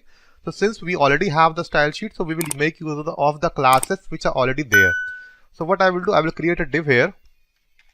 and I will specify a couple of classes to this div. One class will be navbar, then another class will be navbar dash default, another class will be navbar dash static dash top, navbar default, navbar static top. Okay, and then role equals to navigation. So this is all HTML and CSS. Whatever we are writing now, this is all HTML and CSS, and these classes are already there in the Bootstrap. They are defined that if this class is specified, what we need to do. So the definition of these classes is already there in the CSS file. You just need to know what class does what, and then you can use the specific class as per your requirement. So within this, I will create another division. I will give it a class container. Okay, and within this div I will create another div and I will give it a class, let's say navbar header, navbar dash header, and within this we will write an anchor tag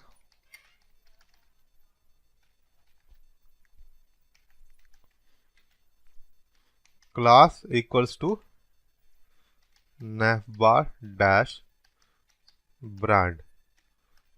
Okay, here we are. So this we have done. We have created 3 divisions. Which class? Let's see how does our application look like right now. So I will click on preview here and let's see if there are any errors or anything. So we have created our header right now here. So right now our application looks like this. Now what I will do, I will create couple of more divs here. Let me delete everything from here, put in the space, and maybe I can simply copy these 1, 2, 3 divs. I can simply copy paste these here. 1, 2, okay. I can simply copy paste this whole thing one more time. I will just need to change the classes, everything else will remain same. So for first class, I will give it a class container and remove the role. Okay, so just a matter of couple more seconds. If it's getting boring for you, not to worry about, and give it a row, because once I'm done with this, I will show you what the output is like, and call dash sm dash 12. Okay, so these are all standard Bootstrap classes which have got their own standard definition, and the definition of everything is given on the Bootstrap website. You can go ahead and read there what class does what, and maybe you can play around with couple of classes as well, and save this. Now let us refresh our application. So here we are. So right now it looks like this contact list, and here is our header, and here is the contact list. So this is the UI which we have built till now. We have linked to the resource Bootstrap, and we have given rel equals to style sheet. This is standard, nothing to understand anything. This is just to be remembered.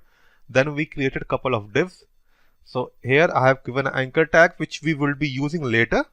So for the time being, just keep it as it is. Given a couple of classes to the first div, and then provide a role to this. This all is coming from Bootstrap. It is all CSS, nothing to do with Lightning. Okay. And href, or instead of this, let us say Lightning contact /a. Okay, so like this. And now let us refresh the page. So here we are, it is the anchor tag. Okay, till now the application is at this stage. We have created our application, we have created a server side controller. Now let's go ahead and create our component. Okay, so I will go to file, new, and Lightning component, and we need to give it some name. Let's give it contact list submit. Okay, so we have our aura colon component here. Let's attach this to our controller, and the controller name is contact controller. So we will attach this to our contact controller here like this. Okay, now what I will do, I will quickly define an attribute which will be used to append the values to and iterate upon. Attribute, we have done this in the past several times. Name equals to, let's say I name it contacts, and then type equals to contact list. Okay, we have done with this with the same thing with the opportunity list as well. Now in this video, what we are going to do something different is that we will be using an handler to handle our request. Instead of a button, we will use a dynamic handler. In button, what we need to do, we need to manually click on the button. But here, the handler will dynamically call the function, and it will not need to wait for our action actually. Okay, so I will click aura colon handler. Is out of the box component init. Let me name it init. You can name it anything. So these are simply names which you can use as per your requirement, your preference. And then this, so it will dynamically pull the value. The display for the button was value. Here it will dynamically pull the value, and this means the current name in context or the current contact in context. And instead of press, here we will have action. What action this needs to perform? This needs to call a function, but does not need our intervention here by clicking a button or anything. Okay, now let's this do init. We know this is will be in the client side controller, the JavaScript controller. So what I will do, I will click on create controller here on the right hand side. It will create the controller for me, and the name is do init. So I will copy this do init from here and change this to do init. We do not need to pass in any helper here, so let us keep it straight like this. Now here what we will do, we will call our controller function. We know we have done this several times. So let's say where act equals to component dot get and c dot, what is the name of our method? Search contacts. Okay, it is not taking any parameter, so we don't need to pass any parameter here, and simply it will call this function. Now on calling this function, we need to set the callback and perform operation set callback this comma function response, or you can take any variable. This is a parameter which is being passed, so the name could be anything. So just to clarify more things, that we have been using response within this function several times. That is not a standard thing. This is just a parameter which is being passed to this function, so it could be any name here. Okay, as I told you, as we progress through our application, you will learn a lot more things and understand more things, and slowly things become clear. Now what we will do, we will set our attribute in the component to the list which we will get from the controller. Okay, so component dot set v dot contacts. So this contacts is which is there in the component here. Okay, and by what we want to set the value of this?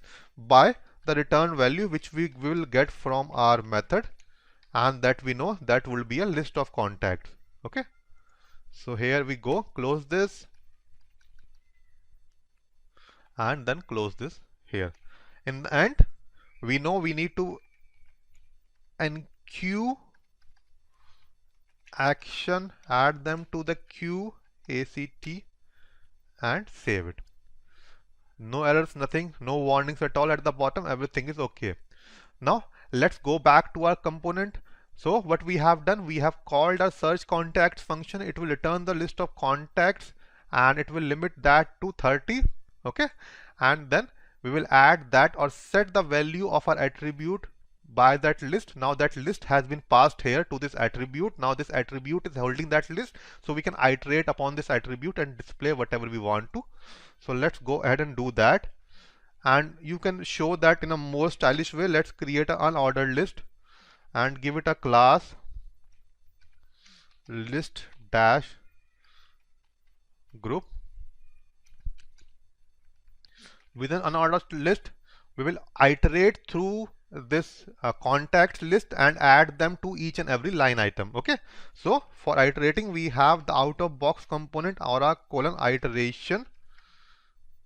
Okay, and items on which we want to iterate is v dot contacts, which is here, contacts is here, to which the list has already been passed, and we need to define a temporary variable which will iterate through the list.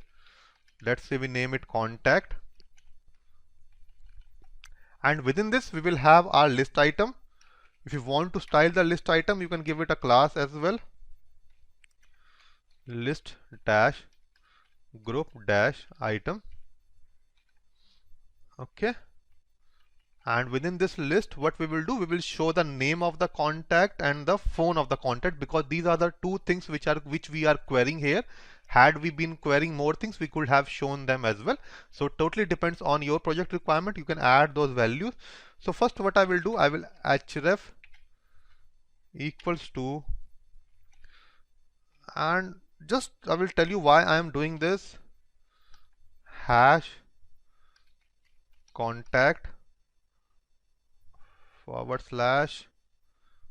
plus contact dot id bracket close, and here within this we will have, maybe we can keep them in a paragraph tag, and we can have contact dot name,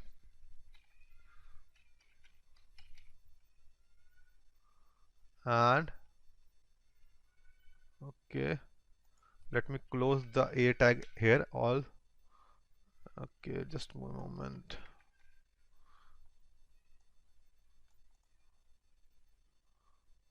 I think everything is okay. Okay, so here it should be single quotes. Okay, so that's why it was in red color. And then again we can have contact dot phone.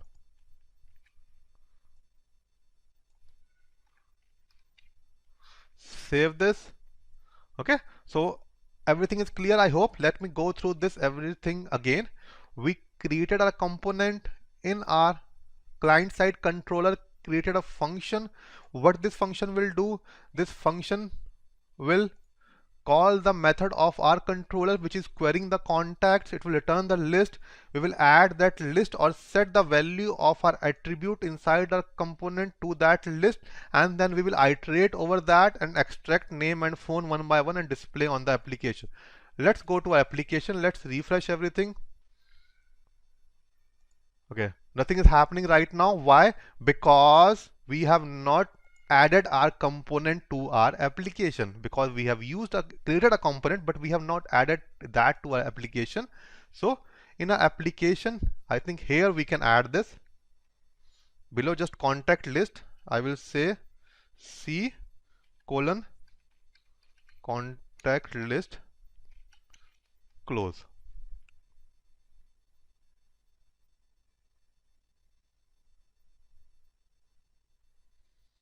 Contact, okay, I have misspelled the name, COTACT, contact list.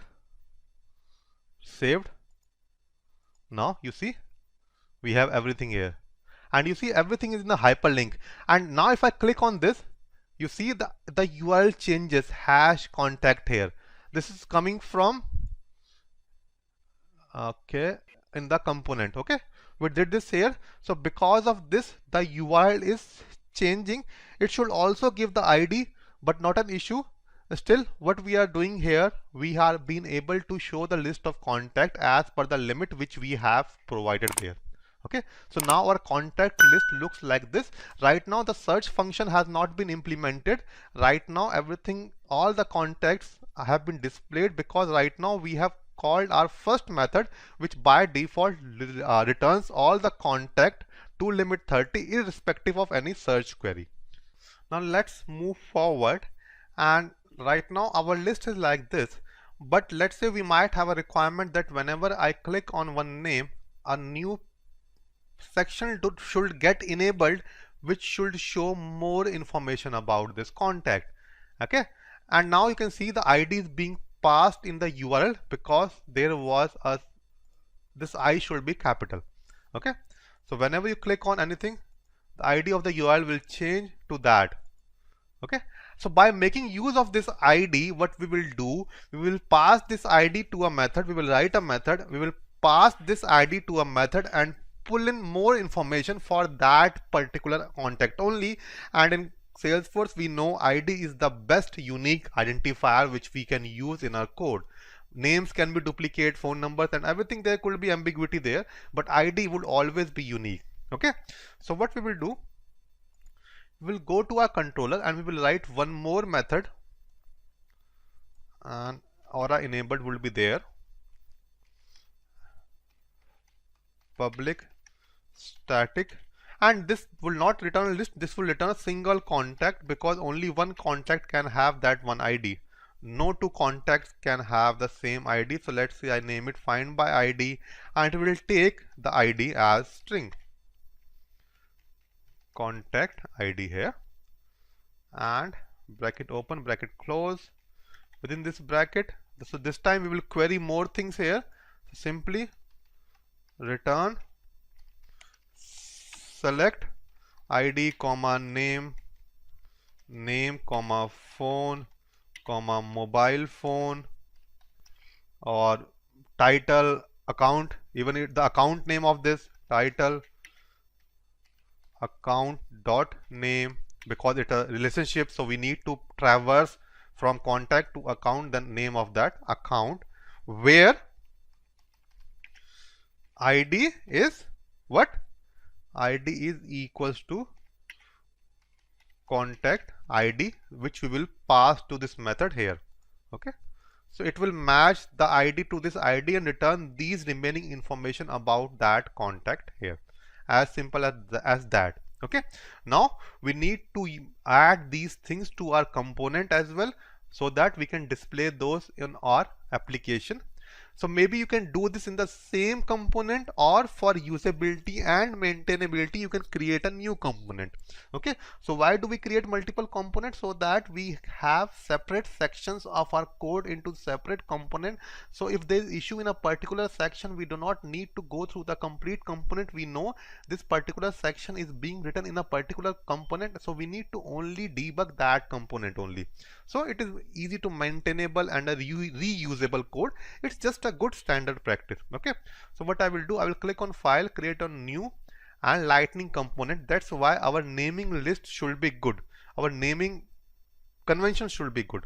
So we shall name it contact details, because when we click on any contact, it should show us more contact details. Okay, so again controller will be same because we have that method in the same controller, and the controller is contact controller. Okay, now within this we will create an attribute or a colon attribute. It will be returning a single contact, so name equals to contact and type equals to, this time it will not be a list, it will be a single contact. Earlier it was a list, that's why we were denoting an array after that. If you want to provide a default value, you can even do that.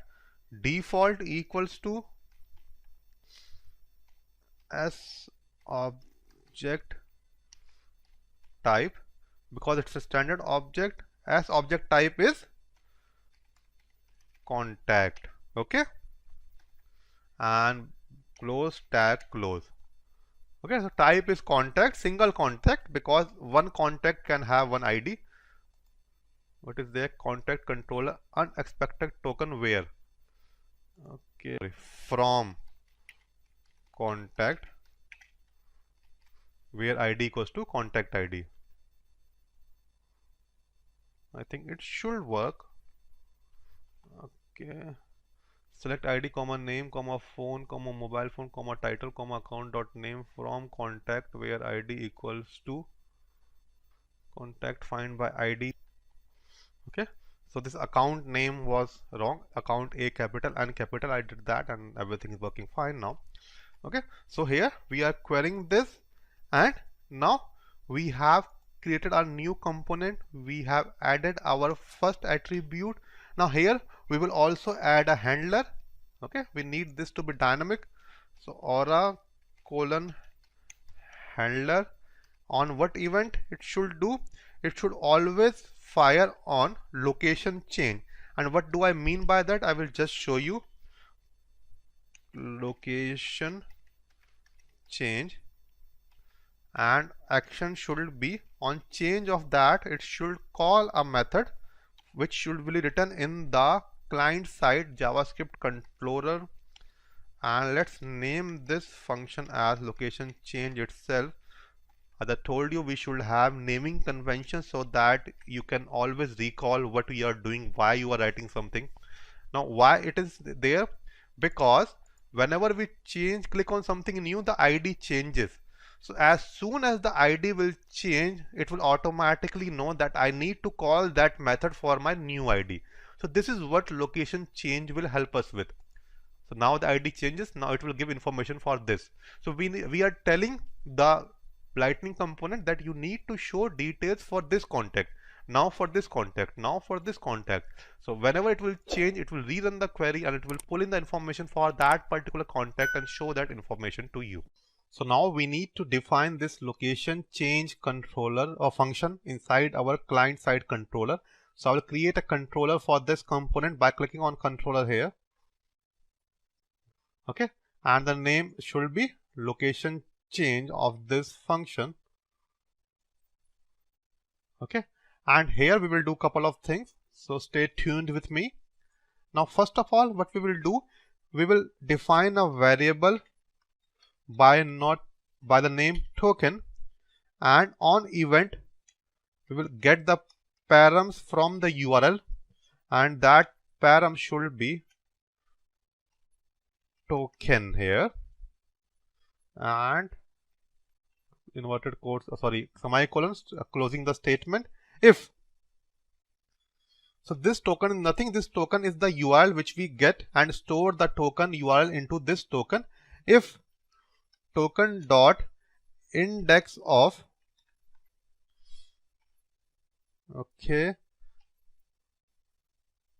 contact /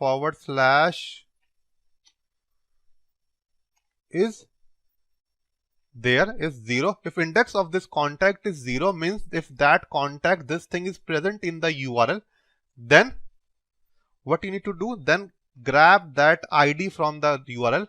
And how we will grab that ID?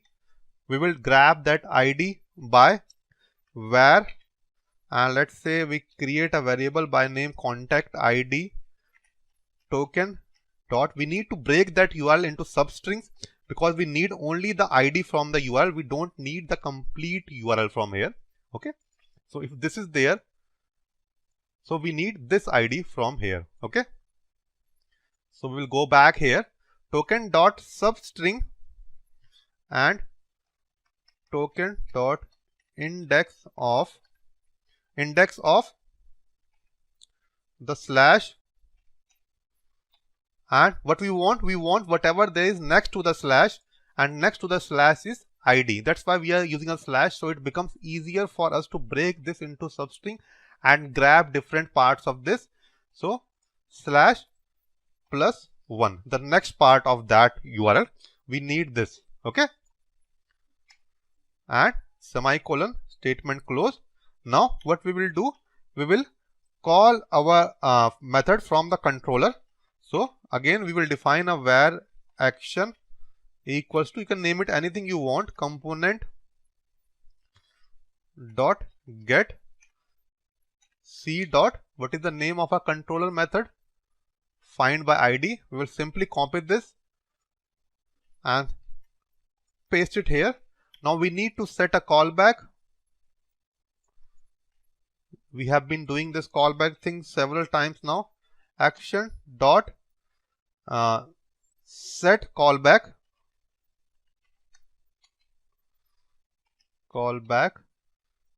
and And before this, let us set the parameters as well. Pass this ID to our component. In our component, and this is contact details component. Here we have this attribute by name contact. So let's pass this ID to this, and because we have called this method, so it will return. So let's set this parameter. And how do we do that?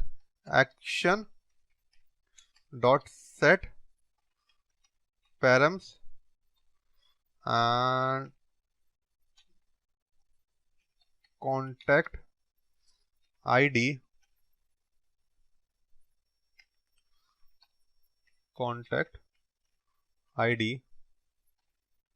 Just a quick info, guys. Test your knowledge of Salesforce by answering this question. What page do you access to uninstall an application? A. Basic updates. B. Introduced packages. C. Capacity usages. Comment your answer in the comment section below. Subscribe to Intellipaat to know the right answer. Now, let's continue with the session. Okay, so we have set the params contact ID to that contact ID. Now we will set callback, and in the callback we will return this comma the response, and we can type in any arbitrary variable here. So this is the parameter which will be passed, and within this function we will set the contact with the return value. So component dot set v dot contact comma a is a response, so a dot get return return value. Okay, and close this here, close this one here. In the end, we know we need to enqueue action, enqueue action. Okay, and we need to pass the action variable which we have defined above.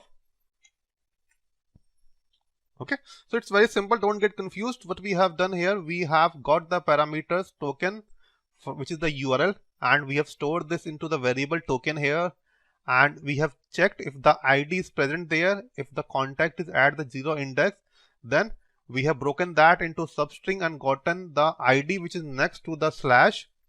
Okay, so whatever in the index of this, add a 1 to that, go to the next index, and the next index after this is ID.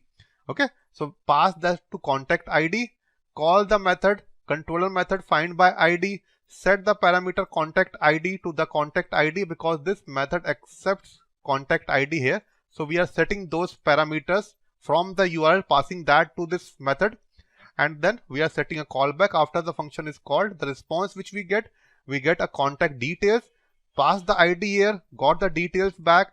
So we set these values to our attributes here. And now we can iterate over that to do whatever we want. We can display the information, whatever we get back by using this attribute by name contact. Okay. So we have now created the backend logic. Now we need to display these values in the front end.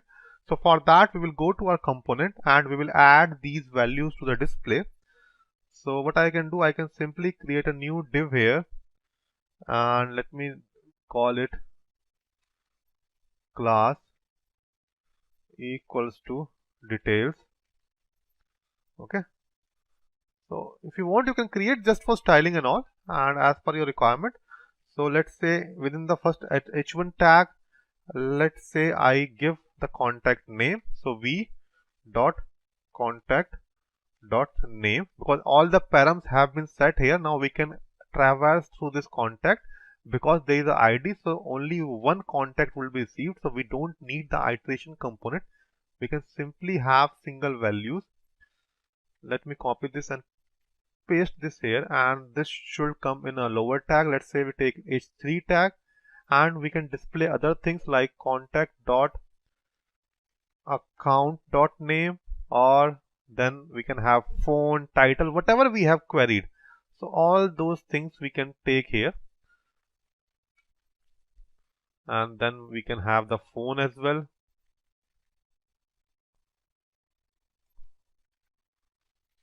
Okay, so these things will be displayed. Now we also need to add this component to our application. Without adding this, the application will not work. So the name of the component is contact details. Okay. So we will go to our application like we have added this component. You can simply add this component. Let's say I add it at the top and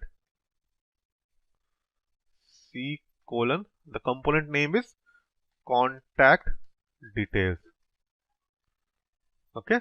And close this here. Save it here. Okay. So it's as simple as that. This we have done.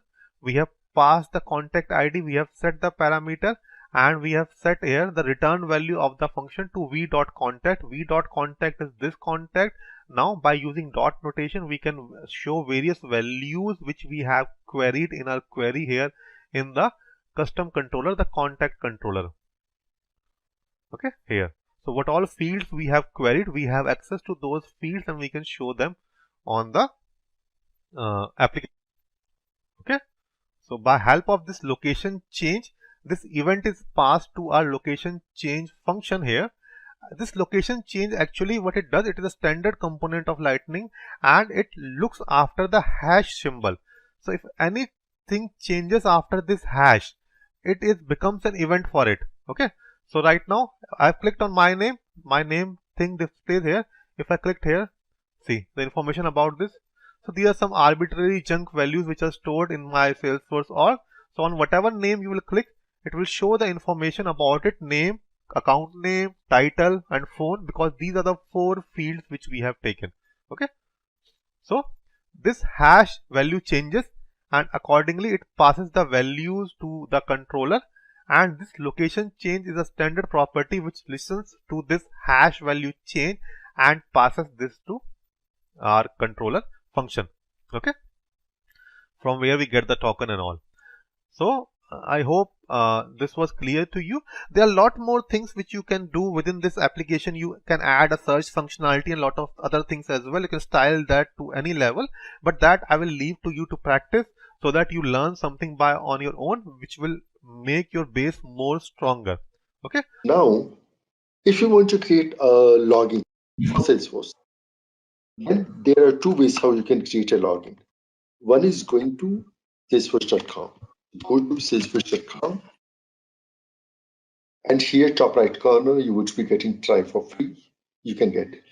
With this, where I am, yeah, you would be getting the enterprise edition.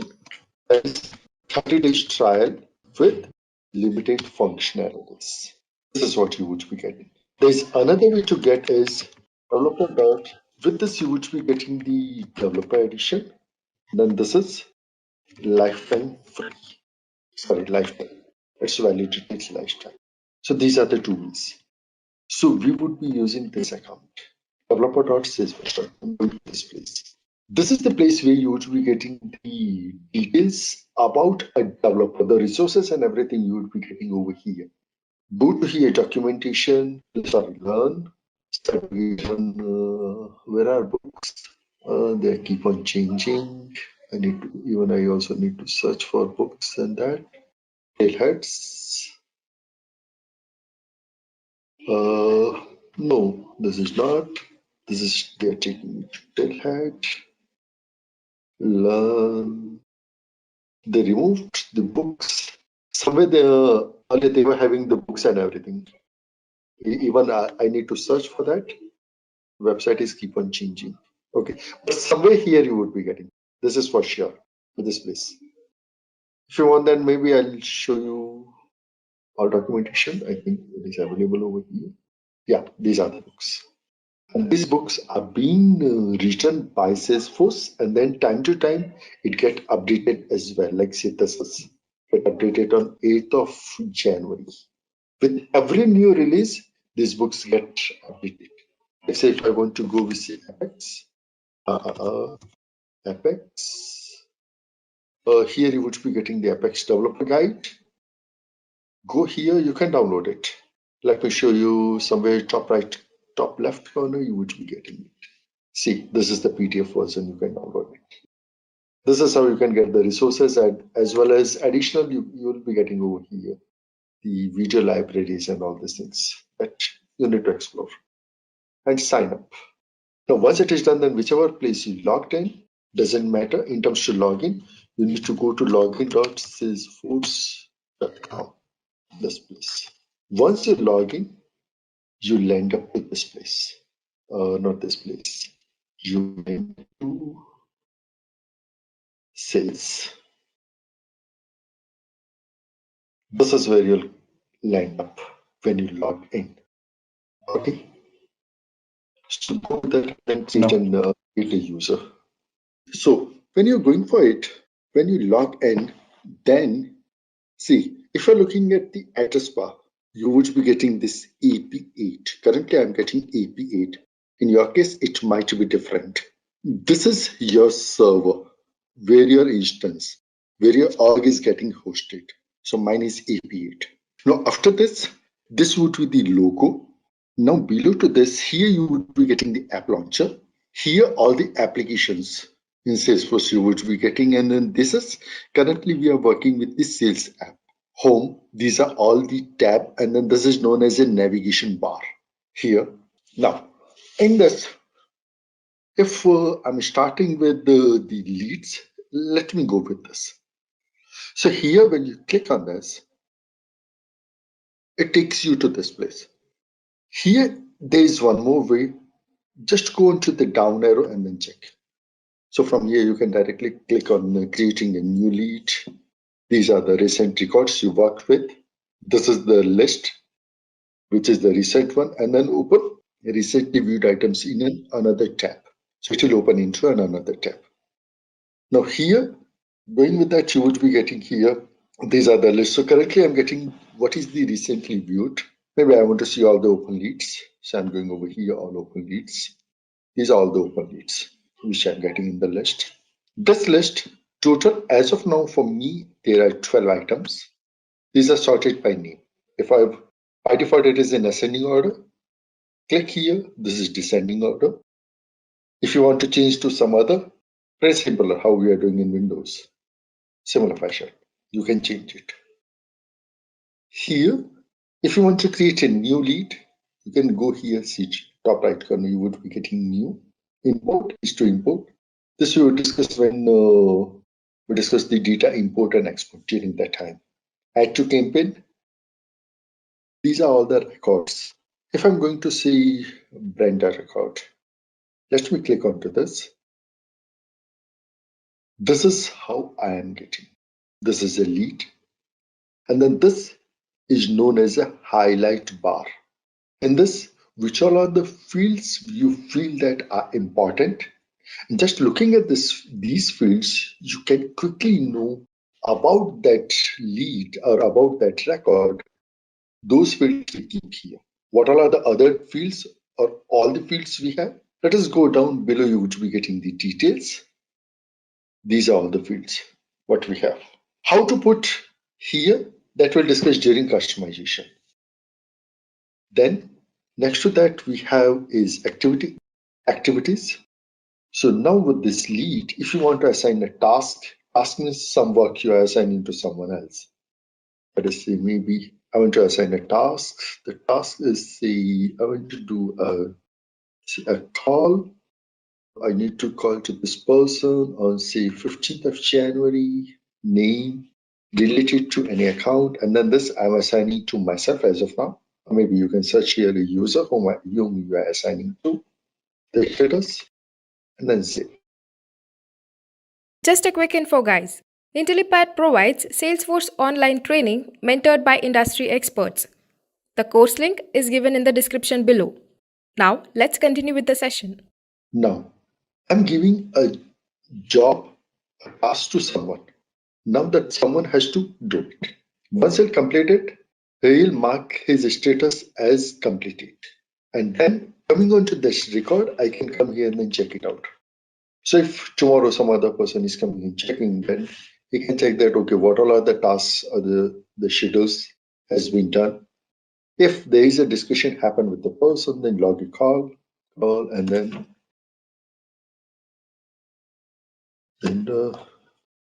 out of office on 15th of January, like that, and then save. So all these details you can keep here. If you're sending an email to the Brenda, then what all are the things you mentioned, everything you can keep here in Salesforce. Details. Now in the detail, detail. These are the fields. Who is the lead owner, name, company, title, lead source, industry. This is currently we are getting the fields in a particular format that we are calling as a page layout. So you would be getting here the detailed page layout, which currently we are doing. And then the second one you would be getting as a edit page layout. What is the edit page layout? What all are the fields editable over here? So not everything are editable. So how to edit the field? Maybe I'm going to put down here some more mobile number. See here, there is a pen mark. You can click or maybe double click on it. And then you can mention over here. Did you notice here, as soon as I'm doing it, the view get changed. I'm getting a solution and then other details. And this is not the same how I was getting earlier. Let me say this. See here, now I'm nowhere getting the solution field. But in the edit, going to the top right corner, edit, see here, I'm getting this edit page. What all are the fields? Few fields are editable, few are not. Like say these are not editable. I cannot edit it.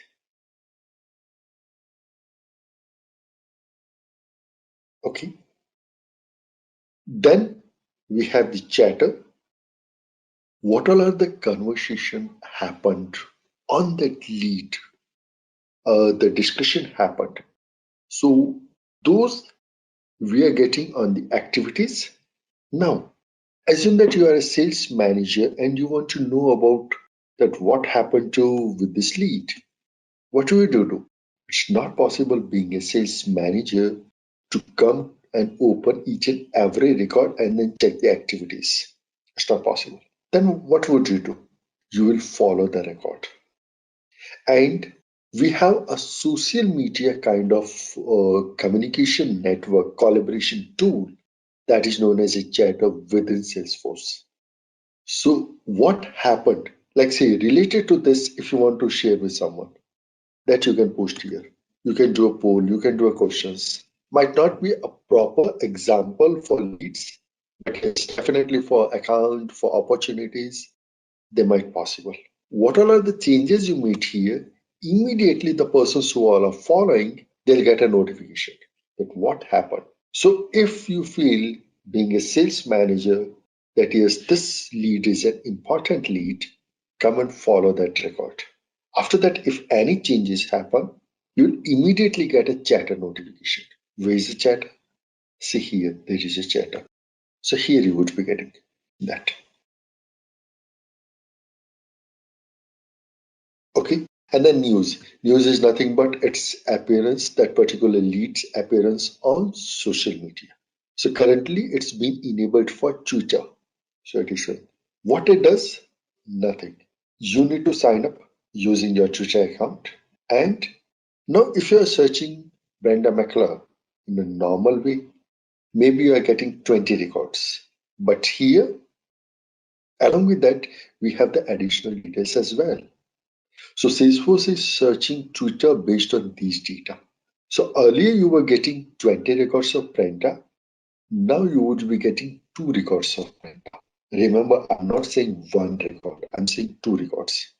It's easier to find out exact person out of 2 records than 20 records. That's all. There is no guarantee that yes, Salesforce directly will not take you to that person's page. No, Salesforce will not do this. He will only search on some more fields onto the social media and then show you. Okay. So in this way, I'm walking through with the user interface of Salesforce. Now, along with that, in Salesforce, 4 processes. This is important. 4 process. Now, what is the process? Have a look here. Let me go to edit. Here we have a status. Yeah, lead status. This is nothing but a pick list. Open, not contacted, working, contacted, closed, converted, and closed, not converted. This is also a pick list. Do you find any difference between these? Like here, web, phone inquiry, partner referral, purchase list, other. And then in this, yes, there is a difference. The difference is over a period of time, the values of this, someone will come and change, or might be automatically it can change. So initially it might be say open not contacted, then a working contacted, then towards the end you'll move into closed converted, closed not converted. Will you do the same for lead source? Definitely not. Until and unless if you mistake by choosing. This is a process. So in Salesforce, we have four processes. One is lead process. This is for the lead object. Second one is sales process. This is for opportunity object. Number three is for the support process. This is for the case object. Number four is the solution process. This is for solution object. Only these four processes are available in Salesforce. No other process. This process you can do change in two ways. One is, as of now, I'm changing it to say open, not contacted, and then save. You can also change in a graphical way over here. This is the process and all the line items. If you want to change the line items, of course you can do. Come here, I want to change to this. Come here and then mark as current status. If you want to change this, come here and then mark as current status. That's all. Okay, let me open this opportunity. This is a prospecting qualification need analysis. This is a process. Towards the end, it is closed. If I'm going with closed, select one. Closed one or closed lost. Closed one means you got the deal. Closed lost, you lose the deal. If I'm going to an account, let me go to an account. I don't have here anything. Because of my account, there is no process. Nothing. Okay. Now, let me go to the lead, and then this lead. This lead says that, okay, Brenda want to do a business with us. As soon as the person confirmed, now this lead is no more a lead. Because of lead is known as a prospect customer. Immediately will convert the lead. It's important. Lead convert into account, contact, and opportunity. These three. How to convert? Go to top right corner, and here you would be getting an option convert. Click on it. Now, what about the account? Account is nothing but the customer. Here the company. So what is the account name? Do you have an existing account with the same name? If it is so, then you should put into an existing one. So here I'm going with converted, and then I want to create a new account because of I don't have any existing account. Maybe there is another lead later we are getting from the same Cardinal Incorporation. Then that time, rather than creating a new account, I would merge with an existing account. What would be the contact? Should I create a new contact, or I should put into an existing contact? Maybe Brenda earlier also contacted us and then gave us some business. Then maybe I can choose this. Third one, the opportunities. What we are selling. Suppose I'm selling to this. So what would be the opportunity name? Say I want to sell the laptop. Okay. So that is the opportunity name, laptop. Now here, you would be getting one more. One, create an opportunity upon conversion. Why you need it? See, we are converting a lead, but we are not creating a business. This is typically from the sales word side I'm asking. We are creating an account, we are creating a contact, but we are not creating an opportunity. This we choose when, let's take an example. The Brenda is saying that, yes, Harish, I would like to buy the laptops, but not right now. We would be buying the laptops month of March, and currently we are in month of January. What should I do? This is a lead, and then lead is saying me this thing that Harish will buy laptops or will discuss about on laptops month of March, not now. What should I do? Should I open the lead? Should I keep it open? If I'm keeping it open, my manager doesn't know about it. What he knows that Harish has 50 leads and all are open. It means Harish is not working. Okay. So it is affecting my KPA. If I'm converting the lead and then I'm creating an opportunity, same thing. Because of the customer says that Harish, please don't come to me till March. And I'm creating an opportunity today, then till March, I'm not doing anything. And after that, I'll move into that opportunity. Again, my manager says that Harish, you're not working because of there is an opportunity which opened on 11th of January, and then still nothing is happening on that opportunity. That's again hitting my KPA as a sales rep. What should I do as a sales representative? I'll create the account and contact because of this is what I need for future. I'll create an activity, a task assigned to myself that okay, maybe on 1st of March, I need to call to Brenda. And then here, I choose do not create an opportunity. So in this way, I closed the lead, but I didn't create the opportunity. That time we chose this. Got it? And then before explaining, I'm moving back. The lead has been converted. It created an account, contact, and then opportunity. Okay, if you want, here also you can create a task. Now if you go back to leads and then see here, go through that what it is mentioned, open leads. Was the Brenda's lead is still open? The answer is no, the lead is closed. Now where can I get those closed leads? Go to reports and then pull down the reports. So now from reports, which all are the opportunities, which all are the leads get converted, not from here. Okay. If you want, the sales guys are not that proficient or unintentionally they are not checking themselves, then you can create a workflow or maybe a development you need to do where they need to check somewhere or a task getting created for them. So that is from the development side you need to do. But yes, that is possible. Okay. Incorporation. This is the recently viewed. We go over here. Now here, these are the details which I could see over here. Record owner, I'm the person. Details is the parent, or you can call it as a master object. Under that you have contact and then case. These would be the child records. Child objects, sorry, not records. Here technically we are calling it as a detail. What does this mean? For me, Cardinal is a customer. It's a business. It's an account. Now under Cardinal, whom I'm contacting, where to see those persons' records. They are contact opportunities and cases, a different object.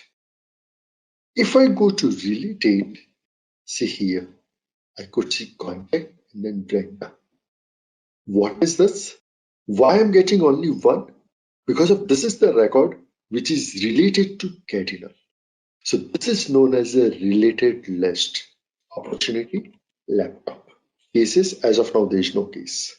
This is only with this. So when you go to the related, so with respect to this account, which all are the related records? Related records from other object. You could see into the related list. And this is a standard relationship we have in Salesforce and in all CRM, not only in Salesforce. Account contact opportunity in cases where account would be always a parent, and then contact opportunity in cases would be child side. Okay, so now When you are at the parent, means when you are looking at the account, then how to see the child?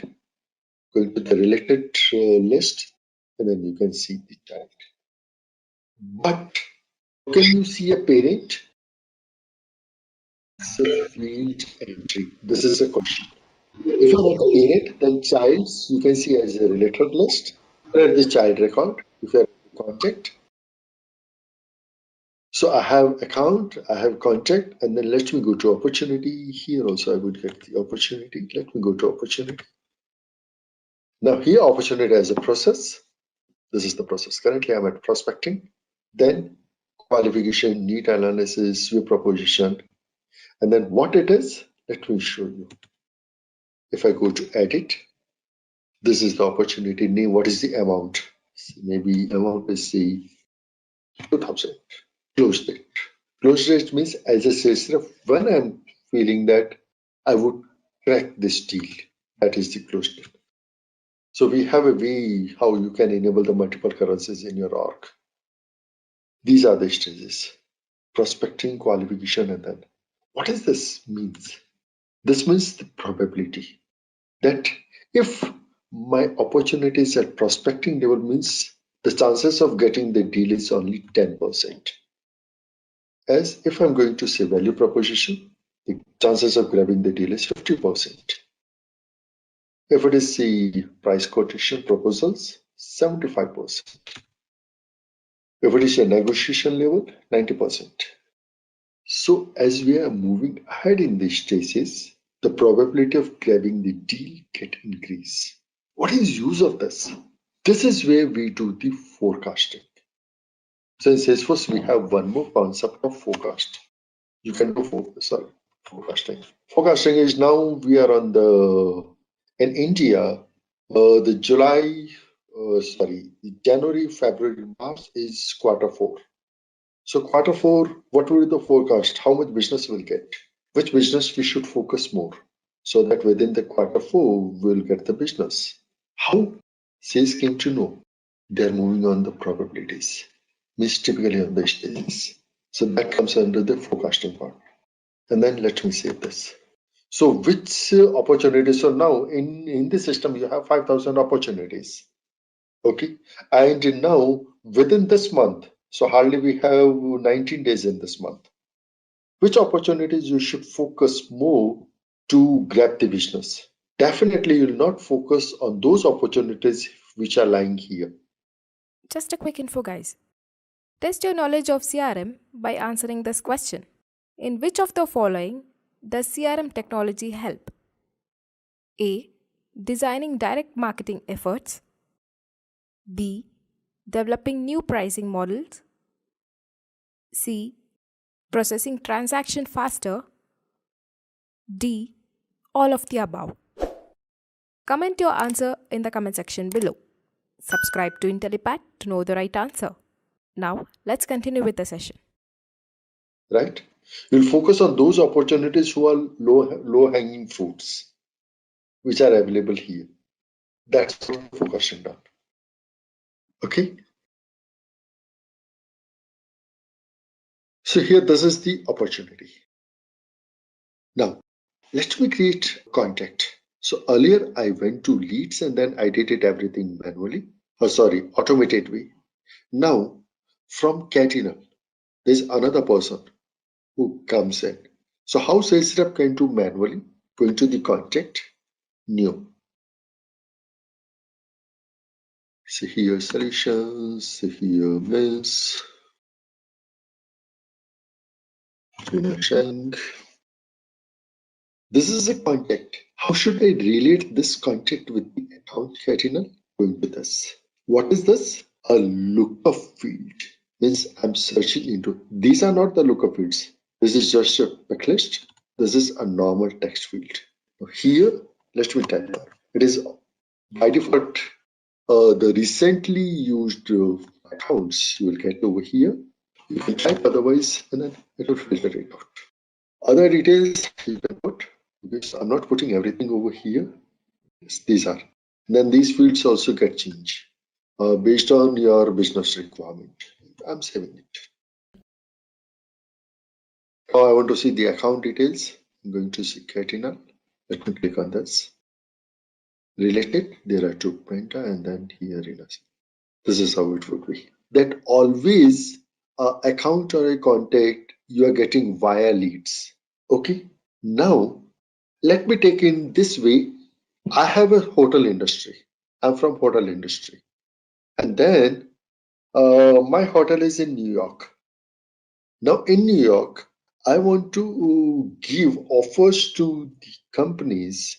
If their employees are visiting and they are staying in my hotel, I'll give some offer. Okay. Now I'm contacting to say Microsoft. And in Microsoft, because of this is done by me, Microsoft employee didn't contacted me that, hey, Harish, your hotel, if my employees are staying, what is your offer? No, they're not doing this. This is I'm offering from my side. What would I do?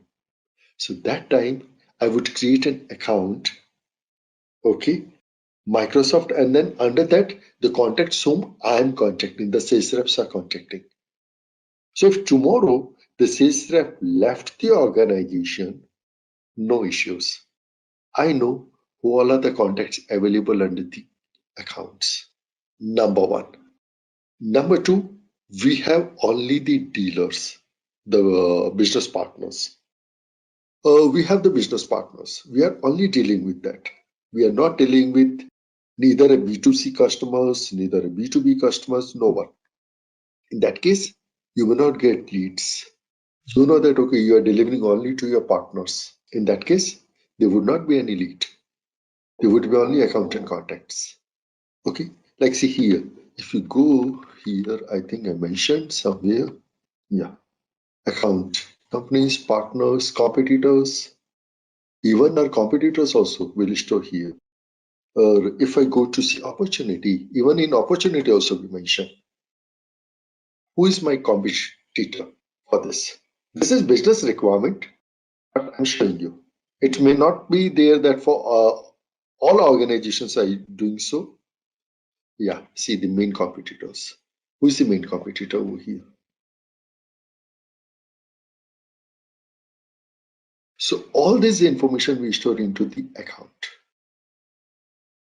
Okay, Okay. go to this. This is switching and see the UI get changed. That's only the UI get changed. That's all. If I go to account, see, Cardinal is there. If I go to Cardinal, contact, see, my data is everything are there. Okay, so my data didn't get changed. What is changed is user interface. How to go back to the Lightning? Switch to Lightning experience. Okay, then next one is that here, this is see on top, you would be getting the search. This search is the global search. So if you want to search something, like say I want to search for CA and enter. This is searching all objects of Salesforce. Left hand side say addition. Account total 4 records, leads 3 records, contact 5 records, like that. Addition tasks total 5 plus. Why 5 plus? Exam question. Here you can see only 5 records. If you want to see more, you have to click here view more. Then only you can see the remaining records or more records, otherwise not. Now, when you're doing a search, here say I want to search only for say C and star. You can use here wildcard character star. Star is for multiple characters, the universal things which we all know. Enter. Oh, I got an error. Minimum 2 letters you need to put in terms to search. You cannot write C star. You have to write CA star.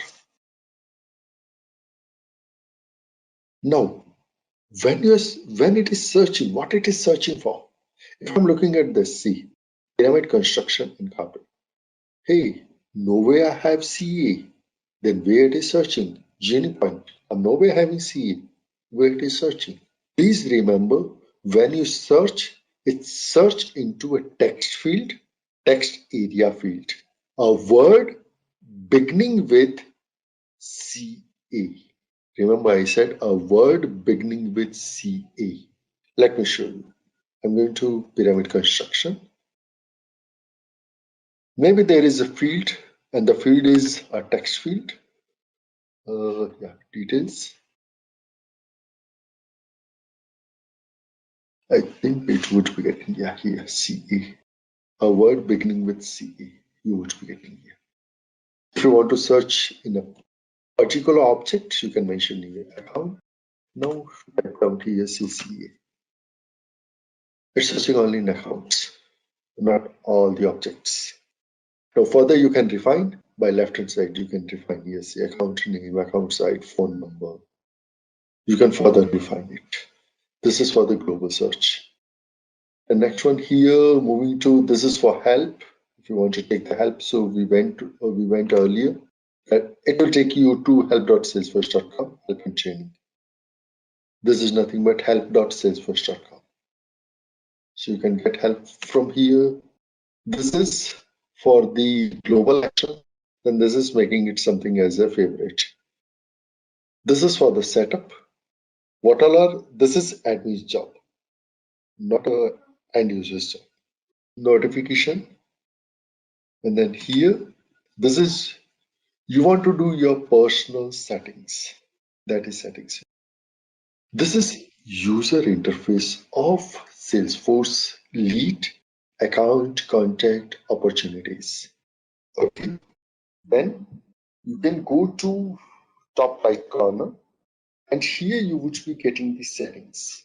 Let me go to the setting, and currently we are administrator. That is the role what we have in our organization. So I'm going to settings, and then left hand side I would be getting, see here, my personal information, and all my personal details are available over here, where username has to be unique across Salesforce. It's not within your organization, but it's everywhere. Why so?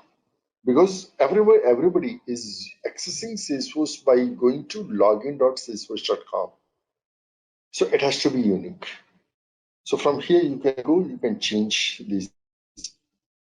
Then you can go to the advanced user details. So let me show you the advanced user details, and then here, let me go to the edit part. Just now, this is what the first name, last name, alias. So the alias you would be getting into the records, the owners. So there you would be getting the aliases. Let me show you here. So I'm opening to the another place here.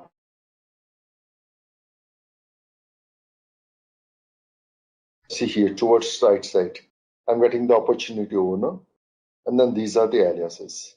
How the aliases comes? First name of your the first letter of your first name and 4 letters of your last name. That is by default, you will get an alias. Email, this email can be duplicate, not an issue. Nickname, this nickname you would be getting in the communities. What would be your name? That is nickname.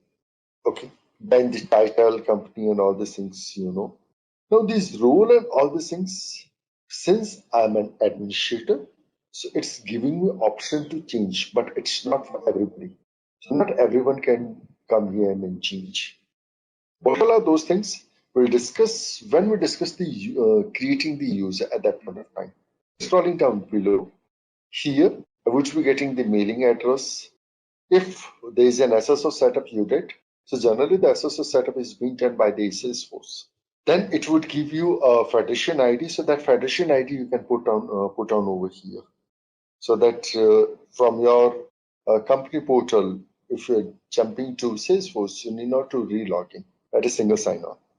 Then you can come here and then change the time zone, local, and language. These 3 things. Okay. Then we have the delegated approver. Delegated approver is that if you're on leave or you're not working, then on your behalf, which person can do the approvals? Let's say you are a sales manager and you are on leave, and someone submitted an opportunity for discount. So the sales rep can give discount up to say 5%, and then the higher discount he need to take approval from the management. So who would be the person? So if I'm on leave, then who can do the approvals on my behalf? That would be the delegated approver. Manager. Manager would be a person. If I'm submitting a record, then this would go to the manager for approval. That is manager. Then automatically, whenever someone is submitting you record, then you would be getting an email notifications when you want to get the email notification. So that you can set over here. So these settings you can do for yourself. So both are same. Both are same. Both are 1000. Depends on that which places, which geographical location you are using it. Okay. So in Germans, they are using in place of comma dot, and then in place of dot, they are using comma. So this is same, exactly same. So this has been decided by the locale. Number one. Number two, the date format. You all know about the date format. That is DTMMYY, MMDTYY, what it is. MMDTYY or YYMMDT. Number three, name order. Name order would it be first name comma last name or last name comma first name? These things are being decided by the locale. This is a certification exam question. Okay. What language represent? This language represents two things. Number one, in which language you want help. Number two, what would be your label language? Like say currently, if I'm going to say here, this is happening in English. If I'm changing to Spanish, save. What are we getting in Spanish? Huh? Very slow to me today. Come on. There, here I'm getting the logo. This is the logo for 2020. So with every release, the logo gets changed. I see here. It gets changed. See here the opportunities. The sales is known as Ventas, Initio, like that. Okay. And then now if I go to help, I would be getting help in Spanish. I have a quick question. I'm sorry.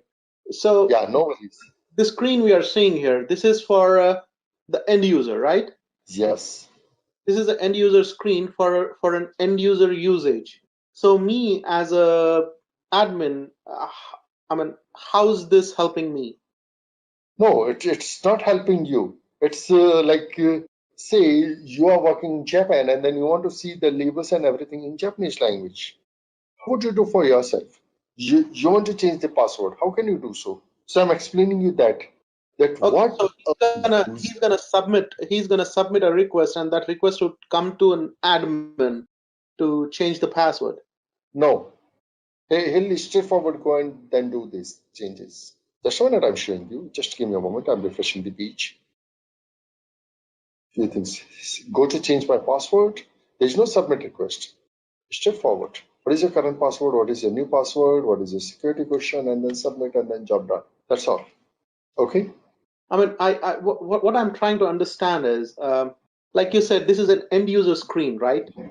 So are you just Yes. showing us the screen to show us what kind of functionalities or what kind of changes we'd be making to an end user so that he can work efficiently, or you're just trying to show us a screen to familiarize us that this is what an end user has to go through on a day-to-day basis? This is what end user or what a user can do configuration settings at his level. Because we have two types of settings. One settings, one configuration which admin does that affects the entire organization. One is at personal level. Personal level is, see, I'm a sales rep. Please don't treat me as a administrator. I'm a sales rep and then I want to change my password. How can I do so? Definitely at that point of time, this setup, which top right corner at present I don't have access to this part. So I'm explaining you that a sales rep, if he want to do the changes, then what changes he can do and how it is going to affect him. I'm explaining you those. Yeah, that's what I wanted to understand. Thank you. Okay, yeah. Now another thing which he does is grant account login access. This. So in Salesforce we have one setting The setting is, can administrator log into a user's account directly? Maybe yes, maybe no. So currently in my organization, yes, the administrator can log in to any user directly. How he can do so? Let me show you. So administrator will go to setup. This is how you can confirm that whether a twin can log into any user or not.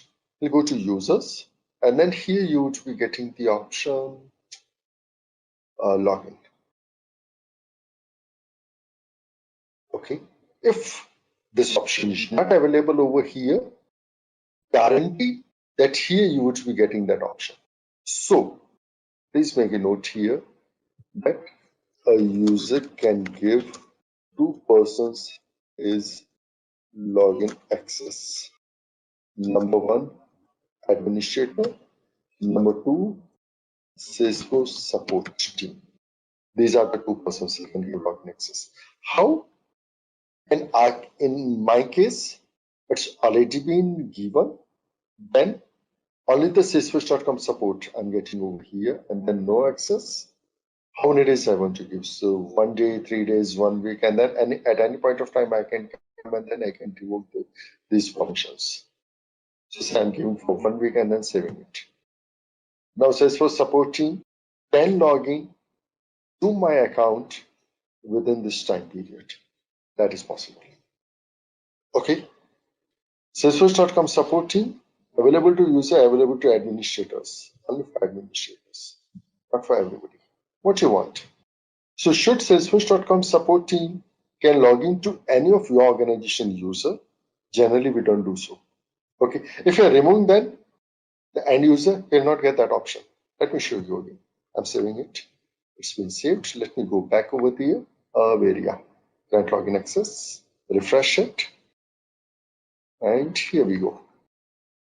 It's already given, so I'm getting here, but I cannot change. See here, now I'm getting your company administrator because of the policies get changed.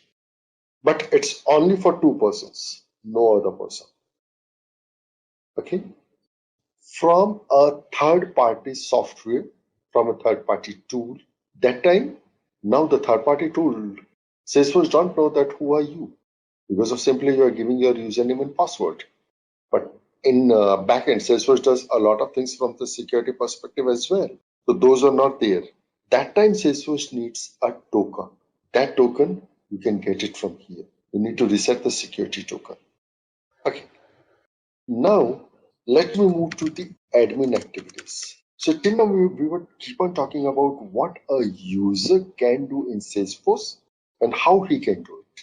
Now coming to the organization related steps. That is typically a responsibility of an administrator. Coming on to that, my organization, Intellipaat management wants that, okay, Harish, we want 10 more persons to join Salesforce. They want to know that if we have sufficient amount of licenses with us or not. Okay. From where I can check this? This is where I would be going to set up a right corner, set up and set up. This is only and only for administrators. It's not for other users. Now here in this, how to work, left hand side you would be getting all the options. These are like say administration related options here, users. Under this you would be getting user related things, then data, then email. And these are the different segments. The different options are available under different categories which you can get. But initially, when we are very new, it's difficult to know that which option is available. Like just now how I did. I don't know that way is that login policy is available. No need to explore all these options. Go to top left corner and then start typing. Like say here, I want to check for company. And keep on typing and then accordingly, it's getting filtering as well. Second, you would be getting next to this see object manager. In the object manager, just earlier we were discussing about the objects. These are all the objects which we have here.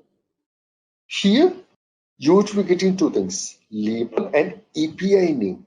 API name is typically for development. So label is nothing for user interface. For user interface, definitely you can have the spaces, but in API names, it has to be a single word, no space, nothing. These two things you would be getting for an administrator. Now coming to home and then coming to our main query, that how many licenses we have in Salesforce. Do we have appropriate number of licenses so that we can accommodate 10 more persons in Salesforce? Let's have a look. I'm going to company information. And then here, first I'm going to edit option. This is related to the company. What is my organization name? Who is the primary contact, phone number, details, and would be getting the local related settings, default local language and time zone. Just how we were discussing earlier. The same things over here. Then what about the currencies? So do we have the multiple currencies enabled? As of now, no. So our default currency is USD. So if you want to change and then you want to work only with one single currency, definitely you can choose from here in currency you're working. If you want to work with multiple currencies, then you need to activate this multiple currency. Plus, please remember that once you enable the multiple currencies, you cannot roll back. No way. So be very clear before doing this checkbox. Then towards the end, do you want your users should get the Salesforce newsletters and then admin users should get Salesforce newsletters? Generally, we allow. If you want, you can remove them. And then what about the system maintenance and the system downtime notifications? So do you want to show your organization users to get those notifications? So once you log in, immediately after that, you'll get a notice that the Salesforce is down for maintenance at this date and time between this to this. So you would be getting that. So these details, these things you can set up in company here. If your organization is uh, working with different currencies, then yes, definitely you have to go with multiple currencies. You have to enable it. And then after enabling that, in the opportunities, we are getting the amount in USD. Like see here, the laptop, let me go to this, and then if I'm going to see details, here the amount, this is I'm getting in USD. So how I'm getting here the dollar sign? This is because of here it is mentioned as USD. If I'm changing to some other currency, and as of now I'm working with only one single currency, so it's not asking here that this data is in which currency. Like see, let's me edit this. It will not ask me that. No way it is asking that in which currency it is, because of we are using only one single currency. If there are multiple currencies, then here you would be getting a drop down list that this data, the amount, is in which currency. Then you need to choose the currencies. Okay. The question is here I'm getting the default local, default language, and then default time zone. What is this? What is meaning of this default? I know local language and time zone, but what is this default here? Right? And at any point of time I can come here and then I can change to any other. Yes, I can do so. And then I'm saving it. So it's nothing related with this AP8. Not like that. This is again a certification question. What you are writing here, it is just the default. When you create a new user, please make a note. When you create a new user, then by default, what values you want to get. That's all.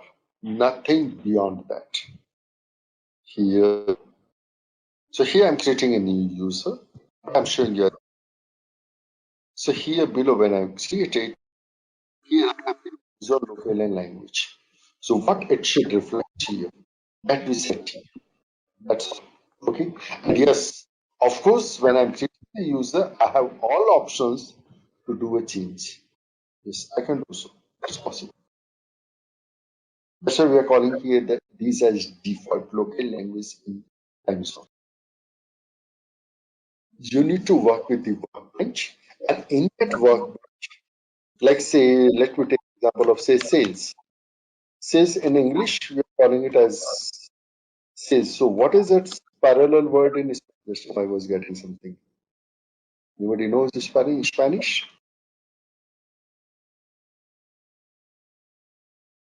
Ventas.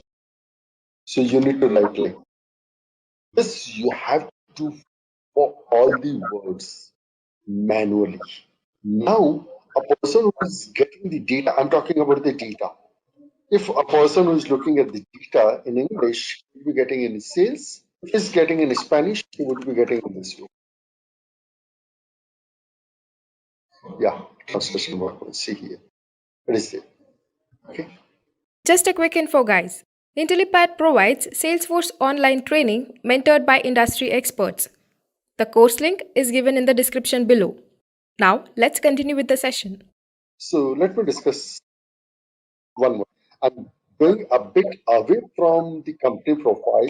We have two things in Salesforce. One is administrator, and then second one is delegated administrator.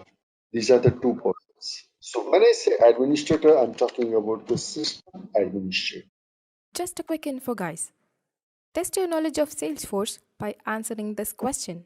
What page do you access to uninstall an application? A. Basic updates. B. Introduced packages. C. Capacity usages. Comment your answer in the comment section below. Subscribe to Intellipaat to know the right answer. Now, let's continue with the session. The super user. Now, assume that I was getting example of IBM. In IBM worldwide, assume that there are 60,000 users. So do you feel that the system administrator can control and can work for all those 60,000 users sitting at the same level, same place? User, everybody is having the same access? There is no. Then we delegate the users. We give them delegated permissions, like say, few persons are account administrators, few are of say user administrators, few are of say lead administrators. Means they are dealing only with some specific areas, not with everything. That we are calling as in delegated administrators. So actually, these all things are being done by the delegated administrator in real world. But in general, when we talk about, so overall, we are talking that okay, it's being done by the administrator. Okay. So now, this is the company information done, and then let me go to save, being save. And then apart from what you can do, there's a lot of things you can do over here. Please have a look. Now here, you would be getting how much data space you are having. So currently, I'm using 9% of my data. Just a minute, let me increase the zoom size so that since it is a smaller size, yeah, it's better. Data space, file space. Okay, Salesforce gives you two types of space. Data space is for records. And remember, one record in Salesforce will take 2 kilobytes. This is fixed. Please make a note. Let me have a look of this. So view. Let's see here, my total data storage is 5 MB, the limit which I'm getting. And then if I need some extra, I have to pay extra to Salesforce. Then Salesforce will give me some more data storage. Usage is 9%, then file storage is 20 MB, and then these all data are shared data. The meaning of shared data is that maybe one person is eating 4.9 MB of data, and the other person is eating only 0.1 MB of data. That's possible because of data is shared data. Same with file storage, same with the big object storage. This one. These are the number of records I have. So opportunities I have total 40, and then storage is 80 kilobytes. As I discussed earlier, every record 2 kilobytes. This is further. If I scroll down here, this is for the file storage and which user is eating how data storage. So Harish, 170 K, 81% is it. Let's have a look. What is the Harish? I'm going with and explaining the Harish. This is Harish data. Harish has 38 of opportunities in the system, 33 contact, 26 is all reports. Harish report. In other words, if you want to see these reports, you can go to storage uses and then you can check where it is. If you don't know, no worries. Go to left hand side and then check it out. You would be getting under setting. data, storage uses. Apart from that, if I'm going to say company information here, let me go to company information, then how many, these are the used file space, then how many API requests, maximum 15,000, yes, please keep a note of it. Maximum is 15,000 API requests you can do. Streaming APIs, that is for 10,000 max, restrict logins, and then here Salesforce.com organization ID. Now, every record, everything, what all are you doing in Salesforce has a unique ID, unique key. If you're from database world, you know in database we have a primary key. Primary key is unique key and every record has that primary key. In Salesforce, the name of the primary key is Salesforce.com ID. This ID is of two types, Salesforce ID. One is 15-digit ID, second one is 18 digits ID. These are the two IDs you would be getting. 15-digit ID you would be getting in user interface, you would be getting in reports. Everywhere you would be getting 15 and classic. 18-digit ID you would be getting in say Lightning and for development. You would be using the 18-digit ID. Let me show you here. So this is going to laptop. This is a record which I opened. Go to the address bar. Here say after opportunities I'm getting this 0060 and something. This is 18 digits. Okay, for laptop. Let me copy this. I'm going to classic. Everything other than your URL and then paste here and then enter. Sorry, I made a mistake. I did copy paste. Sorry. Yeah. See here. This is 15 digits. It's not 18 digit. Have a look of that. I'm getting here towards the end 80. I'm not getting here. So here now, if you go to other record, I'm at some other place. This is the URL. I'm going to the URL. I'm removing everything apart from my main URL and then I'm pasting it. This is the 15-digit ID which I'm pasting here and I'm pressing enter. Have a look of this lightning underscore classic. It moved to opportunity. Did you notice here the changes of the URL? And then it's shown me AAT laptop. Okay. So this is your organization ID. Salesforce.com organization ID. If I'm scrolling down below, see here, this is where we are getting the user licenses. These are the licenses. So I'm having total 2 licenses and then both the licenses are used, so nothing is remaining. So we started that there should be 10 more users which we need to deploy in Salesforce. Not possible because of we are not having any license. Then platform license, community login, and then these are all the different licenses which we are getting. Then if I'm going here, say show 10 more, these are communities and all these licenses. And then Salesforce also gives you the chatter free license. This is free of cost. Salesforce gives you. How much? That would be a deal between you and Salesforce. Generally, it depends on how many number of licenses you have, Salesforce licenses. Based on that, Salesforce gives you the chatter free licenses free. Then we have chatter external licenses. Chatter external licenses are for those users who are not employee of your organization, but you want them to join a chatter group, a collaboration tool. Then we give them the chatter external license. I just need his help to crack the deal. Okay. Then the person, and then where I can go and talk to that person. So Salesforce gives a platform, since it's giving us a collaboration tool, chatter. So using that chatter, you can call the person. So definitely the person will go to login.salesforce.com and then he'll log in and then he can participate in the conversation. So how we are getting here this, say sales and all these things, he would not get anything. He would get only chatter. Okay, thanks. Okay, yeah. Then these permission set licenses. So permission set licenses, as of now, I'm pausing because we didn't discuss about the permission sets. What are the? So when we discuss the permission set, you'll get it automatically that what all are the permission set licenses all about. Then below that, we have the feature licenses. These are the additional licenses. So the other day I got a query that do knowledge has a separate license? Yes, see here. This is the service cloud user license. So these are the number of licenses we have. Okay. So this is you will get at company, all the licenses. These licenses, if you want, you can check on top as well. So from here you can go and you can check it out. That's company information. Okay. Now let us move forward. So next we have the business hours. Business hours is only and only and only for service cloud users, only for sub. So when, like say if I'm setting up the business hours means until what time we are working, we set here.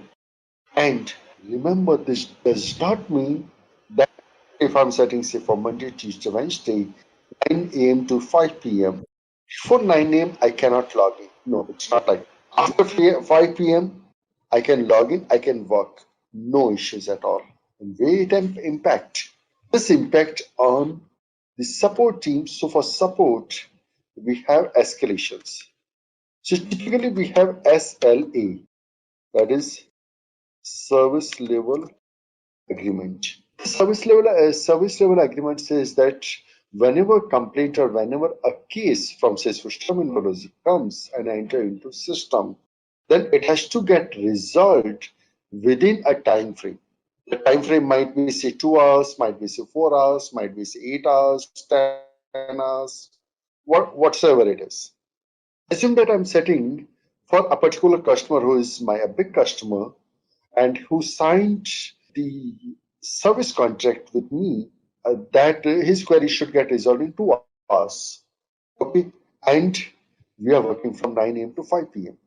And if someone from that organization is raising a complaint at 4:45 p.m. in evening, what will happen?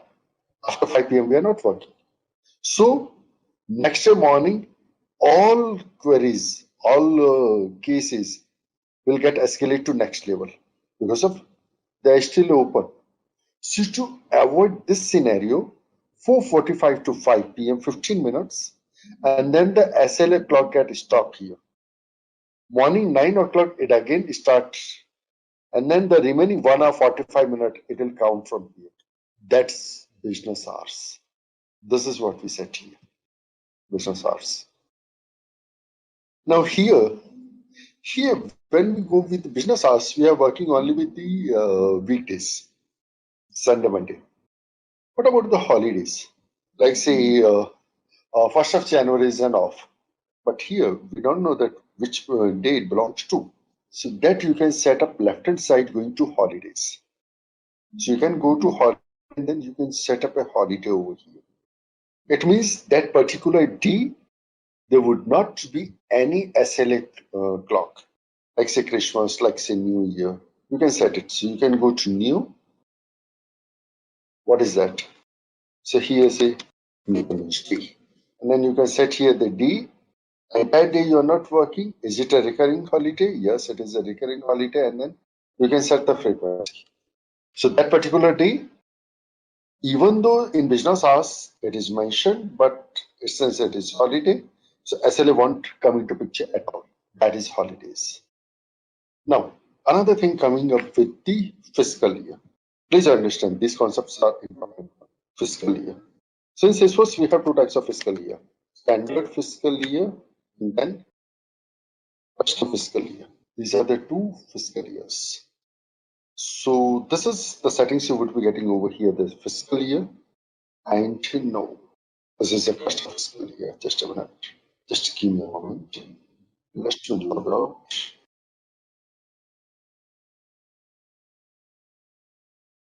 Because of once you move to the custom fiscal year, after that you cannot roll back. That is the problem. Number three.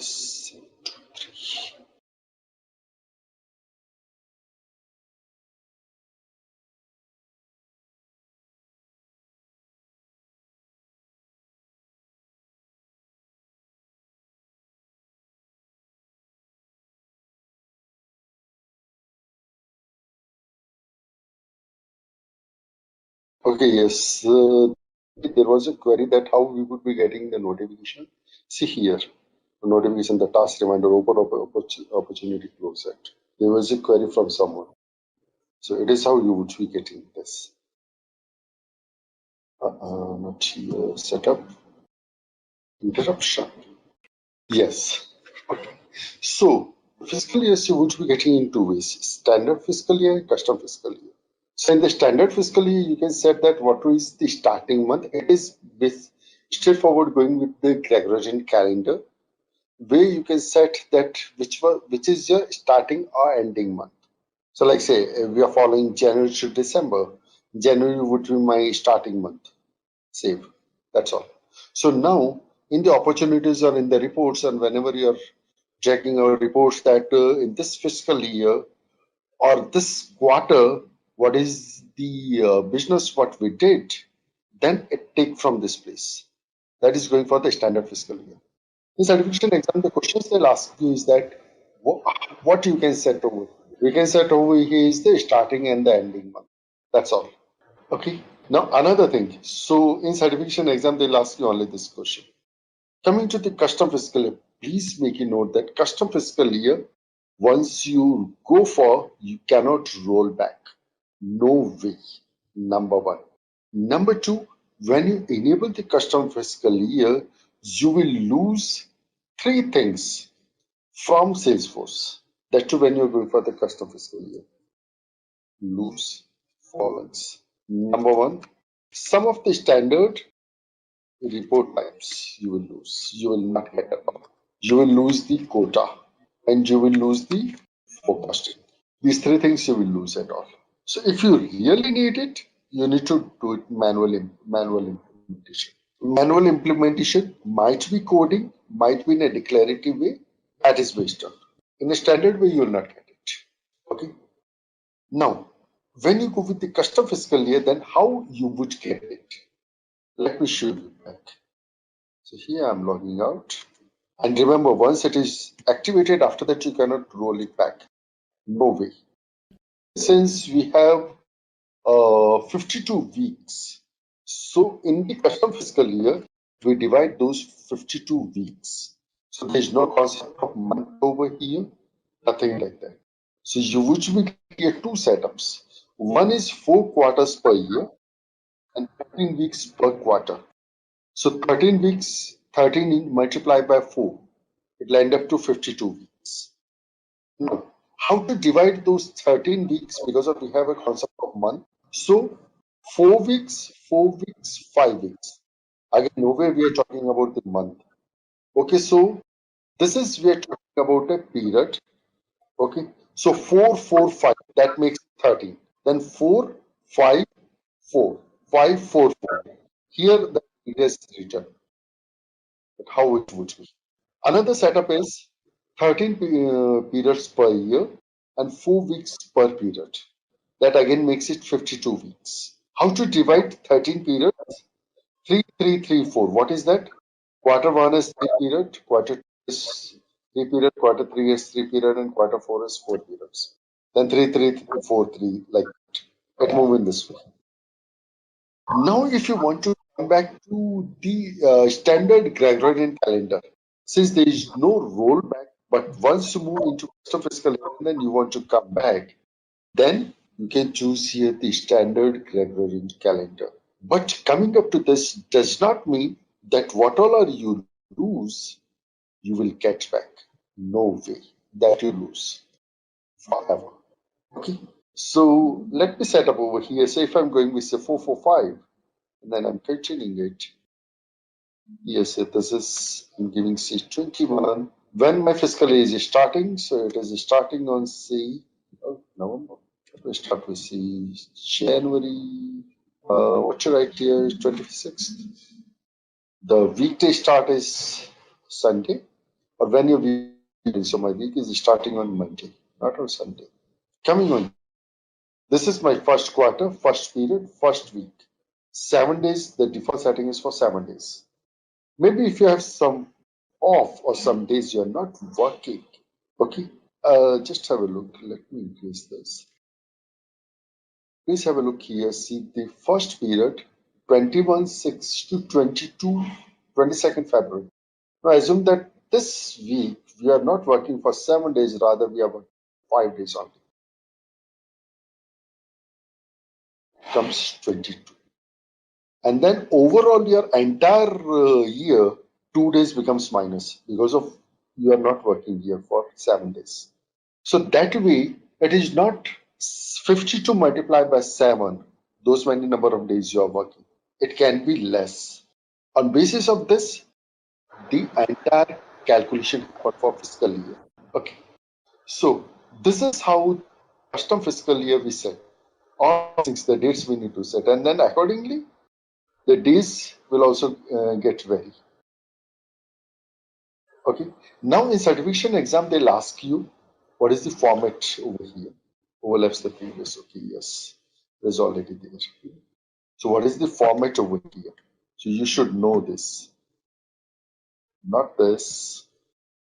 New. One you should know. Quarters per year, 13 weeks per quarter, and then 13 weeks per period. And then you should know this.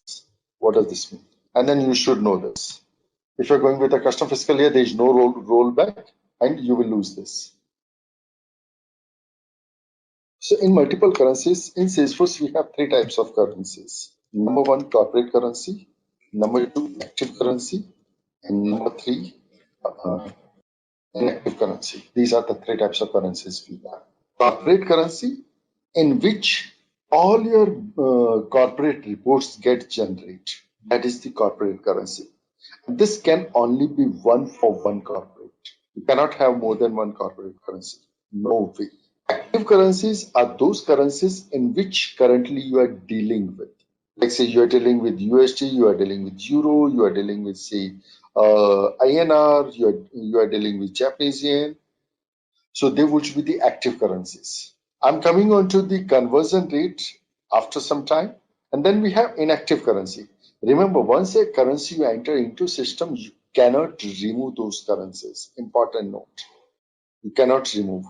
You can only make it active or inactive. Inactive means the currencies with which we were working with earlier, but nowadays we are not working with those currencies at all. Let me take example, say Intellipaat opened an office in UK and it didn't work well. So for 1 year it worked and then it was working with euro currency. And since it didn't work well, so Intellipaat closed the office. Then what will happen to the euro currencies? They would still be there in system.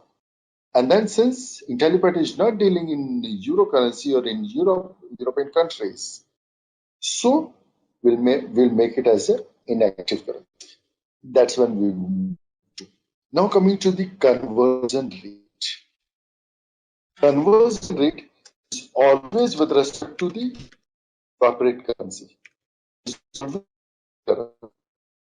Okay, so what will happen to the conversion?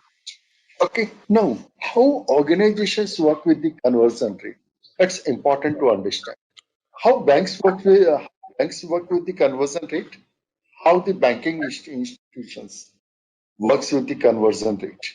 So actually going with the corporates, so they call the financial experts, and those financial experts will check n number of criterias, and then based on that they suggest that okay, this should be the conversion at which the corporate should work for next quarter.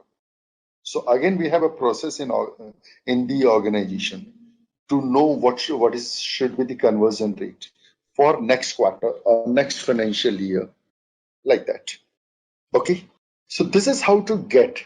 So that is none of our things. Our things is that how to put into Salesforce. So in Salesforce, we have the active currencies, we have the inactive currencies.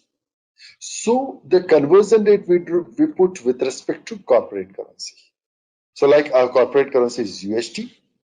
Let me take example, say our corporate currency is USD, and then we are dealing with say the yen, we are dealing with INR, and then this is we are dealing with the euro, and here the conversion rate would be 1 USD equal to INR, 1 USD equals to this is yen, and blah blah blah things, sorry, like this. So this we do.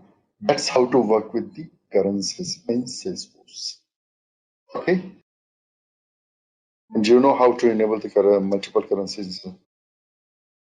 And before that, I wanted to show you something. Use this. Just have a look on it. So I'm going to opportunities. I'm creating a new. I'm having here amount, but no way I'm getting the currencies. No way. All right. Now I'm enabling the multiple currencies and then I'm saving it. Let me go over here. I need to create again. Here, where is the currencies? It's not showing me. Just a minute. It should show me which currency it is. Yes, see here it is showing me USD. Earlier it was dollar, and then I should be getting somewhere. Yeah, opportunity currency type CUSD. Here it is. Earlier we were not getting it. Okay. Now since we don't have the multiple currency option over here, so it's only one currency, which it is. So you would be getting this option. And then in this option, you would be getting all the active currencies. Okay. So the first thing is profile.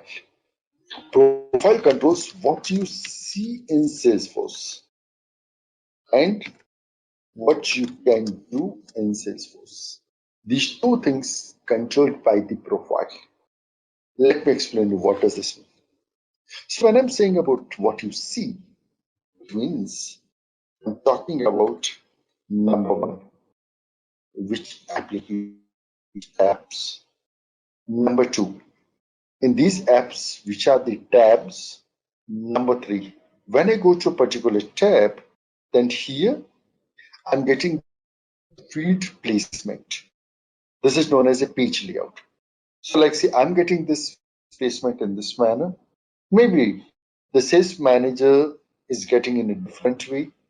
Maybe the CEO or the VP of sales would be getting in a different way. The same field placements. So that's nothing but a different page layouts. Okay. Then which field? So maybe this field is visible to you or this field should not be visible to you. These all things are being controlled by profiles. So it controls say which app, which tab, which page layout, and then which field you can see. What you can do with Salesforce. So in that we have the object permissions. Object permissions we have CRED. That is create, edit, edit, and delete. These are the four permissions we have. Along with that, we have two administrative permissions, view all and modify all. These all are the admin permissions. It means if someone is having these permissions, means he can work on everybody's records. He can view, he can edit, and he can delete it. So modify all will also give you the delete permissions. That is with respect to the object. Along with that, you would be getting the general user permissions and then the admin permissions. Like, can you create a chatter group? Can you send an email? Is it possible for you to invite a chatter-free user into your group? Can you create a list view? All these things. So these all things is being controlled by the profiles. Okay, so we have the standard profiles, then we have the custom profiles. So you would be getting the standard profiles. These standard profiles, you cannot change the permissions. You can change the C related details, what you see, those you can change, but you cannot change the permissions. Custom profiles, you can delete the profiles, you can change the permissions, you can change the UI related things, everything you can do. How to do so? Let me show you. So here I'm going with the custom the profiles.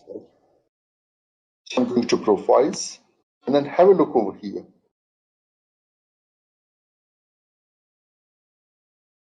Sorry, I didn't follow. What is that E in the CRED? Edit. Edit. Okay. Instead of update. Yes. Thank you. Yes. Okay, so here, just have a look. I'm getting only edit and clone option. Since I said that standard profiles you cannot delete at all. Have a look towards the right side. The custom is not checked. These all are the standard profiles. Let me scroll down. See here, I'm getting edit, delete, and clone option. Towards right side, I'm getting the custom is checked. These are the custom profiles. Okay.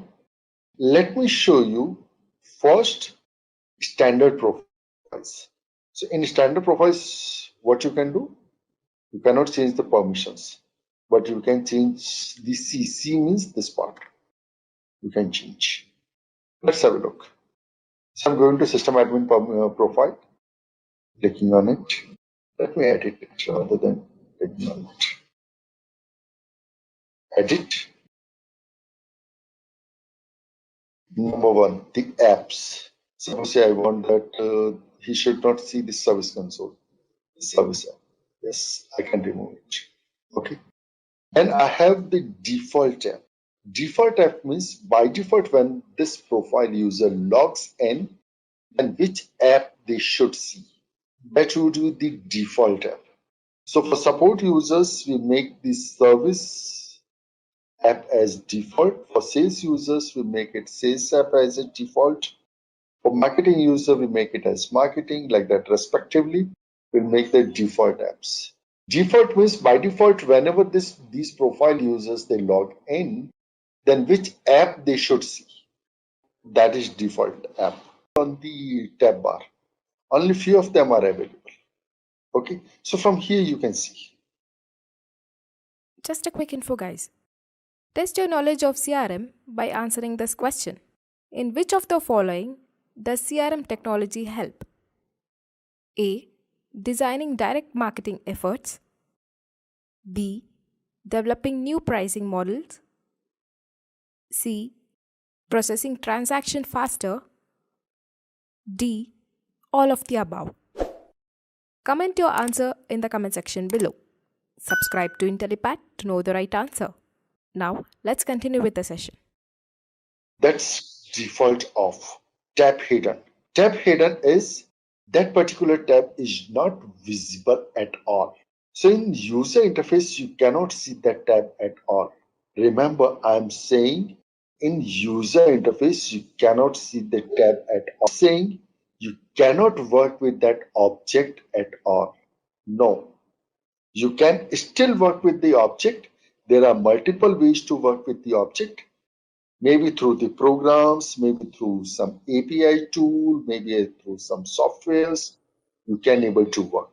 But in user interface, you would be getting tabs. Tabs are not visible. Tab is only for user interface purpose where you are viewing a record in a particular manner. Okay, but it's not the only way to work with the record. There are different ways to work with the record. You have reports, you have softwares, you have data import export softwares. There are multiple ways how you can work with Salesforce records. Got it? So tab hidden is only hiding that particular tab in user interface. When I say user interface means what currently we are getting. I'm talking about that. Okay. Then coming up to these are the permissions. See, I cannot change. Okay. So these are fixed. Because of I'm working as of now with the standard profile, I cannot change. If I'm scrolling down, general user permissions, see, none of them I can change. Standard object permissions, these are the object permissions. See, CRED, none of them I can change. View all, modify all. Since this is a system administrator profile, all are checked. None of them I can change. That's what I meant here. Where it is, yeah.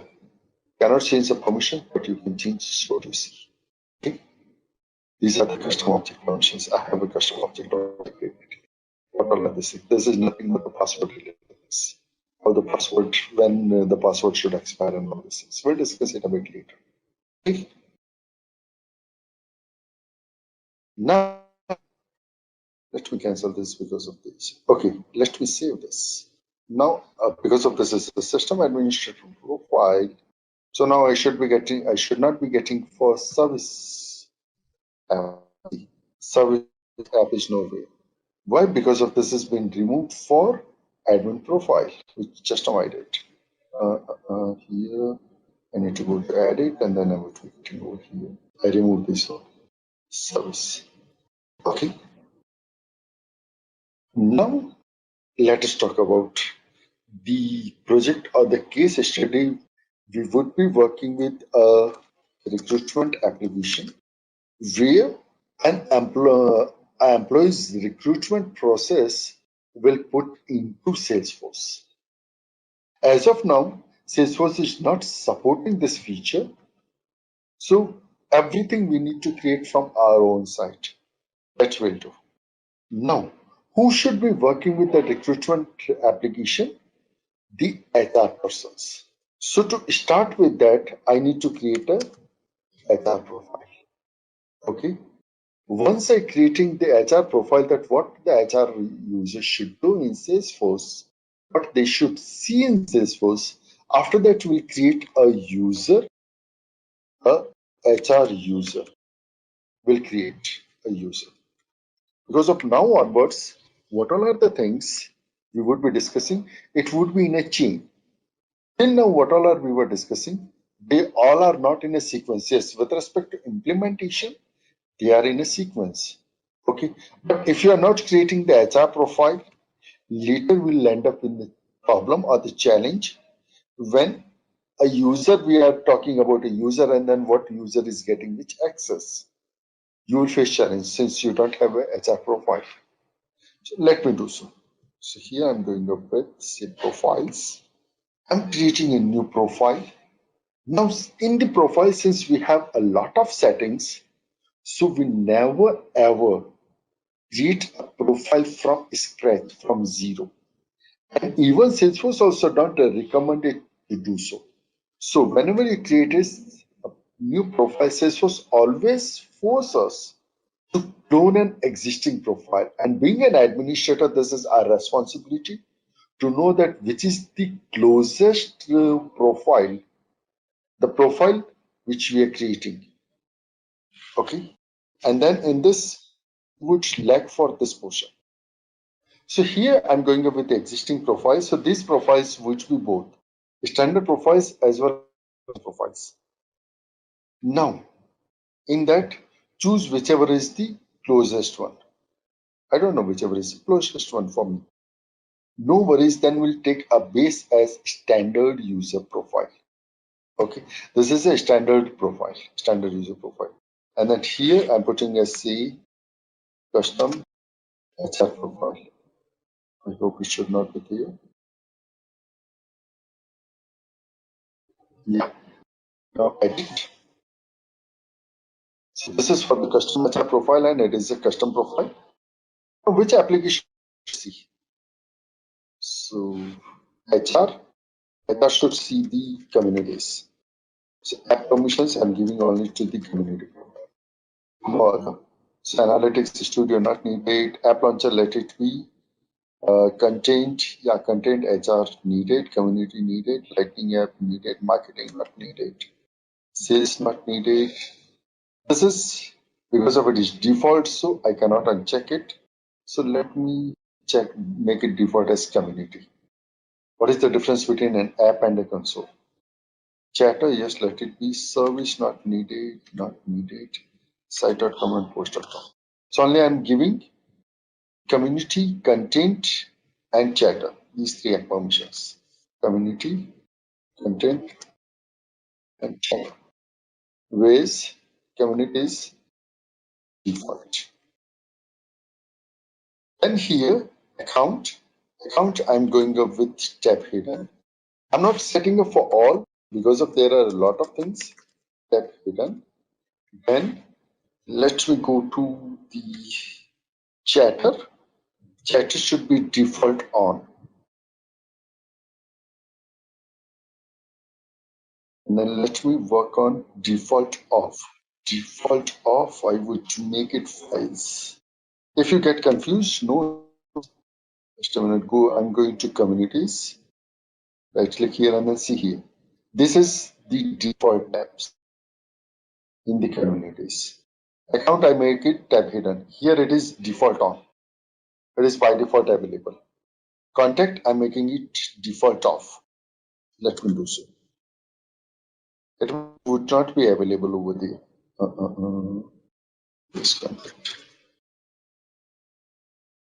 Contact. This is default off. Default off. Okay. Rest I'm leaving as it is. So this is admin's responsibility to sit and do changes each and everything. Here this administrator cannot change. It means home tab has to be available on for each and every profile. It has to be there. And coming up the administrative permissions. So there are a lot of administrative permissions.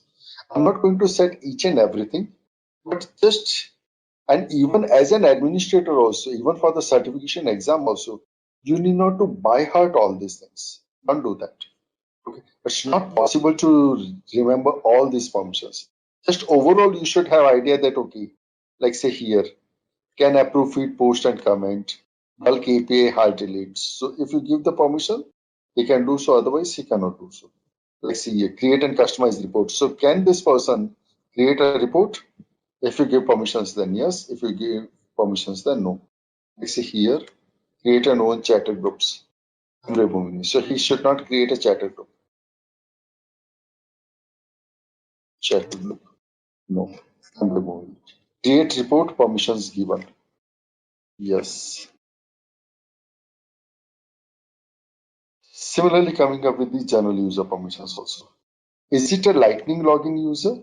Means can he access the lightning? If you check it, then yes. If you don't check it, then he will work only with classic, not with lightning. So you need to check this. And here this is the object permissions. So what he can do with the objects? So since account I mentioned is tab hidden, so no work. Let me remove this, nothing. Here we go with say case.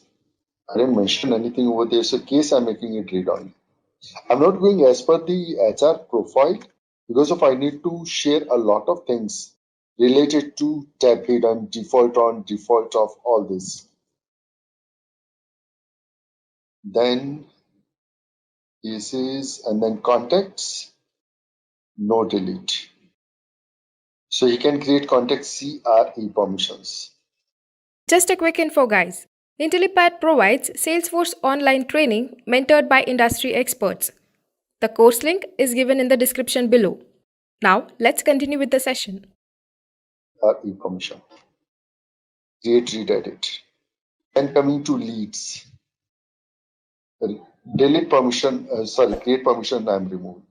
So leads only read and edit permissions. Read and edit permission. I think I set all.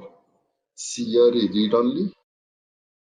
This is R, CRE, and then here one CRED. Opportunity, let me go with CRED. Right. Okay. Like this you need to set. And about the softwares. So for the offline, okay, desktop integration, what should be done? So do you want to get the access denied? No, no updates, update without alert, update with alerts, or must update it. That is for the offline. Offline means you are not online, and when you come to online, then how the syncing should happen. That one. So this software you need to download it, and then there has to be a license given, the offline user license. Then you can do. Then session related settings. So if the HR is not doing any activity for say 30 minutes, then he should log out. If he's logging in, then what it would be? Should he ask the password? and the security question or not. That is high assurance. And then password policies, password should expire in 90 days, 30 days, what it is. And then system should remember some password, what is the password complexity, and how it should be. And then lockout period is important. Lockout period is for say 15 minutes, 30 minutes, 60 minutes. So if a user is typing in an incorrect password for these many number of attempts, then his account get locked for this much duration. After that, it will automatically get active. Then this is secret answer for password reset, minimum 1 day password lifetime. Don't immediately expire link for forgot password. Or if he click on the forgot password, then he is getting an email. So that has a lifetime. So you can make it indefinite lifetime by checking this. That is for the profile. What is an application in Salesforce? So what is this Salesforce application? Now Salesforce application is a collection of items that work together to serve a particular function, right? So what do I mean by that? So let's say if I have an application for sales itself, so what are the different things with that will impact my sales? So there would be opportunities, there will be customers, there will be accounts, there will be cases, there will be leads, there's a lot of different things, right? So what it basically, an application is that environment where you can populate all of these fields, and based on that you can have different things popping up here and there, and you can find out what is going on with respect to one particular thing on one particular application itself. So that is the basic idea behind an application in Salesforce. Now it basically comes in two flavors for Salesforce. So it could be a classic app or it could be a lightning app. So there are lightning ones are the one we are going to be working with today. So lightning is the better form. It is constantly updated as well on your phone as well as your desktop system. So it is compatible in both iOS as well as Android as well as your desktop or any platform that you are using. So it is cross-platform available as well. So that is something which gives it an edge over classic, and it is much more intuitive as well in my opinion. So that is why the lightning app is much more preferred. To give you an example of how classic app looks like, so let me show you the Salesforce itself. So what you're seeing right now on your screen is an application. So this is my sales application. So whatever name pops up here, that is the name of the application, and this is the home page that we are seeing with respect to the sales application. Now there are different things like opportunities, leads, tasks. These are the different fields which are inside of this application that I want to see. So these are the things which are populated in here. So all of this combination of all of this is my sales application. Similarly, there are various other applications. As you can see, there is sales console, there is community. You can view all as well. So if you view all, there's a lot of different applications which are out there. So let's say if I wanted to check on the marketing side of things, so I can see different things will pop up as compared to this application. So you see now it has changed into campaigns, chatter, contacts, leads. So basically it changes based on that. Now what you can do is you can customize all of these applications, and you can have your built-in make a built-in custom application. So we had created a built-in custom application before itself, and we'll be creating one more today. So let's go back to presentation and move ahead and understand more. So that is about what an application is. So this is again just the overview of what things are. So you can see that is sales opportunities and whatever you are seeing. So this is the home page where you can see different things with respect to quarterly performance, today's events, and all of that in one place. So what you are seeing here, it is a page. This is a home page which has been designed. This can be objects and pages. Both of those things can be populated on an application as well. So we'll be discussing that as we get through. Let's talk about few more basic concepts to get things across. So we are now going to get closer to building the Salesforce application that we are going to be developing in the third section. But in this one, let's discuss those concepts that we'll be dealing with. So let's start off with an objects and fields. Now an object and field is very important. So in Salesforce, they follow the methodology of MVC, which is Model View Controller. So in that you have three different kinds of things which are in there. So basically you can think of objects and fields in terms of an Excel sheet. Now what is going on is, let me explain what is going on first. So imagine that you have a database, right? So your database can have a lot of different kinds of tables, right? So there will be a lot of different tables which are there. For example, let's say if I wanted to create let's say school database, for example.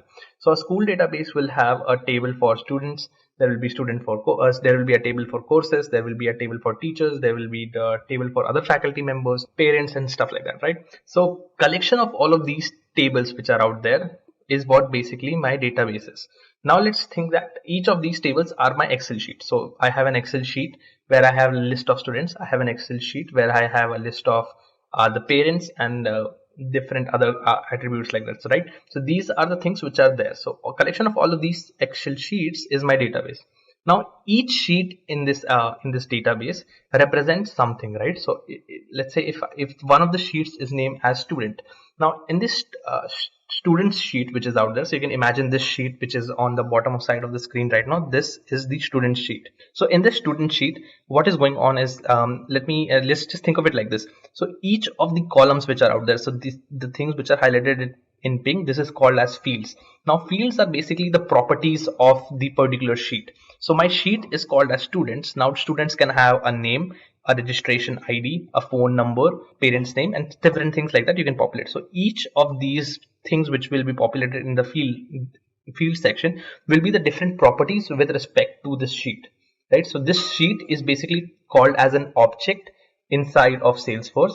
So this sheet, which is my student, is an object, and the different properties of students are the fields in Salesforce. So these student's name is one field, student's phone number is a field, email address is a field, and things as we go along will follow. And every entry that you do, so let's say if the student's name is let's say Ram, his number is XYZ, and he studies in class X, and you can move along. So that is one entry. So this is a record of a student. Similarly, if you go along, so you can put in more records. So each of these lines will contain records. So this column represents different properties, and the rows will represent different records of different students who have those particular properties in those fields, and all of it together, this particular sheet can be thought of as an object. So an object has a lot of different properties which are called as fields, and when you have a lot of different entries inside of a different object, those are called as records. So that is the basic idea of what are objects and fields in Salesforce. Now you can have two different kinds of objects in Salesforce. There are some objects which Salesforce gives you by default. So by default, Salesforce provides you with a lot of different objects which are out there. So a good example would be like an account or lead. So the things that we saw earlier. So that are the things which are pre-created. So you can see the opportunities here and the leads and the other things. These are the things which are pre-created by Salesforce. So these objects are standard objects. The other kind of objects are custom objects. These are the objects that you build by yourself. So you can build your own custom objects. So as you can see, if I wanted to create, let's say, an object called as trucks, so I can create an object called trucks, and I can have information with respect to trucks in there. So it basically depends on you. So what Salesforce is doing is, in this scenario, is it is giving you one set of abilities to you, which is predefined, which can be basically applied to various different kinds of companies. But let's say if I'm a logistics company and I want to use Salesforce, and there are some things which are not defined in Salesforce because they cannot think of everything, right? Every business runs it according to their requirements and based on their needs. When you are running things on your needs, you will be requiring custom made things. For that scenario, Salesforce allows you to do a lot of different customization with respect to their application as well. So you can basically create your own objects, give them special properties, and you can assign values to those special properties. So that is what a custom object is. We will be building a custom object in today's session as well, and we'll be putting that to our particular application, which we will be also be developing. The next concept, which is very important, is a lightning page. So what is a lightning page? Lightning page is basically a custom layout that lets you design a page for use in Salesforce mobile app, or it could be on the Lightning or web browser experience as well. So it is available on both mobile platform as well as your particular desktop application. Right. So the structure of Lightning page, the speciality of this thing is that it adapts to whatever the screen that it is being viewed on. So if I want to, this we will see when we get into it. So if you want to design let's say a page, how it will spawn on your mobile phone and how it will spawn on your particular laptop is different, right? So, and Salesforce predefines it based on some templates on how those things can be spawning. So you can design based on that, and based on that you can have easy views for your phone and a different view for your particular desktop application. So you can imagine your desktop has a wider screen and wider set of resources, so you can do a lot of different things and populate different things in there. When you're designing for a phone, you have to take constraints into account, where the screen will be shorter. What you would want is the things which are most important popping up here and there. And Salesforce allows you to do all of that. So based on the template that you choose, you can basically get the outcome of how the page will look like, right? So we will be creating an app page for our particular application. So there are three different kinds of pages in Salesforce as well. So when you're talking about Lightning pages in applications, you can have a home page, a record page, and an application page. Now, home page is what we saw, that sales home page was there, right? So that everything with respect to the sales application you can find out in the home page. Other than that, you can have an application page where you can spawn different things with respect to an application. You can use this page to create a home page for a third party application, and you can directly add those things into your Salesforce the Lightning web application as well as your mobile application. Both of these things you can directly add these pages without having any ifs and buts. Other than that, you can decide who gets to view what kind of pages and what kind of access is there, and where you can they can access these objects. You can handle that as well. So that is about what is in the app page. We will be developing an app page and an object, and we'll be putting both of them to our Lightning application in the demo. So let's quickly jump into the demo so that we get things more clearer. So this is my Salesforce application, right? So in this Salesforce application, what you can see is this is my home page, right? So from here you can go to setup. So this is my Salesforce Lightning application, which is for marketing, and this one is my setup where I can basically customize my Salesforce Lightning applications. So whatever is in here, whatever you want to manipulate, you can do through the setup page, and it allows you to do different things. And you can find the setup right here itself. You can just go here, click, and quick click on setup, and it will spawn the page that you actually need. So let it load so that you can get a view of it. So let's start creating an application first, or we can create an object also first. So let's create an object first. So let's create an object. Very simple. You have to click on new object, go to your object manager, click on new object, wait for a couple of seconds, and you have to put these information. So let's say I'm going to call my object as learner Intelli, right? So you have to give the label, and the plural label you have to provide. Object name it takes automatically. So if I click here, you can see the object name has automatically spawns. Learners Intelli is the plural name. Now basically this object gives information for a learner enrolled with Intellipaat, right? So it does that. Now you can have it being a context sensitive help settings. You can put that as well. You have a record name, and this is the type text it will be taking. Optional features, you can allow reporting, activities, track field history, chatter groups. You can decide on these things as well. So if you wanted to pop up in chatter groups, or you want to track field history, you can enable these features based on your requirements. And you can choose your deployment status as well. So you can have it in development. So these things which are in development won't spawn into the Salesforce application. People won't be able to view it. Once you have deployed it, the people who have the access to these things can actually view it. You can also allow search for it. You can have the launch custom tab app after the wizards for saving the object. We are not going to be doing this. We will do it later on so that you understand why this is important. And I'm going to be allowing the search for it, and just gonna hit save. So with that, I think very easily we can move on to the next step, and we have created an object. Now object is ready, right? So object is ready. What it doesn't have is any properties. So it's like basically having a sheet called as students, and there is no kind of entry whatsoever, no properties whatsoever. So there is no information with respect to the students. So let's go to field and relationships, and let's give it a property. So by default it will be asking you for a name when you create these things. So we're going to be creating a new field, which is going to be, from this section you can choose what kind of information this object will store, right? So every column which is there, it stores certain kind of an information. So what kind of information you want to store, you can decide there. It has to be a date, number, currency, percentage, phone number, pick list. Pick list is basically when you want to give them options to choose from. You can have that, and you can have multi-select as well. You can have a text area. You can have basically different things based on that. So I'm going to be selecting a text that people can put in the resource things.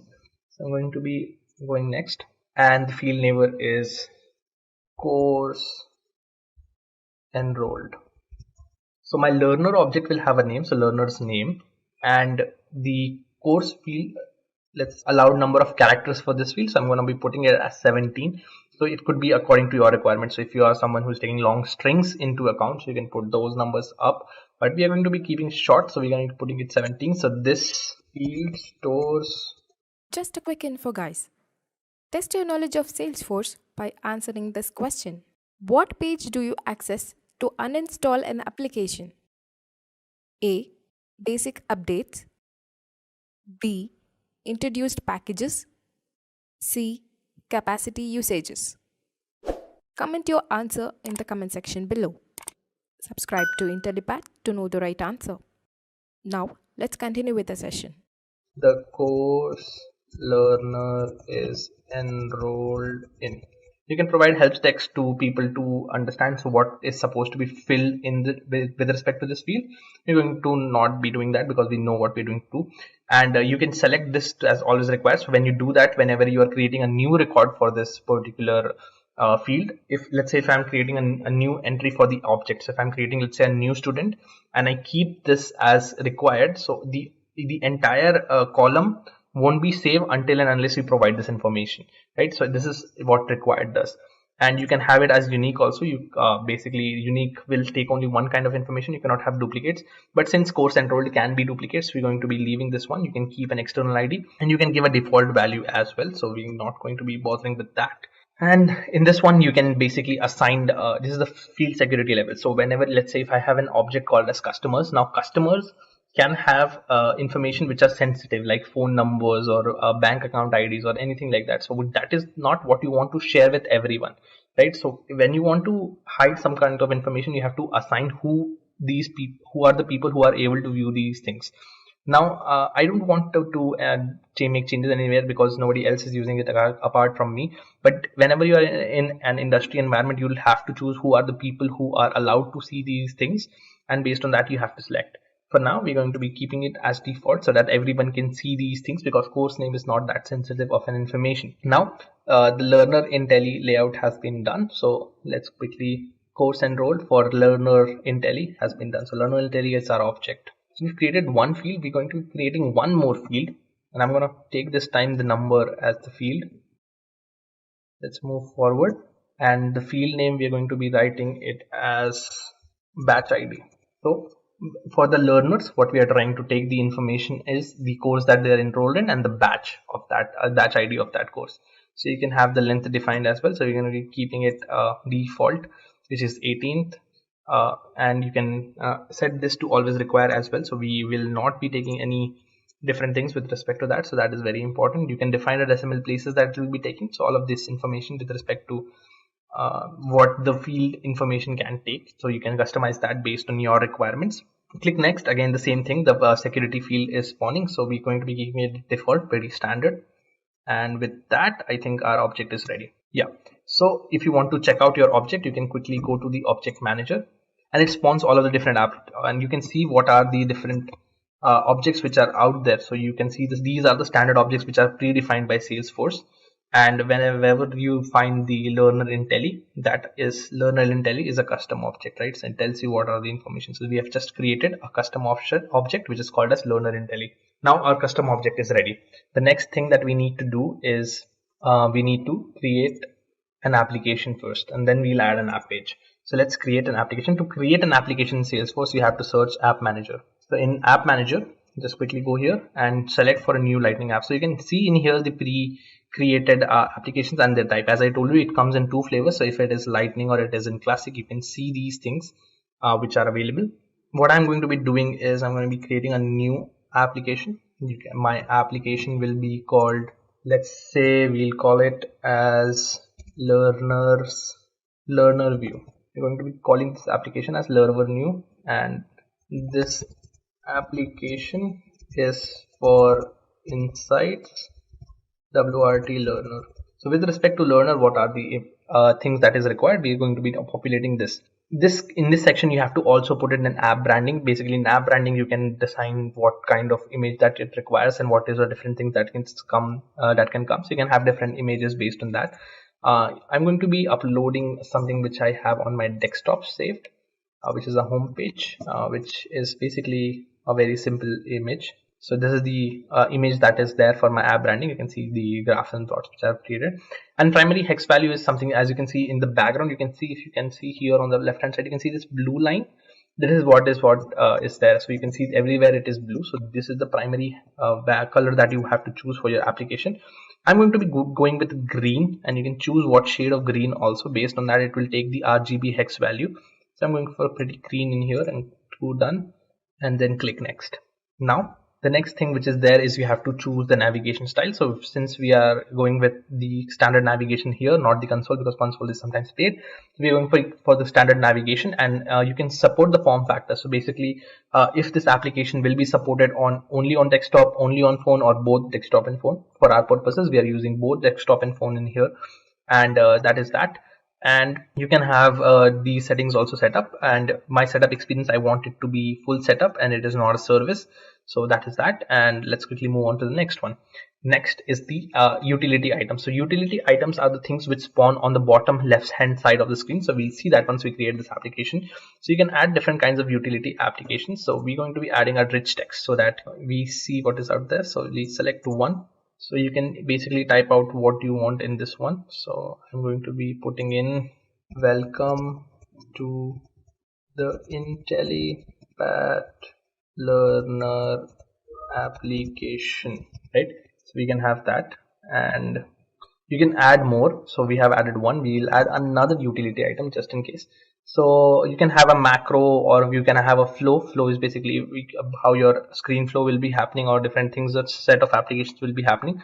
You can have that, you can have a list view, you can have something. So we're going to be putting in recent items as well. So two things which are out there, and rich text and the recent items. These are the two things that I want in my application. So let's quickly move on to the next. Now in the navigation item, so what we saw here, so this is an application right here, right? So on the left hand side, so in what navigation means is whatever you are seeing in here is selected through the navigation. You can basically come back and edit these as well.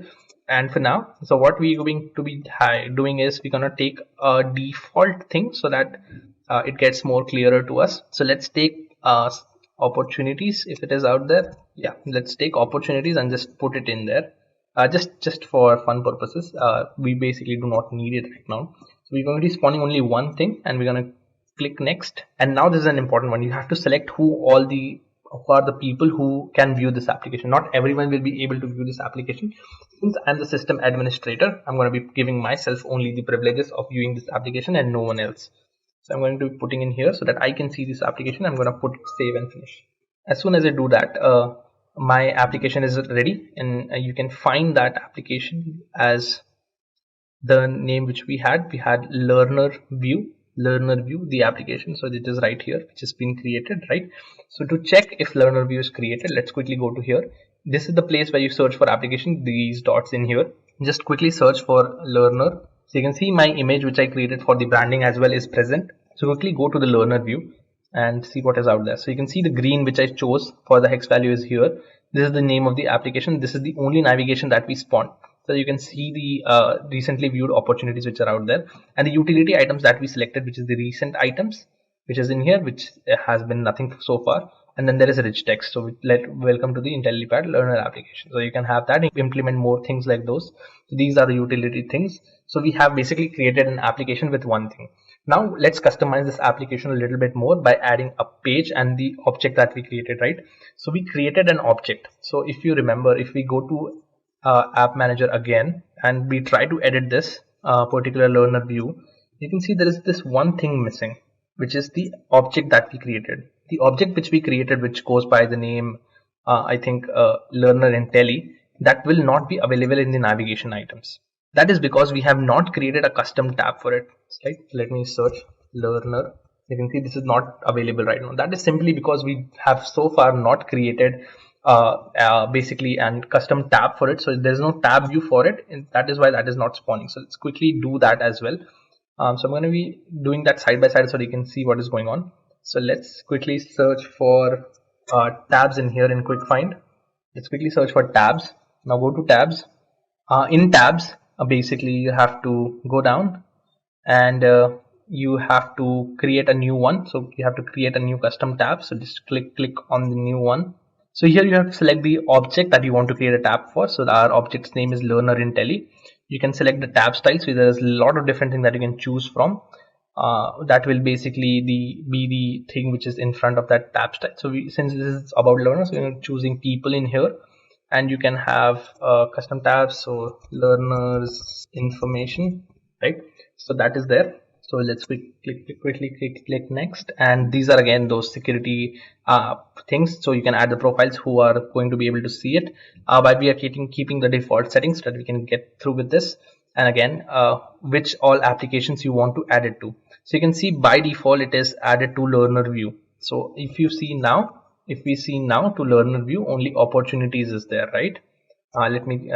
Now let's quickly save this. So what it will do is it will add it to all of the pages which are out there. You can basically, when you are doing this, select the custom pages you want to add it to, but for now it's just going to be saving it. So once we do that and it is ready, my learners, this thing, if I refresh, the learner view should pop up in navigation. So let's go to the navigation items, and you can see the learner Intellis has been spawned. So since it is spawned, if I refresh this page, I should see another tab in here. You can see the learners Intelli tab is available, and you can create an object in here, go to new, and you can add let's say learner's name is Ram, the course he's enrolled in is Salesforce, and batch ID is 1234. If I save that, you can see details of that learner you can see in here. So basically, if I add more and more and more, I can have all the learners which are spawning and put them in here really quickly and very easily. So that is the basic thing of the objects that we have created. Now let's add one more thing to it. Let's add an application page to this one. So let's go back to the setup real quickly and go to and search for app builder. So if you go to Lightning app builder, it's basically we need to create a new page. So let's click on new. So as I mentioned in the theoretical side of things, you can create 3 different kinds of pages. For now, for my purpose, I'm going to be creating an app page. So let's quickly select that, move on to the next one. You have to select a label's name. So this is learners app page. I think it goes with an underscore. It looks better. Yeah.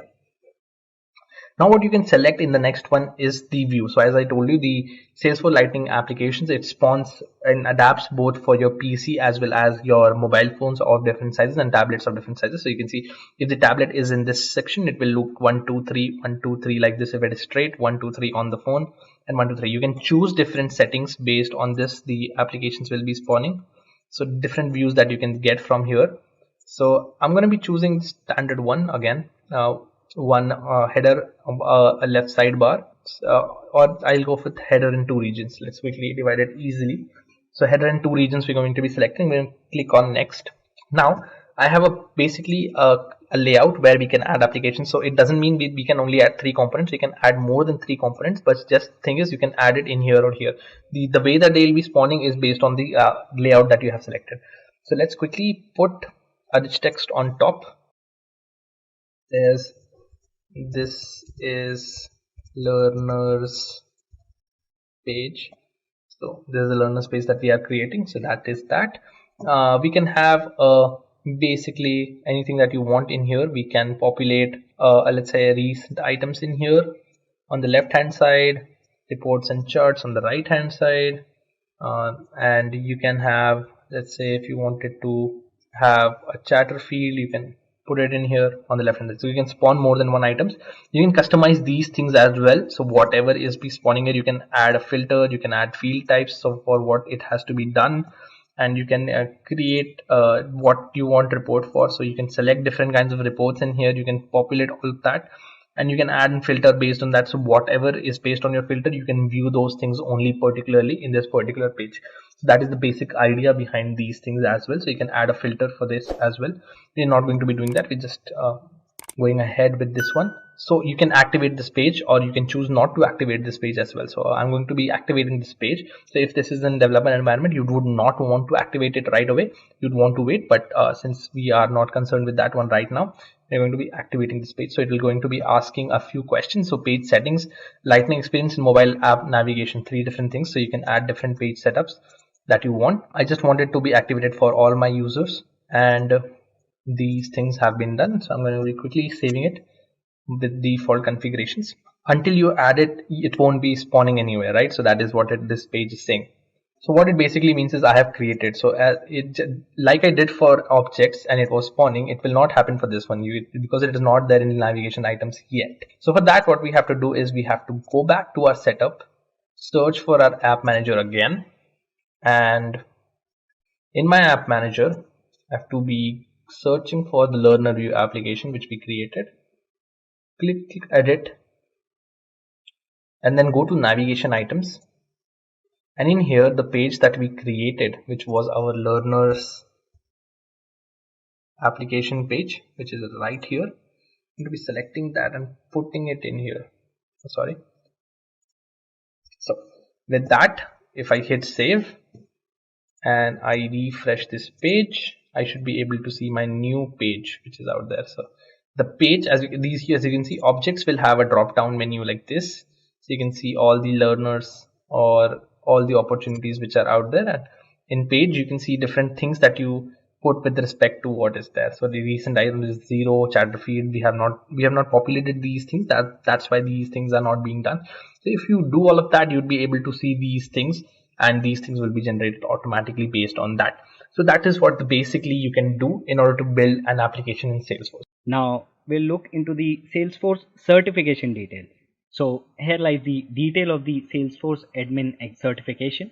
So first of all, you must have thorough knowledge of managing users' data and security, then maintaining and customizing Sales Cloud and Service Cloud applications, and then building reports, dashboards, and workflows for your organization. So talking about managing users data and security, for example, if there are two teams, that is sales and marketing, so the employees or the users who are there in these teams cannot access each other's data. So this is the task of the administrator to take care of, to manage the users data and security.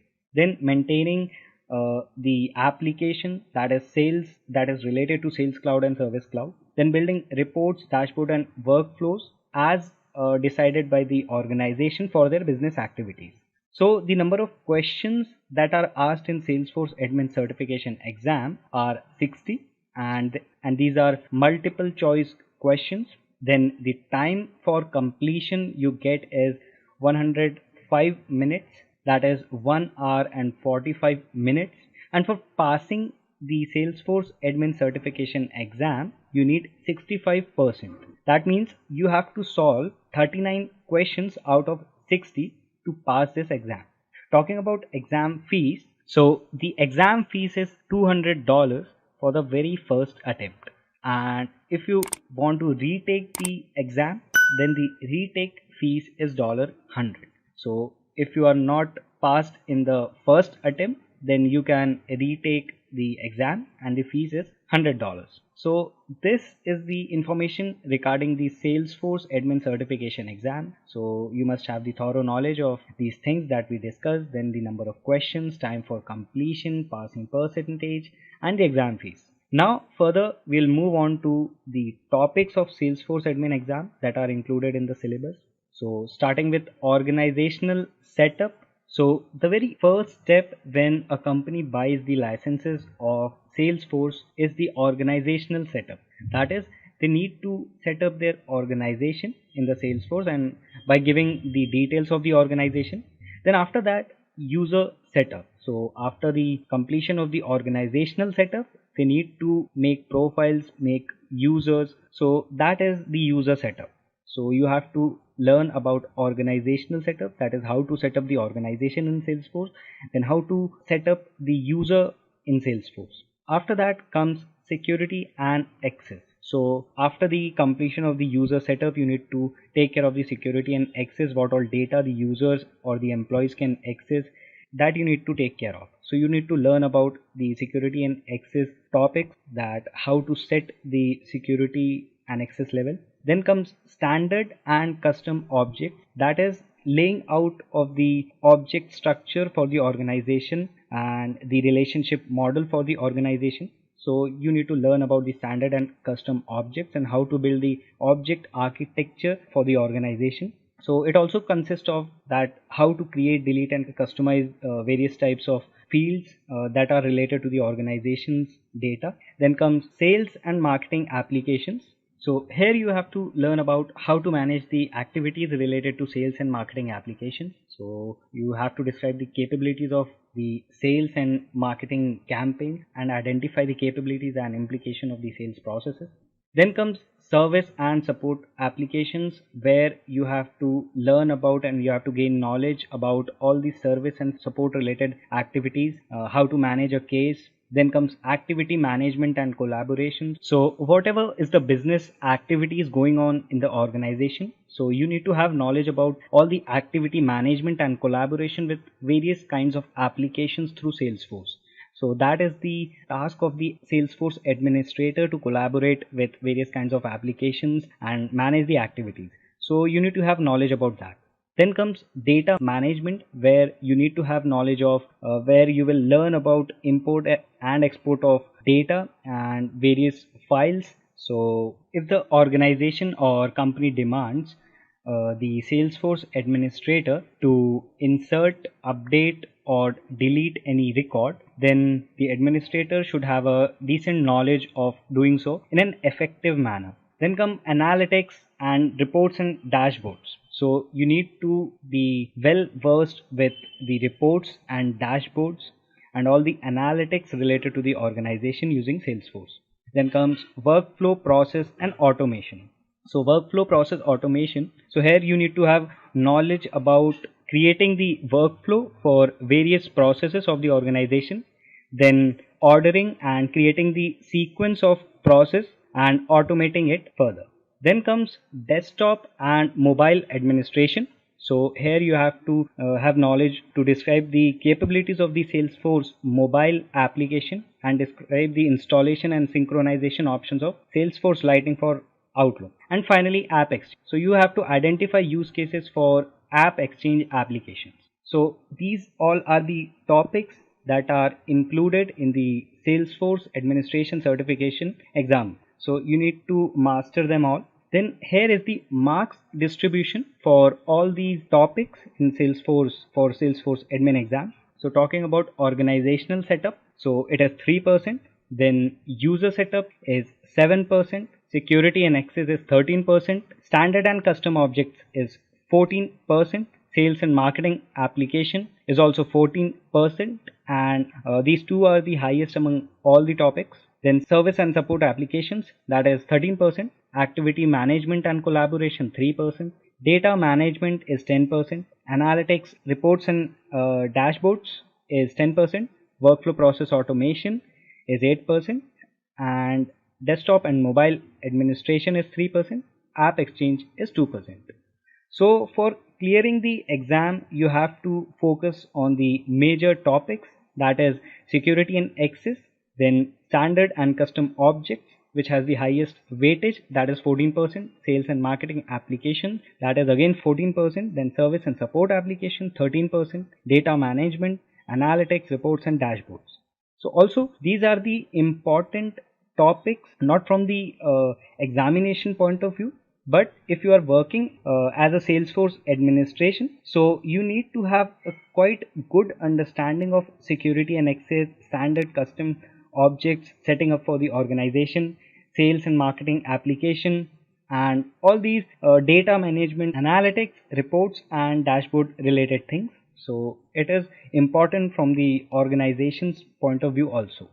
Now, how to prepare for Salesforce certification exam? So we have already seen the task of the Salesforce administrator, the topics, the syllabus of the Salesforce administrator exam, and we have seen the distribution of the various topics of Salesforce. So till now you might have got an idea about what to do for the preparation of the Salesforce certification exam. So here are the tips that will be very beneficial while preparing for the Salesforce admin certification exam.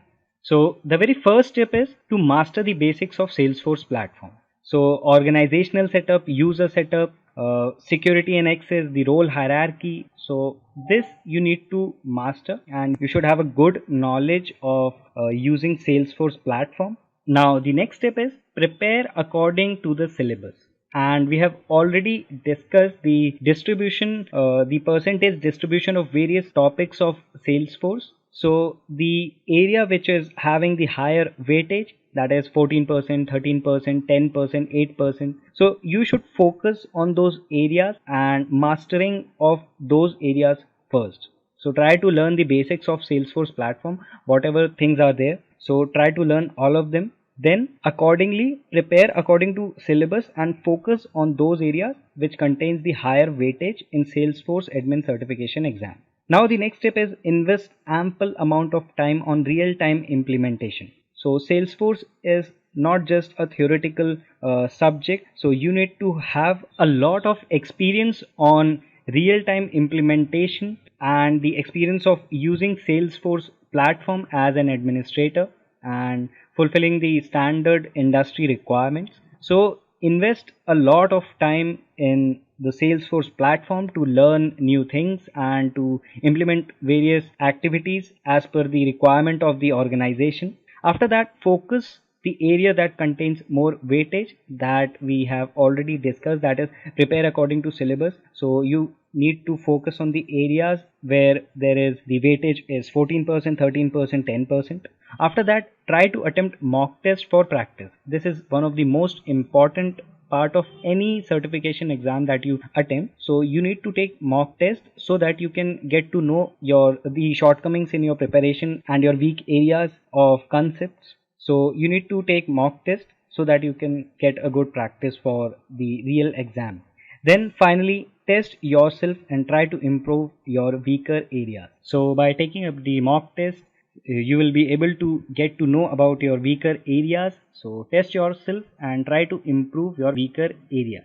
So the tips to prepare for Salesforce certification exam which will prove beneficial while you are preparing for it. Now next, what is the job role of a Salesforce developer?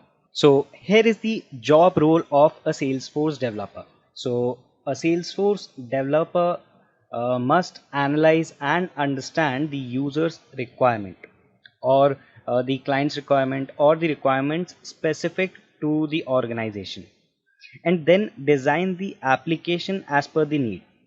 Also, their job role is to test and develop the application, that is existing application or the application that is created, and to test the application that is created by some other developer so that they can make the changes or the updates in that application, or if they want to add something, if the organization or the client wants to add some other things, so they must be capable of understanding all those features of that Salesforce platform. So their job role is also to customize the application.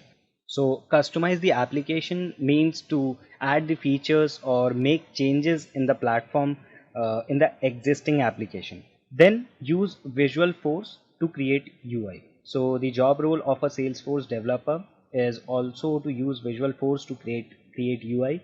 So if you don't know what is Visualforce, so it is a framework that allows developers to build sophisticated and custom user interfaces that can be hosted natively on the Lightning platform.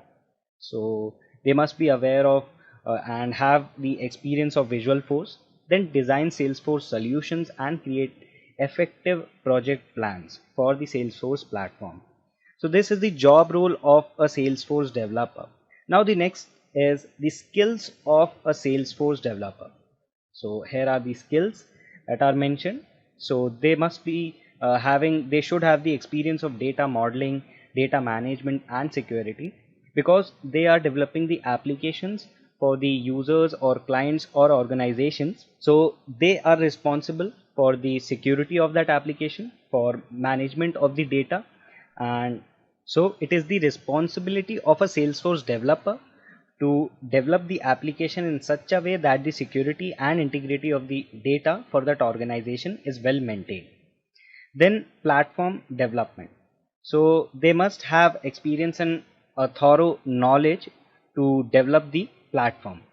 Then Salesforce app customization. So they should also be capable of customizing the existing applications of the customers. And then Visualforce basics, that is that we already discussed, that they should have experience with Visualforce. So it is a framework that is used to develop user interface for the customers for the Lightning platform. Also the search solutions basics, then Salesforce object query language. They must be They should have knowledge of the object query language. They must have the knowledge of Apex, that is object oriented language. Also, they should have knowledge of Java programming language that is used to develop the Salesforce application. Then they should be proficient with HTML and JavaScript. So as they have to, their responsibility is to develop the user interface. So for user interface, they should have knowledge of HTML and JavaScript. Then Lightning framework. So as they are developing the Salesforce Lightning app or the Salesforce basic, as they have to develop the application for these platforms. So these are the skills of a Salesforce developer. So when you acquire these skills, you are eligible to enter the Salesforce domain. Now next we'll be looking into the career opportunities and salary of a Salesforce developer. So first, going with career opportunities. So let us look at the facts. According to Forbes, more than 200k companies have switched to Salesforce. Also, the Salesforce job openings grew 50% annually over the last 5 years. Also, over the next 5 years, 5 million jobs will be created in Salesforce. So by this, it is clear that Salesforce is a booming field, and the growth in the field of Salesforce from now is very high in comparison to other technologies.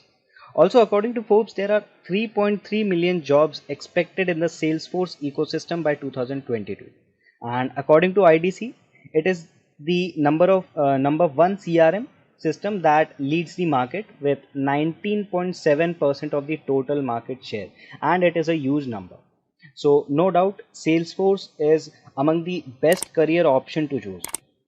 Now you must be curious about the salary of a Salesforce developer. Now let's look at that. So in India, the average pay is 750k, and in the United States it is around 81k dollar. Also, according to Glassdoor, Salesforce developers earn an estimated $22,000 more than web developers per year, and the average hourly rate amongst the freelancers listed with the Salesforce is $85 per hour. That means a Salesforce expert can earn around $648 per day. Just a quick info, guys. Intellipaat provides Salesforce online training mentored by industry experts. The course link is given in the description below. Now, let's continue with the session. So by this, we can understand that the salary structure of a Salesforce developer is also exciting, isn't it? Just a quick info, guys. Test your knowledge of CRM by answering this question. In which of the following does CRM technology help? A. Designing direct marketing efforts. B. Developing new pricing models. C. Processing transaction faster. D. All of the above. Comment your answer in the comment section below. Subscribe to Intellipaat to know the right answer. Now, let's continue with the session. Coming to the first question on the top Salesforce admin interview questions and answers set, it states explain Salesforce admin certification characteristics. Well, there are 3 different characteristics that you really should know about if you're approaching the Salesforce Admin 201 certification. In a way where, what you learn is a lot about how workflow, is functioned about, and of course, a lot about field creation and how you can go on to do a lot of task management as well. So who can learn Salesforce Admin training? Well, at the point of time, you can have system admins who can turn, you can have architects, security analysts, and of course, any other enthusiasts who are willing to, put the time, effort, and the skills needed for Salesforce Admin 201 as well. And then what's the average salary? Well, the average salary is around an average of $82,000 per annum in the USA. And of course, this is an average salary. The number will keep changing. And of course, it consists of both the lower median and the higher range too. And then coming to the second question, it says expand CRM and explain what it is. Well, CRM actually stands for Customer Relationship Management. It is one of these applications that we use to revolutionize the world of how we can provide services on the internet and then have customers interact with their business counterparts, right? Well, Salesforce is one of these platforms that helps us to automate and digitize all the marketing functions that's required. And of course, this at the end of the day means a lot of increase in the revenues and the profits too. It's not only that, the strategy of actually bringing in more revenue and profit is done by the customers, clients, and the actual sales that happen, right? So this one important thing that surrounds the entire world of the revolves around the entire world of CRM, of course, as the C suggests, it's customer value itself.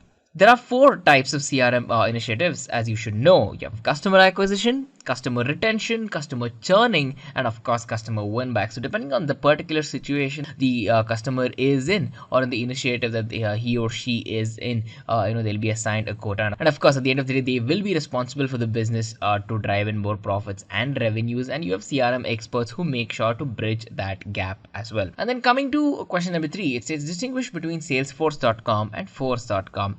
Well, to be honest, both of these are relatively the same, but what differs is the actual functionality. See, what happens in Salesforce.com is that we use it to help build CRM functionality based applications. For example, let's say you have an iPhone application that has the capability to either make phone calls, it can store all your contact details, and any of the other functions that a phone should do, right? So if you're an app to do that, you'll be using something like Salesforce.com to do it. But then you'll be using Force.com when you want to customize a data model and see how you can generate and build a good user interface. See, you will need an iOS working environment that can run and build apps, right? So for that particular purposes, you will be using Force.com, and this simple difference is something that's very vital because functionality is the big name here. Coming to question number 4, it says what are the available portals in Salesforce? Well, there are actually 3 types of portals that are available in Salesforce. You have the customer portal, you have the partner portal, and of course the self-service portal. With the customer portals, what it does is that it enables us to actually utilize all the capabilities of the internet, like a very streamlined flow of channeling data. As a streamlined flow of channel where you can deliver good service at the end of the day. Next, we have partner portals. Partner portals make sure that you have users who are basically partners, that they can log into Salesforce by using a website, and of course it will be used for non-partners as well. And then coming to self-service portals. Self-service portal, here customers will be able to search for all the details of an organization by making use of this post, and it's a pretty simple task to go about doing that too. And then coming to the 5th question, it states why do we use tabs in Salesforce? Mention the types of tabs. Well, in Salesforce, the website itself, a list of tabs are actually placed under the same name, the tab menu. And of course, what are tabs used for? They're used to access an object's data, right? Well, if you're at this point in time in this video, you really should know this. And of course, there are 3 types of tabs. We have web tabs, we have the Visualforce tabs, and of course, we have the custom tabs. So when you ask this question, make sure to answer it this way. And then coming to question number 6, it states what is profile? Mention the types of profiles available in Salesforce. Well, a profile is something which is very similar to what settings and permissions would be, right? It's exactly that. It is actually used to perform different functions, whatever it is, depending on what the users have defined and how one can go about managing records as well. So there are 2 types of profiles that you have to know about. One is standard profiles and one is the custom profiles. Standard profiles are of course created by Force.com. Custom profiles, as the name suggests, are created by the users themselves.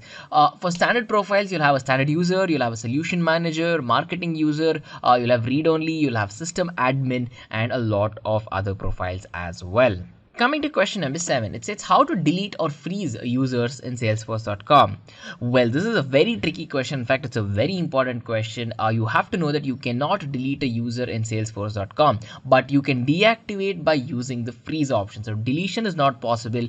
You can deactivate by using the freeze option. To freeze someone, you have to go to setup, manage users and users there, find the user that you want to deactivate on, and of course you can click on freeze there. So it's as simple as that, but you do have to specifically mention that deleting a user is not possible.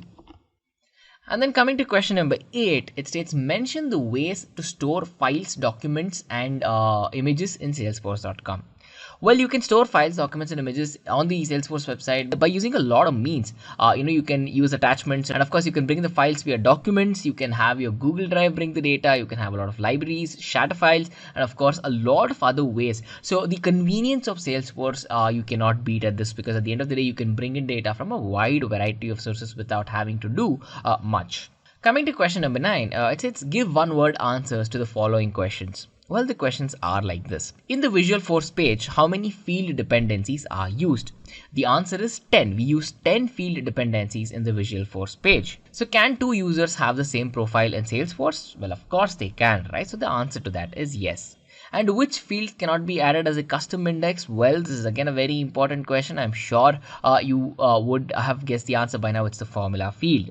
And can we edit a formula field value in a record? The answer is no, you cannot edit a formula field value in the record. And of course, can we use sharing rules to restrict data access? The answer is no, you cannot use sharing rules to restrict the data access, right? So these are certain simple yes or no questions that can be asked in a sort of a rapid fire kind of a manner in the interviews, and if you are asked this, well, now you know how to answer them. And then coming to the 10th question, it states how to set the login hours and the login IP ranges for the users in Salesforce. Well, login hours, right? So again, it is set by the organization itself, and of course you can log in the before or and then of course you can restrict the login time before or after whatever hours have been defined. To do that, you just have to go into setup, administration, manage users, profiles, and in the profiles you can work with logic hours. And then for logic IP, what we're trying to do with logic IP is here we're trying to restrict the attempt from an unauthorized IP address. To again go on to manage this, you'll have to go to the same pane to setup, administration, setup, manage users, and of course profiles there. So this can be used in an easy way to set up the login hours and the login IP ranges for the user. So if you want someone to not log in apart from the restricted time, you can do that. If you want to block off unauthorized IP addresses, or even let's say you know an IP address and you don't want the IP person sitting behind the IP address to access your data, well, of course in that particular case you can map your login hours and login IP to make sure that the data is safe. And then coming to question number 11, it says list the characteristics and functions of a roll-up summary field. Well, there are many characteristics of a roll-up summary field, and 3 or 4 are extremely important. One thing you have to know is that it is actually created for a master detail relationship, right? So that's its entire purpose. But then if you're wondering, is it possible to go on for a lookup relationship? The answer is no, it's not meant for that, right? And then one important characteristic you have to know is that auto numbers will not be available in the case of the roll-up summary field. You cannot change the field type, and of course it has the capability to derive the data from the child object, right? And functions of all the roll-up summary fields are you can have the min function, the max function, sum count. So all of these aggregation functions are possible when you're using the roll-up summary field. So these are some of the top 4 or 5 characteristics of a roll-up summary field. And then coming to question number 12, it says what are the different kinds of reports that are present in Salesforce? Well, there are 3 or 4 very important kinds of reports that you have to know about. We have the tabular report, we have matrix report, you have summary report, and of course you have the joined report. Now, when we're talking about tabular report is something which is extremely similar to what a spreadsheet would look like, right? It's simple. You can figure out the data in a fast way, in a rapid way, and it's one of the best ways that we have on how easily can we create a list of records and to use them later, right? And then we have the summary report. Summary report is very similar to tabular report, but here we can allow users to group rows of data. You can create charts based on the data, and of course you can view all the subtotals and do a lot more too. And then we have the matrix report. Matrix report is in terms a little bit similar to the summary report, but here the users can group the data and summarize the data based on both rows and columns. And then we have joined report. Well, with joined report, it is very easy to create multiple report blocks, which has the capabilities to provide a different variety of view for the data. And each of these block acts as a sub report in itself, right? So these are the 4 kinds of reports that are present in Salesforce. And then coming to question number 13, it states define dynamic dashboards and can we schedule dynamic dashboards? Why do we use dynamic dashboards, right? Well, these basically help us to set all of the metrics that we have in any sort of organizational usage. They are put into place because we require all the security settings for dashboards and of course, at salesforce.com as well. And why are they created? Well, they're created to provide security settings for dashboards at salesforce.com, right? And of course, there are 2 setting options that are present when one goes on to use dynamic dashboards. You can run it as a specified user or you can run it as a logged in user as well. So this kind of a dynamic view that Salesforce provides is definitely a huge advantage in terms of CRM tools, in my opinion. And then coming to question number 14, it states name the different workflow components in Salesforce.com. Well, there are 5 workflow components that you really have to mention when you ask this question. It's the workflow rules, you have the workflow field updates, you have tasks, you have workflow email alerts, and of course the workflow outbound messages as well. So if you're asked the workflow components, make sure to mention at least 4 or 5 of these components that are present in Salesforce.com. And then coming to question number 15, it says what are the limitations of a time-dependent workflow? Well, there are two main things when we talk about whenever we think about time dependency and how time dependent workflow limits a lot of things, right? One thing is that time triggers will not support the usage of minutes or seconds. That should definitely be one of the setbacks. And of course, time triggers cannot be able to reference formula fields whenever you're talking about related objects and how one can go on to merge the fields as well. But then you cannot add or remove a time trigger depending on two things. See, you cannot add or remove them if there is a workflow rule that is currently active, and of course if it's included in the package itself, right? In that particular case it would not be possible to add or remove a time trigger there. And then coming to the 16th question, it says how many ways are there to call an Apex class? Well, there are actually 4 ways of how you can call an Apex class. And the popular ones are by using triggers, you have visual page, you have web service, and of course you have email services as well, right? So these are the 4 important ways of how one can call an Apex service. And on that note, coming to the 17th question, it says how to insert multiple records at a time. Well, you have a code snippet on your screen that provides the ability to insert multiple records in a single go. So make sure to take a look at that. And guys, I have one advice whenever you're asked questions like this. If always handy, or open up the Salesforce website, go into your account, and of course go on to show there practically. Have your laptop handy, and of course an internet connection as well. So during an interview, wherever possible, in my opinion, it's always it'll add a lot of value to your candidature if you can show things practically rather than write it down. I mean, of course you can begin by writing down the piece of code, and then you can offer the interviewer saying that you can show it practically if he or she agrees, which I'm sure they will. In that particular case, you should definitely take the practical approach there. Now with that, coming to the next question, the 18th question, it says when do we use data loader? See, data loader is used in these particular scenarios. One, when you really have to load more than 50,000 or somewhere around 50 lakh records, and of course when you have to load an object which is not yet supported by any other web-based importing means. When you have to export your data, why do we export our data? For backups, of course. And then when you want to prevent all the duplicates that happens whenever you're uploading the records, right? It's not only this. For example, let's say you want your data to be loaded on when you're, for example, performing multiple mapping in the future as well. So even for that, data loaders are used effectively. Coming to the 19th question, it states define SaaS or SaaS. Well, SaaS stands for software as a service. It's one of the cloud service provisions. It's a service that's provided where you can develop an application by saving a lot of money based on hardware, based on software, based on requirement and scaling support too. So, you can have all of the web services and SOAs or the service oriented architectures when you're going to use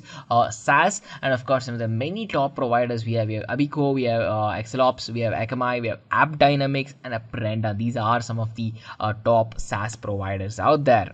Now, there's a good chance you'll be asked about the other services as well. So let's check that out. For example, the next question may be, okay, define PaaS. Well, PaaS stands for platform as a service. Well, here, a platform is given to you. Hardware, storage, network services, and an operating system, a working operating system is given to you to the cloud. But then to use all of these services, right, it's based on your subscription. You'll have to pay. Just like how you'll be renting hardware, right? It's similar, but it's on the cloud. So who are the top PaaS providers we have? We have AppScale, of course. We have EB2, which is the Elastic Beanstalk from AWS. We have Epistry, and we have CA Technologies, and we have Engineer. These guys are the top PaaS providers out there. And then, of course, the next question we'll have to check out is IaaS. Well, IaaS stands for Infrastructure as a Service. So what the cloud provider provides here is, for example, storage, hosting services, servers, and a lot more. So you have the complete infrastructure that is given to you on the cloud platform. You have AWS, you have AT&T, CA Technologies, Cloud Scaling, Bluelock, Eucalyptus, and then, of course, there are other companies out there who do a very good IaaS too. So depending on the requirement, you would pick up one of these. So if you want a PaaS service, you can pick up an offering from that. If you want SaaS or IaaS, depending on what's needed and what's the need of the hour, you can go on to pick that. So all these three questions can be asked in another way. You can be asked to differentiate between IaaS, PaaS, and SaaS. In that particular case, now with these three answers, you know what each of the offerings are in terms of cloud storage, right? So you can go on to answer them in an effective way. With that, coming to the 22nd question, it says, what are the different Salesforce editions that are present currently? Well, currently we have 5 different Salesforce editions. You have Salesforce Essential, Salesforce Professional, Salesforce Enterprise, Unlimited, and Salesforce Developer as well, right? And it always adds value for you guys to talk 1 or 2 lines about these editions in case if you have used any of them, or in fact, whatever you have used, right? It would definitely add value to talk about that too. And then coming to the 23rd question, it says, what are login hours and login IP ranges in Salesforce? Well, we already discussed what this is. This is a very important question, so I really had to mention this again, right? So you can schedule a login and log out based on the working hours or the time limit. You can flag a user who does not keep to the schedule and to go on to change these login hours. You can go on to set up administration, manage users and profiles to go on to do that. To reiterate what is IP ranges, secure access, and of course you can prevent any kind of loss or misuse of data too. You'll go to a similar section in the Salesforce UI to go on to change the login IP ranges too. This is a very important question, so make sure you know how to go about doing this. If you have a laptop in front of you, please do open it and do show this practically. And then coming to the 24th question, it says, what is field level security and how can it be controlled? Well, field level security, why is it even required, right? Field level security, why is it required? It helps us to control all the accessibility of a user to any particular data field that he or she may or may not be authorized to take a look at or edit, right? So if you're providing one user with the access to, let's say, see, edit, manipulate, or delete data, present in an object, well, in this particular case, you might be giving the person these edit and manipulation rights based on his or her work, and of course you can hide all of these details and objects from the other users who are not authorized to modify the data that's present too. So to control each of these single fields, right, we have field level security. You can have profiles, you can have permission sets, and it can be done in a very easy way. So coming to question number 25, it says, what is a custom metadata type? Well, you really should know what a custom metadata type is, right? We use it to store all of the information about an organization. As the name suggests, it's a custom object that we have. It can be customized based on the requirement. You can package it, upgrade it. You can have details of deployments and a lot of other things too. So, we use it to make sure that, we can configure the application without really having to break our head or spend a lot of time thinking about data migration and all the policies and everything you have to follow for that. So rather than doing it manually, it can now be done by making use of a sandbox, which makes things even more easier to go about. And then coming to the 26th question, it says, why are you applying for the Salesforce role in our company? Well, when you're answering this question, right, you'll have to convince the interviewer about your interests, your incline towards Salesforce, and why you think Salesforce is having a revolutionary impact, of course, on your life as a career and out there as a business as well. It adds a lot of value if you talk about the impact and the usage of Salesforce in the particular company that you are, you're interviewing for, and how you think that it is adding value to them and how better can it be done. But then to go on to talk about why that particular company itself, in that case, you really have to need to know the job description in detail. You have to know about what's expected of you, what the company does, how you would fit in, and do you think you are the right fit for the role. To provide one answer for all of these questions would definitely be impossible. So it depends on you guys, but then take that approach to answer it and you will impress the interviewer that way. And then coming to the 27th question, it states, what is your plan after joining for this Salesforce admin role? Well, again, this is one of those questions which shows your interest in this particular field. To answer this, talk about how you want to invest your time to understand what the Salesforce architecture that is already existing in the company is like, how you are willing to put yourself out there on the map, and of course how you are willing to bring some changes. All the goal is to make sure that you can talk about this in a structured way. See, for example, Salesforce is a CRM tool where a lot of trendy things whenever that comes about in all of the world of CRM, Salesforce Salesforce are the people who are going to jump on it first, right? On that particular case, you have to talk about how you can learn new things and implement it, verify if it's working, and all of these in a rapid manner in a production environment too. And then if you're approaching the question in this particular way, I am sure you can impress the interviewer. And then coming to question number 28, it states, do you have any previous experience in Salesforce? Well, if you do have past experiences, and if you're coming from a same Salesforce background, do talk about that, because with that, the interviewer is trying to understand what, you cannot mention all your details on the resume, right? You cannot have a 10-page resume to talk about what you had done in the previous company. Now, when you're given a chance, you definitely should talk about what work you did, with your team, and of course, what is the impact you had on the organization, what was your takeaway, and it's two sides of the bridge. It's how you helped the organization and how the old organization helped you shape your career as well.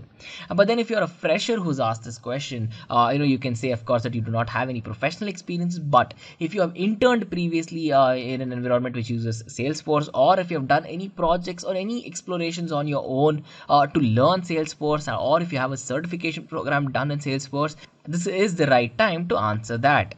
And then coming to the 29th question, it says, do you possess any other skill that can add value to this Salesforce admin role? See, if you're at this video, I am sure you will already know all the primary skills that's needed for the Salesforce admin role, right? So the interviewer will not ask you what are the skills that's required for this particular job, because if you're already there interviewing, there's a good chance you already have these skills. But what are the other skills which are extremely important? You'll require very good communication and team playing skills for sure, because if it's a big project that you're handling, it's a very good chance you will not be soloing it out. And of course, you need to handle complex user interface, because sometimes things with Salesforce can ramp up pretty easily, and how to work with data is something you're going to have to work. And then of course, another thing is that you really need the know-how of how you can go on to work with data and handle the same too, right? So if you talk about 4 or 5 other skills, or what we call as secondary skills, it is definitely going to add value to your candidature. And then coming to the 30th question, it says, have you earned any sort of certification to improve your learning and implementation process? Well, again, a certification program is going to add immense wealth of knowledge to you, right? So you will be trained by industry level professionals across the globe. You will get a lot of knowledge. You'll become proficient in all of the concepts that's required based on what kind of certification you're approaching. And at the end of the day, you can go from beginner to an expert real quick if you are willing to put in the right amount of time and efforts into it, right? This is all good, this is for you, but what does it say to the interviewer?